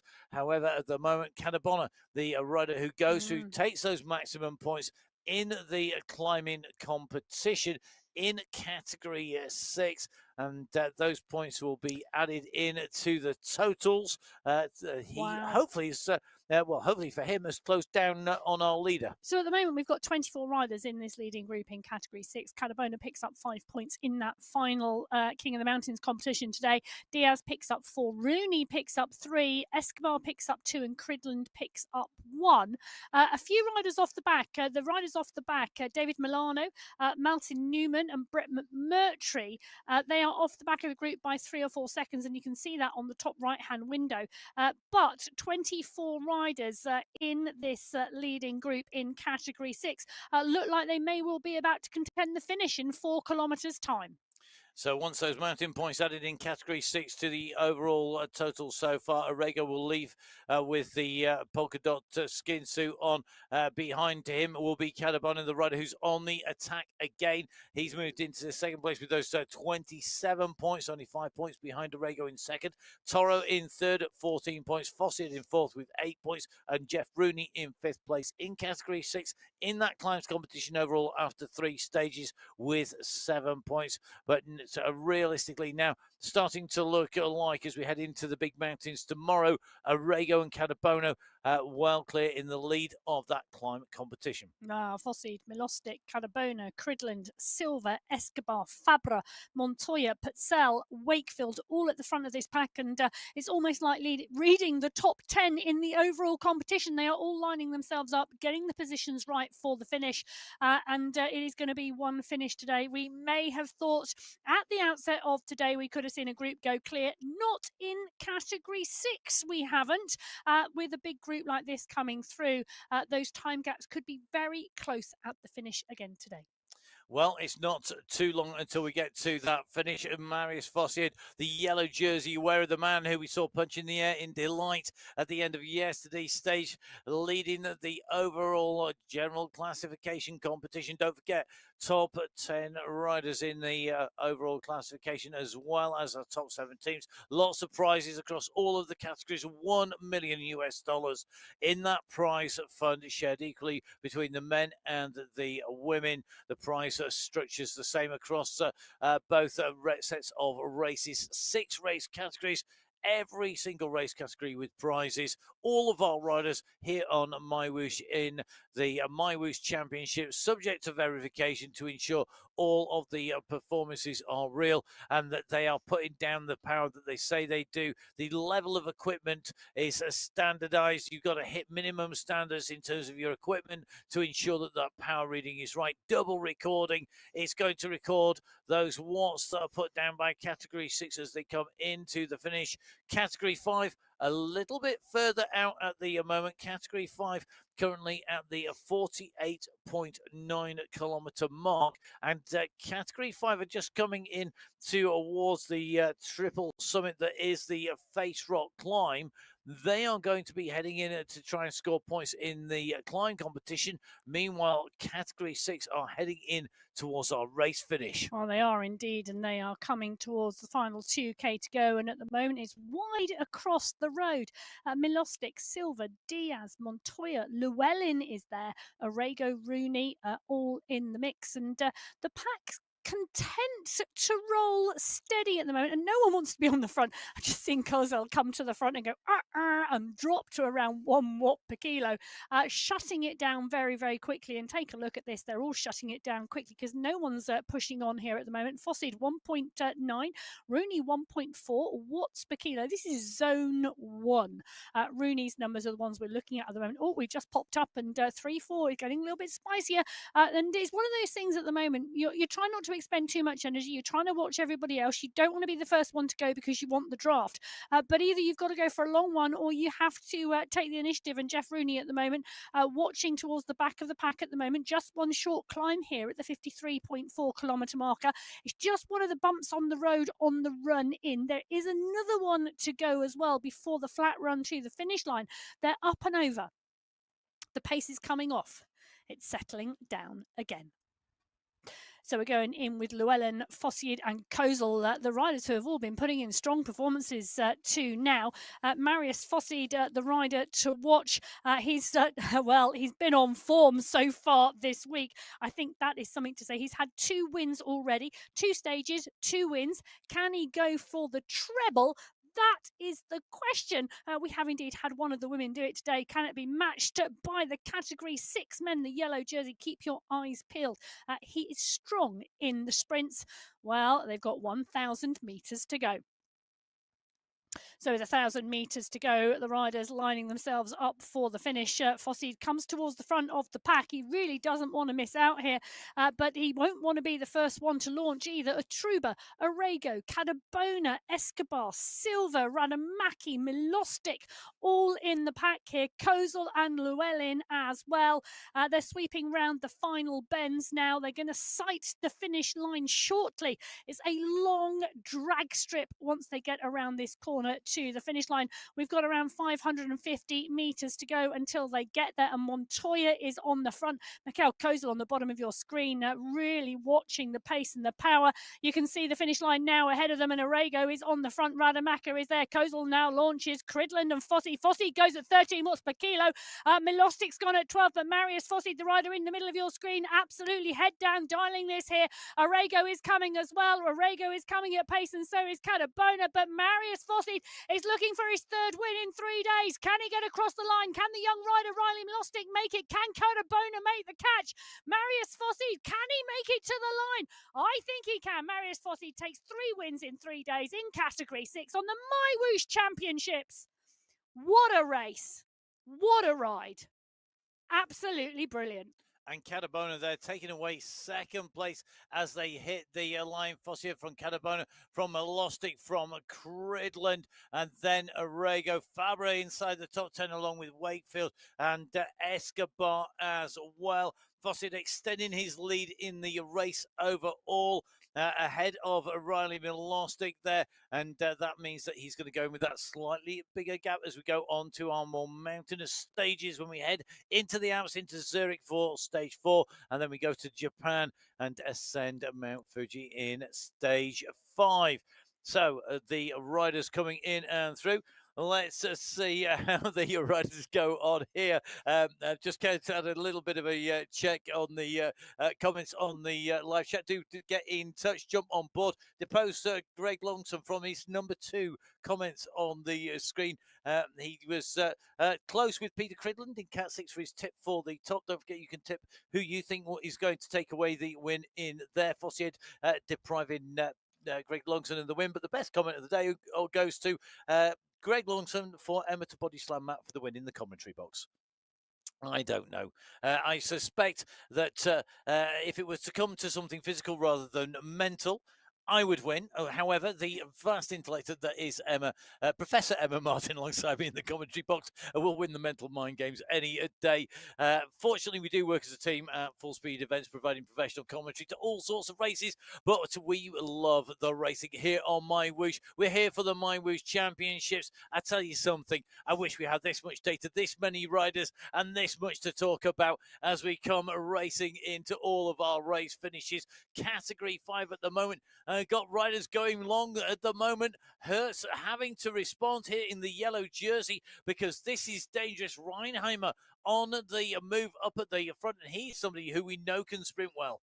He is indeed, and Reinheimer absolutely dialing it here. O'Donoghue is in the mix as well. The polka dot skin suit, that's an interesting move. Lenador is there as well. Martin Wang at the front of the group. They're coming up for the 2-kilometre marker to go. That's still 2,000 metres, and going out now is going to be hard to hold. It's a great move if you can make it stick. The group is just, there's enough people, I think, to always have somebody come after you. O'Donoghue is going here, the leader of the mountains competition, the climbs competition here in Category 5, are looking to close the gap down. Can they get a breakaway moving off the front here? Will it come down to a sprint? Andrew Neville Ross is down in there. This is going to be really interesting to see because he was firing well. He's been sprinting well, but this group of 4 riders at the moment, this is dangerous. 4 seconds is the gap. Can they make it stay? Well, the 2 small bumps in the road may well help. And with the last 1,500 metres to go, Lenador is on the top of your screen as well. Mukhtari is in the mix, and so is Neville Ross. But they're in the mix chasing at the moment. They're chasing Lenador, Wang, Reinheimer and O'Donoghue. O'Donoghue getting distance from the pack. Stein and Holm is coming from behind along with Painter, but the pace is not on the group. Hagland now starting to run at this. Hagland's starting to do some work, and so is Agadello, but they're not really unleashing the sprint yet. They've still got 1,100 metres to go here on the MyWhoosh Championship, stage 3 of 8 days of racing. Well, there's a rest day thrown in, and these guys are going to need the rest because they are absolutely dialing it here today as they go underneath the 1,000 metre to go mark. So our leaders at the moment, Wang, Reinheimer and Lenador, 5 seconds back to Hagland. They keep on pushing behind. It's not a concerted chase. The teams need to get their act together and get together fast because they've got to keep on pushing. Loving the picture of Matt Lenador up on the right-hand side there. You can see the efforts that's going into making this stay at the front behind. Hagland starting to get that gap down. It's to 2 seconds and the train is coming behind. It may be that they're going to take them right on the line. They're having to unleash early. Well, Lenador's covered himself and cooled him down in water as quickly as he could. Reinheimer is there with Lenador, but Kendall is coming and so is Agudelo. Agudelo is launching, but they're not at full bore yet. They've still got 400 metres to go, and Mukhtari is absolutely dialing this. Wang and Lenador on the front with Reinheimer. Are they going to make it? Are they going to run out of road? It's Felipe Reinheimer, Martin Wang and Mac Munro, Lenador, Agudelo and Hertz are coming. So is Andrew Neville-Ross. Neville-Ross is on the power at the moment. 10 watts per kilo coming out of this, but Reinheimer's still on the front. Agudelo goes over the top. Wang is there. Hertz is coming. The yellow jersey goes over the top at the right time today. Juice takes the win in category 5. That was one massive sprint. So Julian Hertz repeats that double win day after day. Fossier took it last as he was going over the line in category 6. Hertz repeats his win, taking top spot here today on stage 3 from Alexis Agudelo.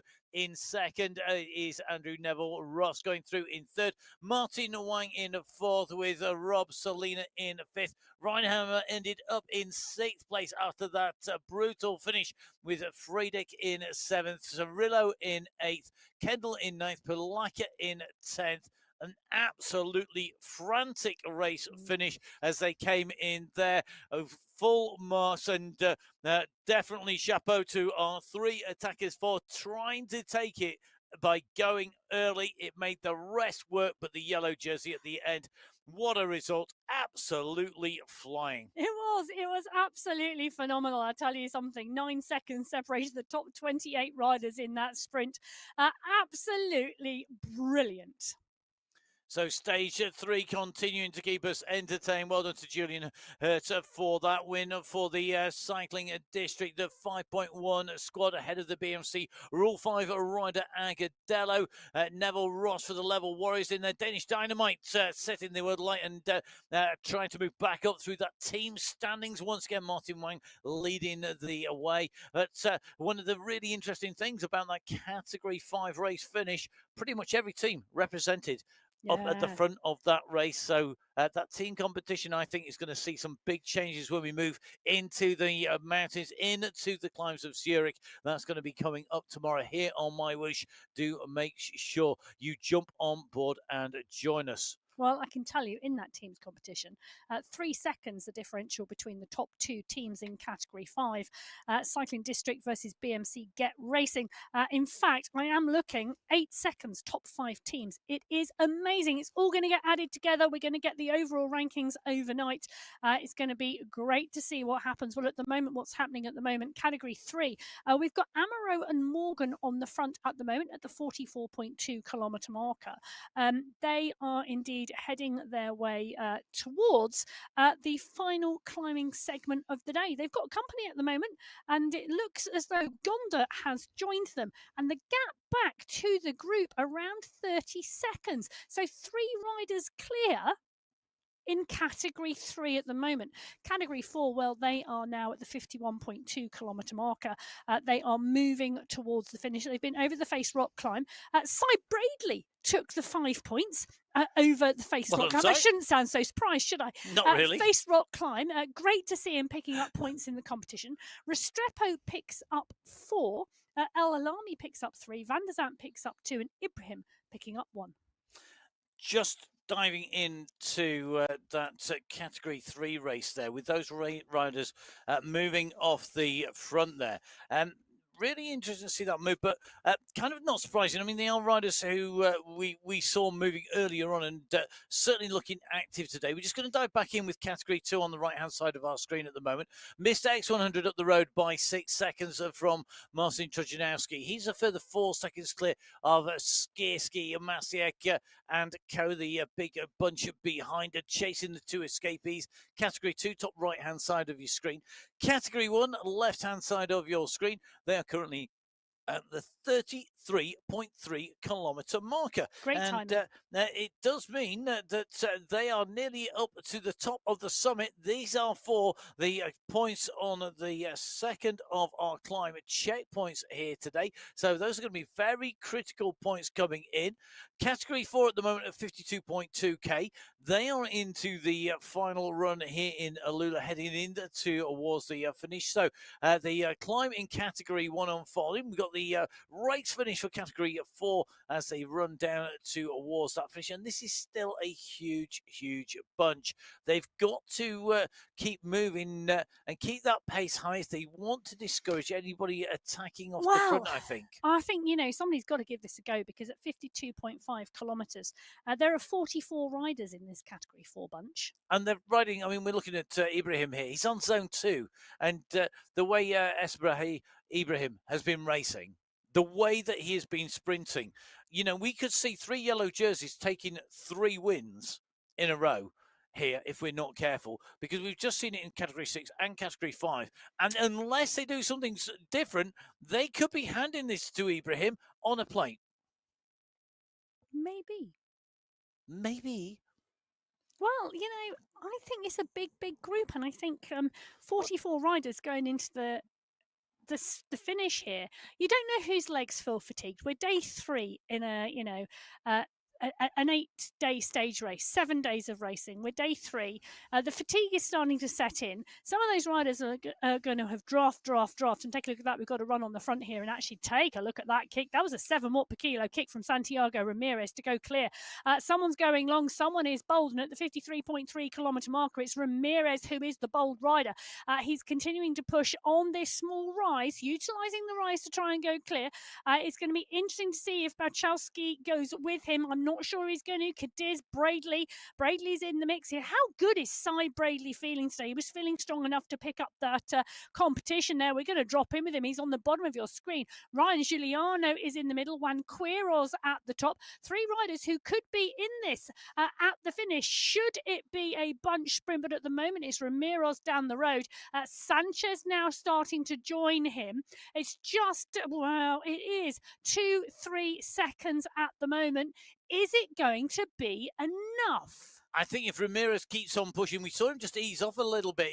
I think he wanted somebody to go with him. But to be honest, Sanchez came a little bit too late there. And the problem is that they need to be decisive in their moves here. There's a little bit of hesitation that you just cannot afford. That group, as you say, is huge here. Ramirez is in the moves. You can see him looking at the screen, wanting to make sure he gets to that finish. But the bunch are coming, and they are going to mob him. Well, the bunch has gone over the top at 900 metres to go. They've gone over the top of Ramirez, not Sanchez. Sanchez is a further 3 seconds down the road. They're coming up for 750 metres to go.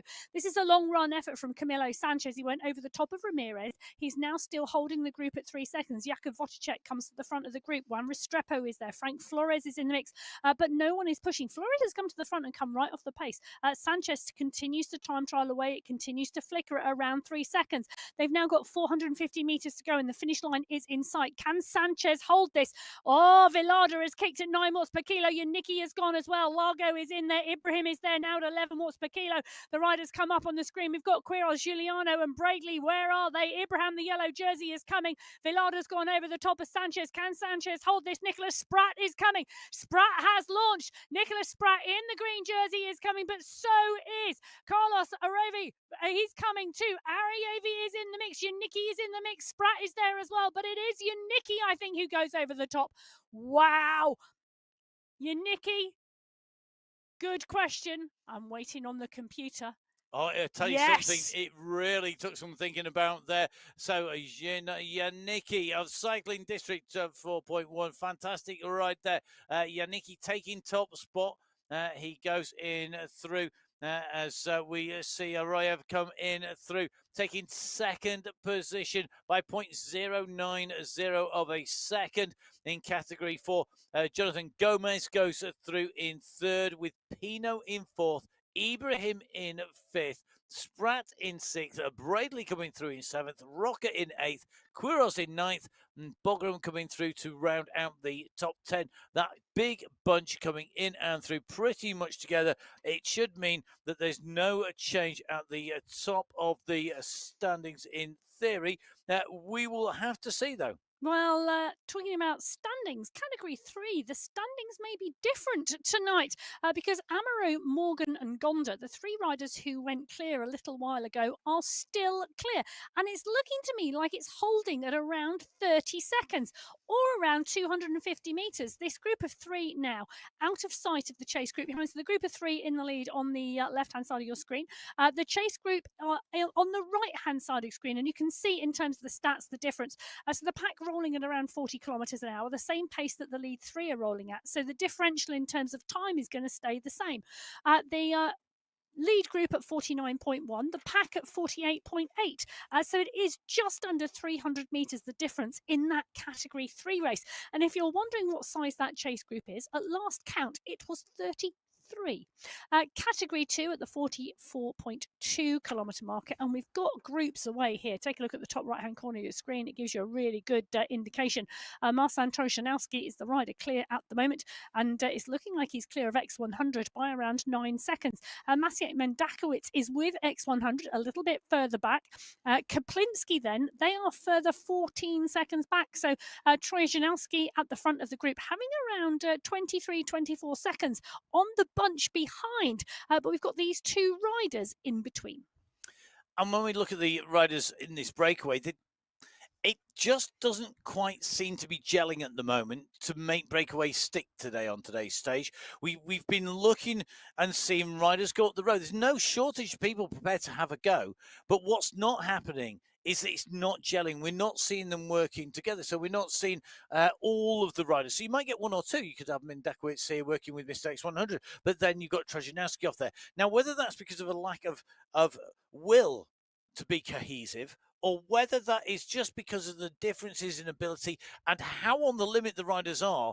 And then you hit a rise, somebody who's just going that little bit better on the rises is pulling clear, somebody who's a little bit stronger on the flat is able to put the pressure on, and they're just not, it's just not working. So whether that is will or whether that is about the watts and where they're applying it, I think for me, that is the problem that they've got. Marcin Trojanowski at the moment, great riding by him. He's now moving clear of that group. He's sort of 30 seconds clear. But we've got a long way to go. These riders in Category 2, long way to the finish. So Category 1. Category 1 up over the top of the climb. The final climb segment of the day has been contested in Category 1. No, it hasn't. Has it not? I hate to tell you, but it hasn't. They're only at the 40 kilometre marker. Sorry, I meant the Vessel Rock climb. The largest climb of the day. I know. Well, it's so easy to ignore the fact that Face Rock climb, it's got 20. You can't ignore it. There's 5 points to go. There's 20 odd meters of climbing. I've been over bridges bigger than that. Well, Vink and Paradians are pushing on at the moment. They're trying to bring back in Bjorn Andresen, and it's a massive effort here from Michael Vink and Jasper Paradians to try and close this down. At the 40.3 kilometre marker, they're still just under 15k from the finish line. The next checkpoint at the sprint, that's at 42.2, so they're still just under 2k out from that, but Andresen dangerous, particularly when you let him get going. But Vink and Paradians closing it down. Pucker on the front of the pack. That's going to be an interesting move. Well, Paradians doesn't want to let Vink go too far down the road because they're coming to a Hydra sprint of 42.2k, and a couple of kilometres down the road. It means that you cannot afford to let Vink go if you are Paradians. You know the danger of that. You know that Vink is sitting in 3rd place in that sprints competition. So you got Paradians making the move up there. You've got this push on the front from Bjorn Andresen, who's a great breakaway rider, strong rider in his own right. He could go clear. The rest of the group are thinking, how much rope do we give them? How much room do we let them go? How much space can we give? How much time? How much effort do we put into this chase behind? At this stage of the racing, we are going to pick up speed naturally as we go in towards the sprint.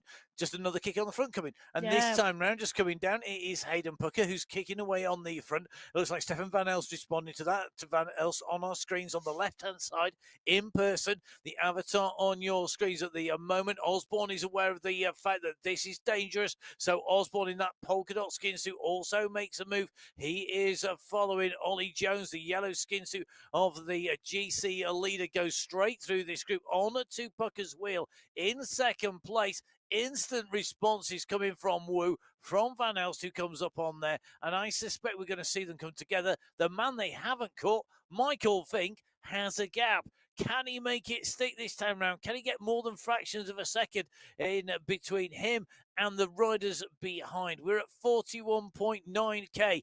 Vink pushes on 7.3 watts per kilo, 7.8, 8.6 as he goes into this downhill, driving on at still over 8 watts per kilo. He's pushing, he's committing to this to get to the sprint point. The big question will be, will he ease off? Behind Jasper Paradines, he's looking to salvage as many points as he can. Fryatt is getting in on the mix, so is Skirsky, so is Power. Vink is taking the 5. It's going to be Paradines for 4, Fryatt for 3, Skirsky for 2, and then I think Panizza for 1 point. Those are to be confirmed on the screen yet, so they are provisional. Don't forget until we get all of the results in. They are on our screens: 5, 4, 3, 2, and 1 for Vink, Paradines, Fryatt, Skirsky, and Panizza. The final sprint of the day done today. Well, Neil Fryatt, teammate of Paul Skirsky, dropping in there and picking up points. And interestingly, maybe that was a bit of a lead out. Who knows? But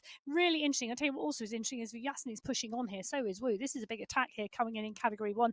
They're utilising that sprint and they are continuing to keep the pace going because that is a big group. That group in Category 1, I can tell you, 25 riders. I think it may get spicy to the finish. So Michael Vink moving ahead of Paul Skirsky in our final sprint of the day, barring, of course, the last sprint for the line, which doesn't count towards that sprint competition. Paradines will go away from day 3 of the MyWhoosh Championship in the lead in the sprint competition. 42 points to his tally. 32 points, 10 points behind is Michael Vink in second. Skirsky in third with 28 points. And then it is Panizza in fourth. Fryatt in 5th, Don in 6th, Jones in 7th, Osborne in 8th, Pedersen in 9th, and Kalpar currently at the moment in 10th position in that sprint competition in Category 1. Let's dive across in with Category 3. Amaro, Gonda, and Morgan were our breakaway trio. They're no longer a trio, they're a duo. They've dropped the drummer of the band. They're always the least popular band member, so I'm told. Morgan at the moment just being dropped. Gonda and Amaro up at the front. Badil is trying to bridge across to them. He's got about 4 or 5 seconds on the riders behind. Amaro and Gonda at this stage at 54 kilometres. Surely now this is about pushing to the finish. 1k to go. Well, with 1k to go, it is indeed a push for the finish, and Gonda and Amaro are off the front. Morgan a little bit further back. This is quite sedate at the front at the moment. They're looking at each other. It really is like a 2-up track sprint here. The question is, are they going to get caught by behind because they're not the only riders on the track? Amaro realising that they may run out of road before the pack comes from behind, but Amaro and Gonda levelling up for the finish here. Morgan trying to close it down. Badil, look at the young rider on your screen at the moment, pushing on here, trying to come down and get into the top 3 on the stage today. It's a 5-second gap behind him. It could be between these 4 riders in the next 450 metres. Amaro launches off the front though. Gonda's gone at 14 watts per kilo as well. I think this is Amaro versus Gonda. Who's got the biggest sprint? Who's going to come into the finish line first? It's Amaro leading it out. Can Gonda come round? What's Morgan going to do? Morgan is back off the pace now as Gonda comes up onto the wheel of Amaro. They're side by side. They're heading towards the line. It's Amaro and Gonda. Gonda comes into the 4. Can Amaro kick again? What has Amaro got? I don't think he's got enough. Maybe he has. Hoo! I think that was Gonda from Amaro. And then the sprint unleashes behind. Almeida coming through, I think, for 3rd. Confirmed on my screen, Pavel Gonda taking the win from Rafael Amaro. That was close. It really was. It certainly was, but Deal going for it. Brave move by the youngster there. We'll have to see where he ends up at the end of this. Meanwhile, up at the front of Category 2, we're going to quickly jump in before we bring you that confirmed result in Category 3. Trojanowski and Mendakowicz and Mr. X100, the riders up the road. Trojanowski 8 seconds in front of Mendakowicz and Mr. X100. They go through that climate checkpoint on the final climb segment of the day, the Face Rock climb. The climb points are going to Trojanowski, but Alvarado will hold on to that jersey. Emma, let's dive back in Category 3. Have you got the provisional results? I do. So Pavel Gonda awarded the win from Rafael Amaro, 0.1 of a second. Franklin Almeida won the sprint behind from Dorvin Ellos. Christian Montoya, Juan Villar de Guarin, Nick Scolari in 7th, Walter Clays in 8th, Travis Barrett in 9th, and Benjamin Brignall in 10th.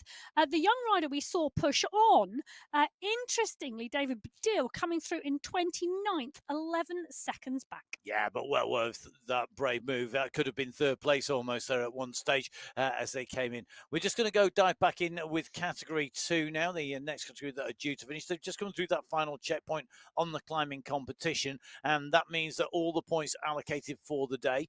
And that means as we end stage 3, so long as all these riders make it to the finishing line, Adrian Alvarado will continue his lead at the top of the standings with 31 points. In second place, Mr. X100, the riders from the UAE clan team, now on 17 points, picking up points in that final climb, moving into the 17-point marker.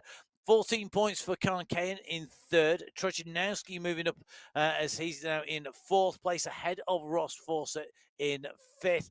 Fawcett sharing that position with Machado and Takasuki. So plenty still left to play for behind Alvarado. And remember, as we move on from here, whether you're in category 1, 2, 3, 4, 5, or 6, instead of it being 5, 4, 3, 2, and 1 points, when we go across and we move into our bigger climbs, you will start to find those points change, particularly in Japan, because when we go to Japan, Mount Fuji, you're going to get 15 points at the top of that one if you take the win.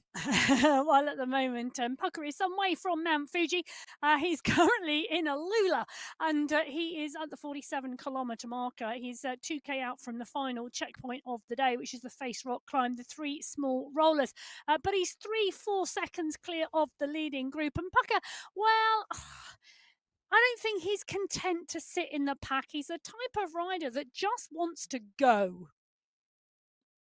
Yeah, he is. He's just an aggressive rider, and we see with aggressive riders sometimes it pays off for them. We may well be seeing it pay off here. I'm loving in category 2 that Trojanowski, he's we see him week in, week out on the Sunday Race Club racing and giving it everything. He's regularly on screen, and you can see just how hard he's having to work for it. But my goodness, it pays off, and he puts in those performances. Today he's ahead of Mendakowicz and Mr. X100. They've still got what is 14 seconds from Trojanowski to the bunch behind. Well, it's a little bit more than that, actually, because we've got SS off the front of the bunch with Massey and Skierski and Wozniak. So I think it's a little bit more, but are they maybe still off not. the front? I don't know. It's an interesting move, but we've got 3 riders, Trojanowski, Mendakowicz and X100. They are clear off the pack. It looks like Corrales at 11 seconds is the rider who's off the front of the group. So the group at 16 seconds, Mateo Sanchez Corrales on the attack off the front. Simon Walter now doing some charging behind. But it's X100, Mendakowicz and Trojanowski who are on the front and off the front at the 53.2 kilometre marker. Let's just remind ourselves, 55k is the finish line today, and they are on the run in. They are. This could be heartbreak for Trojanowski. At the moment, he has a gap. You've got Damsgaard's chasing hard behind because he knows he wants to bring it into a sprint. You've got these 2 climbs, these 2 little rises as we go into this little zigzag section. We just go slightly left, slightly right, slightly left, slightly right. And then we go around that final right-hand turn. And it's a long run to the finish. Massive Mendakowicz going up to Trojanowski here. 2 leaders on the front now. And this is really where they need to work together. They've got Mr. X100 behind, Really, really important. They've got to get into contention because otherwise they won't be there at the finish. They need to keep pushing. The group behind is breaking with people now starting to get ever more desperate as they come in. Will they be able to close it down? We're inside the last kilometre. We are indeed, and let's just remind ourselves that on GC, the top 20 are separated by just 3 seconds, so every single half second counts. And Mendakowicz knows that whatever he can get, whatever he can clinch here today is going to be important. But Maciej Mendakowicz is launching for the finish. He's got around 600 metres to go. Trojanowski is there, clinging to the wheel. X100 2 seconds back. These two riders are going to see the finish line first. Are they going to get across the finish line first? That is the question, because Ross Fawcett is coming fast behind, and we know he's got a fast finish. SS is there as well, but on your screen there's support in the pain cave. They're cheering Trojanowski through to the line. He's going head to head with Maciej Mendakowicz. It's Mendakowicz and Trojanowski. The line is coming. Head down. Big push from both riders. Trojanowski goes over the top. Can he hold it? Mendakowicz goes into the wheel. Are we going to see a late charge from Maciej Mendakowicz? He kicks again. Trojanowski's going to have to hold this because Mendakowicz is coming. He's coming over the top. Maciej Mendakowicz is going to take it. From Marcin Trojanowski on the line, I think. Matt, tell me. So close. It was as they came in over the line. That was tight as it could be. That was, I think, also for the yellow jersey, just looking at the time gaps back. So Maciej Mendakowicz has come through 0.187 between him and Marcin Trojanowski. The two riders were 5.625 seconds clear of the next rider, Hoffman, Kalman and Van He. Van He had seen the danger. He was chasing. I saw him in that chase group. They didn't chase soon enough. The yellow jersey will change shoulders. Will it go to Mendakowicz? Will it go to Trojanowski? It's going to depend on the time gap between the two riders in that category, because that is how close it will be today. Well, I'm just taking a look. Trojanowski in 54th place on GC, 6 seconds back. Oh, he's not going to get it. I don't think. I can tell you that. No, that's Van Hees. No, Mendakowicz, 4th on GC, under a second back from Van He. So Maciej Mendakowicz might have come second in the sprint today, but first in the sprint, sorry. Maciej Mendakowicz, came first in the sprint today and will take the yellow jersey. What a way to do it. Trojanowski will move up on GC hugely. He's going to be 54th anymore. He's going to be a long way up. Brilliant riding. Yeah, great riding by the pair of them, and great to see that support in the pain cave as well. Well done to Maciej Mendakowicz, taking the win for the GOAT squad ahead of the Hitmen's Marcin Trojanowski. Lucas Hoffman in 3rd place for the What Bomb squad, with Alexei Kalman in 4th, Matthias Van He in 5th, Bennett in 6th, Morel in 7th, Karken in 8th, Forza in 9th. The top 10 rounded out by Tatu Koistonen. The riders are really pushing on today. We will see changes in that general classification because it was so close. Meanwhile, it is the Farm Watt squad on the front. This is an absolute move by Pucker. We are at 51.6k. Pucker goes. He's got Woo for company. Come on, you two. Let's get this together. Let's get this to stick. You've just seen it happen. It's happened for the first time today. We've seen the win, and we've seen a change of yellow jersey. Be inspired and go. Well, they are indeed going, and they can be inspired. This is inspirational racing, and look at this. Turek and Knudsen now starting to put down the power, because the Boss Moves Only squad will not want to let Pucker and Woo go. But Pucker and Woo may have something to say about that. They're on the flatland now, running into the 2 small climbs before we get to the finish line. No, Pedersen comes to the front and shuts it down. Kaminski, though, straight up there, not hanging around at all. So Kaminski now moves up. He wants to get a piece of the action. He wants to get across. He wants to get this back together again. What can Kaminski do here? He's got Jones, the yellow jersey leader of the general classification, on his team. He knows he can't let those gaps go. He also is aware that those gaps could go in. It is all about now making sure that you get your team leader there, your general classification rider, somebody who can sprint. Now Noren goes. Noren's gone for a long one here. He's gone out at 52.8k. We've seen him do this before already on the MyWhoosh Championship. Johan Noren is going. Will today be the day it pays off? He's got to push here, and he's got to just keep on going. You cannot look behind. You've just got to go. But the problem is there's so much wattage behind. They could close you down if they chase hard enough. Well, the Farm Watch squad continue to put riders down the road at the moment, and it's a great tactic because somebody else has to chase. Well, Noren now clear at the moment by 3 seconds from the chasing group. They're at the 53.2 kilometre marker. The finish line comes at 55, around 1,800 metres to go. We've got Ollie Jones on the screen at the top, Michael Vink in the middle, and Neil Fryatt is there on our screens on the bottom. This is going to be a huge sprint. Noren is 9 seconds down on Ollie Jones. That's what he's got to get back. He's got to go over that line for more than 9 seconds in front. He's not going to do it. Leonard Tugels, he's not going to let this go. Tugels is on the move now. He wants to get back across this gap. He doesn't want the gap to go. Aber Synergy fire Tugels off towards the front of the race. They've seen Noren go. Knudsen is responding. He's closing the gaps down as well. This surely is all going to come back together. The Bridger cross, has it instigated the chase? It hasn't. Behind, we're now going to be counting down. Tugels keeps on going. He pushes over the top of Noren. He's going to try and push onwards. Leonard Tugels, well, what time does he need to go? It is dangerous, but Tugels is way out on GC. Tugels is 4 minutes down on GC. He's not going to touch the yellow jersey, even if he goes across with a time gap in anything less than that 4 minute marker. So he's not a danger on GC, but they will want that stage win today. They won't want to let him go. They know that they need to close him down, but the gap is there at the moment. Well, I think Noren is kicking again. I think this is a long range one from Tugels for the finish, thinking he won't get chased down because of that timed gap. Johan Noren is there as well. Thomas Thrall is on the front of the group, and Thrall has now opened up the throttle at 13 watts per kilo. Ricardo Panizza goes at 15. The finish line is there. It's 400 metres clear at the moment, and Thrall is launching. So is Panizza. Tugels and Noren are trying to hold. Can Tugels and Noren hold this from the master class of Thrall and Panizza behind?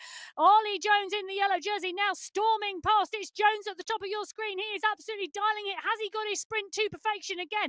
Will he go over the top of Tugels? Tugels just can't hold the power of Ollie Jones coming from behind. Ollie Jones, all credit to the master. Watch me. This is how it's done. Oh my goodness me. Ollie Jones, what a ride. 3 from 3. I mean, Jones just annihilated everybody there. Ollie Jones comes through, extends his lead at the front. Well done to the riders for having a go, but my goodness me. That is some ride by Jones. He's timing that to perfection.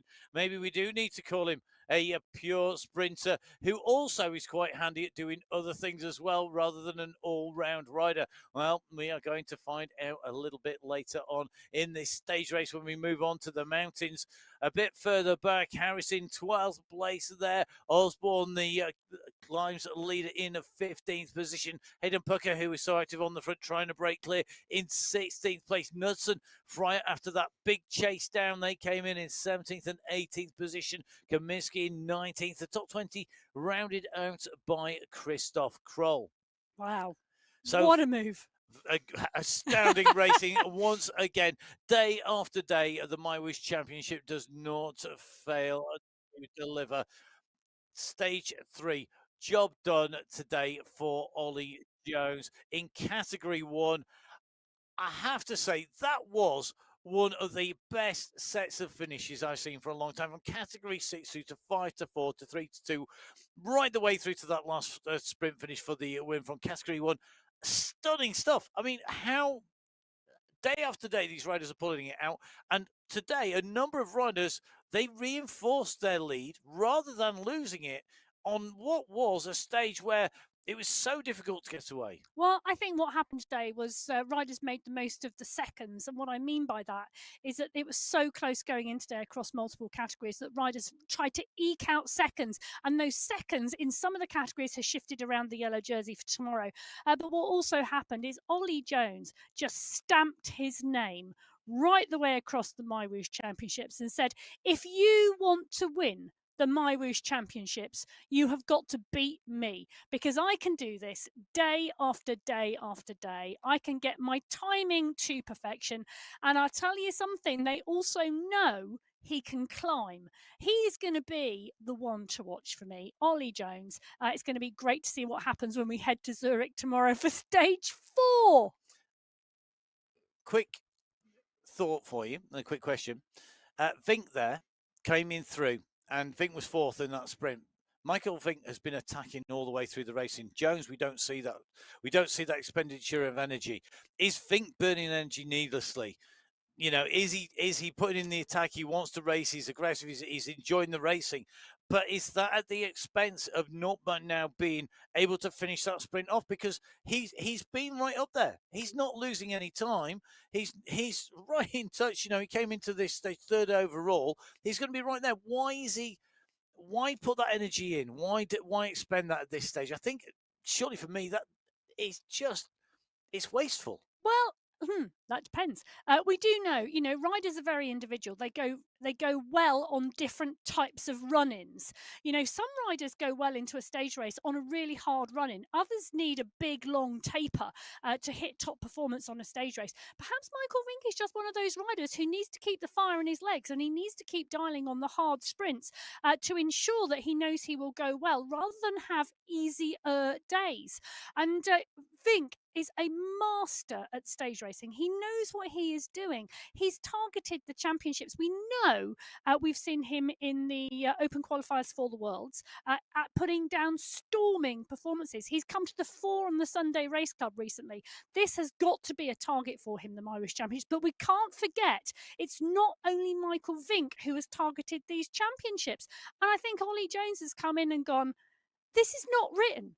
This is not already predicted. This is not Jason Osborne and Michael Vink's race. The rest of us are here as well, and you have got to watch us. Well, I think they're all going to bear watching when we do transition now. We move across from what have been relatively flat stages with the odd climb in there, some of our lower category climbs. We're going to move on tomorrow to the climbing stages, stage 4, where we go up on to the biggest climbs so far. We're going to repeat them twice just because it once wasn't enough for everybody. And it's not flat on the top. So I think tomorrow is going to be really interesting. Tomorrow will show us surely who is now going to be in the mix of all these riders that we've seen, all the predictions, all of the people that are being tipped in those conversations, whether that's being messaged to @biking_Emma for Emma or @Matt Fixer Pain for me, or on your live chat as well. This for me is going to be a really, really interesting. I think we're going to see a big change tomorrow. I hope we're going to see exciting action. I hope that you are going to be with us for sure. Yeah, 80.8 kilometres for the men tomorrow. It is a huge stage, 1,398 metres of climbing. It is 3 full laps of the main lap in Zurich that was part and parcel of the World Championships in Zurich on the road last year in 2024. It is iconic, this course. It is hard. Expect breakaways, expect time gaps right the way across the 6 categories. It is going to be one to watch, and you need to be here. Well, you heard it there first. It's going to be one to watch, says Emma, here in the studio with me. A big thank you to Emma here in the studio, to all of the team behind the scenes for making the broadcast happen, as well as making the game happen as well. Don't forget, make sure you keep up with the results at the moment. They are all provisional on the MyWhoosh website, mywhoosh.com. And make sure you wait for that official stamp to say that they have all been verified. Don't forget, of course, you can get lots of in-depth analysis on the MyWhoosh info page. That's mywhooshinfo.com. Don't forget to follow MyWhoosh. It's at MyWhoosh on Instagram and on Facebook. And, of course, download the app on iOS, on Android, and on Windows. Jump on board. Come and join us. Get on board. Come and race the Sunday Race Club. Get on board with the MyWhoosh Championship next time. it comes out and we get to race it, we'd love to be calling your name in across the finish. Today has seen a number of our yellow jerseys reinforce their lead and extend it. We've seen 1 or 2 turnovers. More surprises, I'm sure, to come tomorrow. From Emma, from myself, and all of the team, stay safe. We'll see you again tomorrow. Goodbye.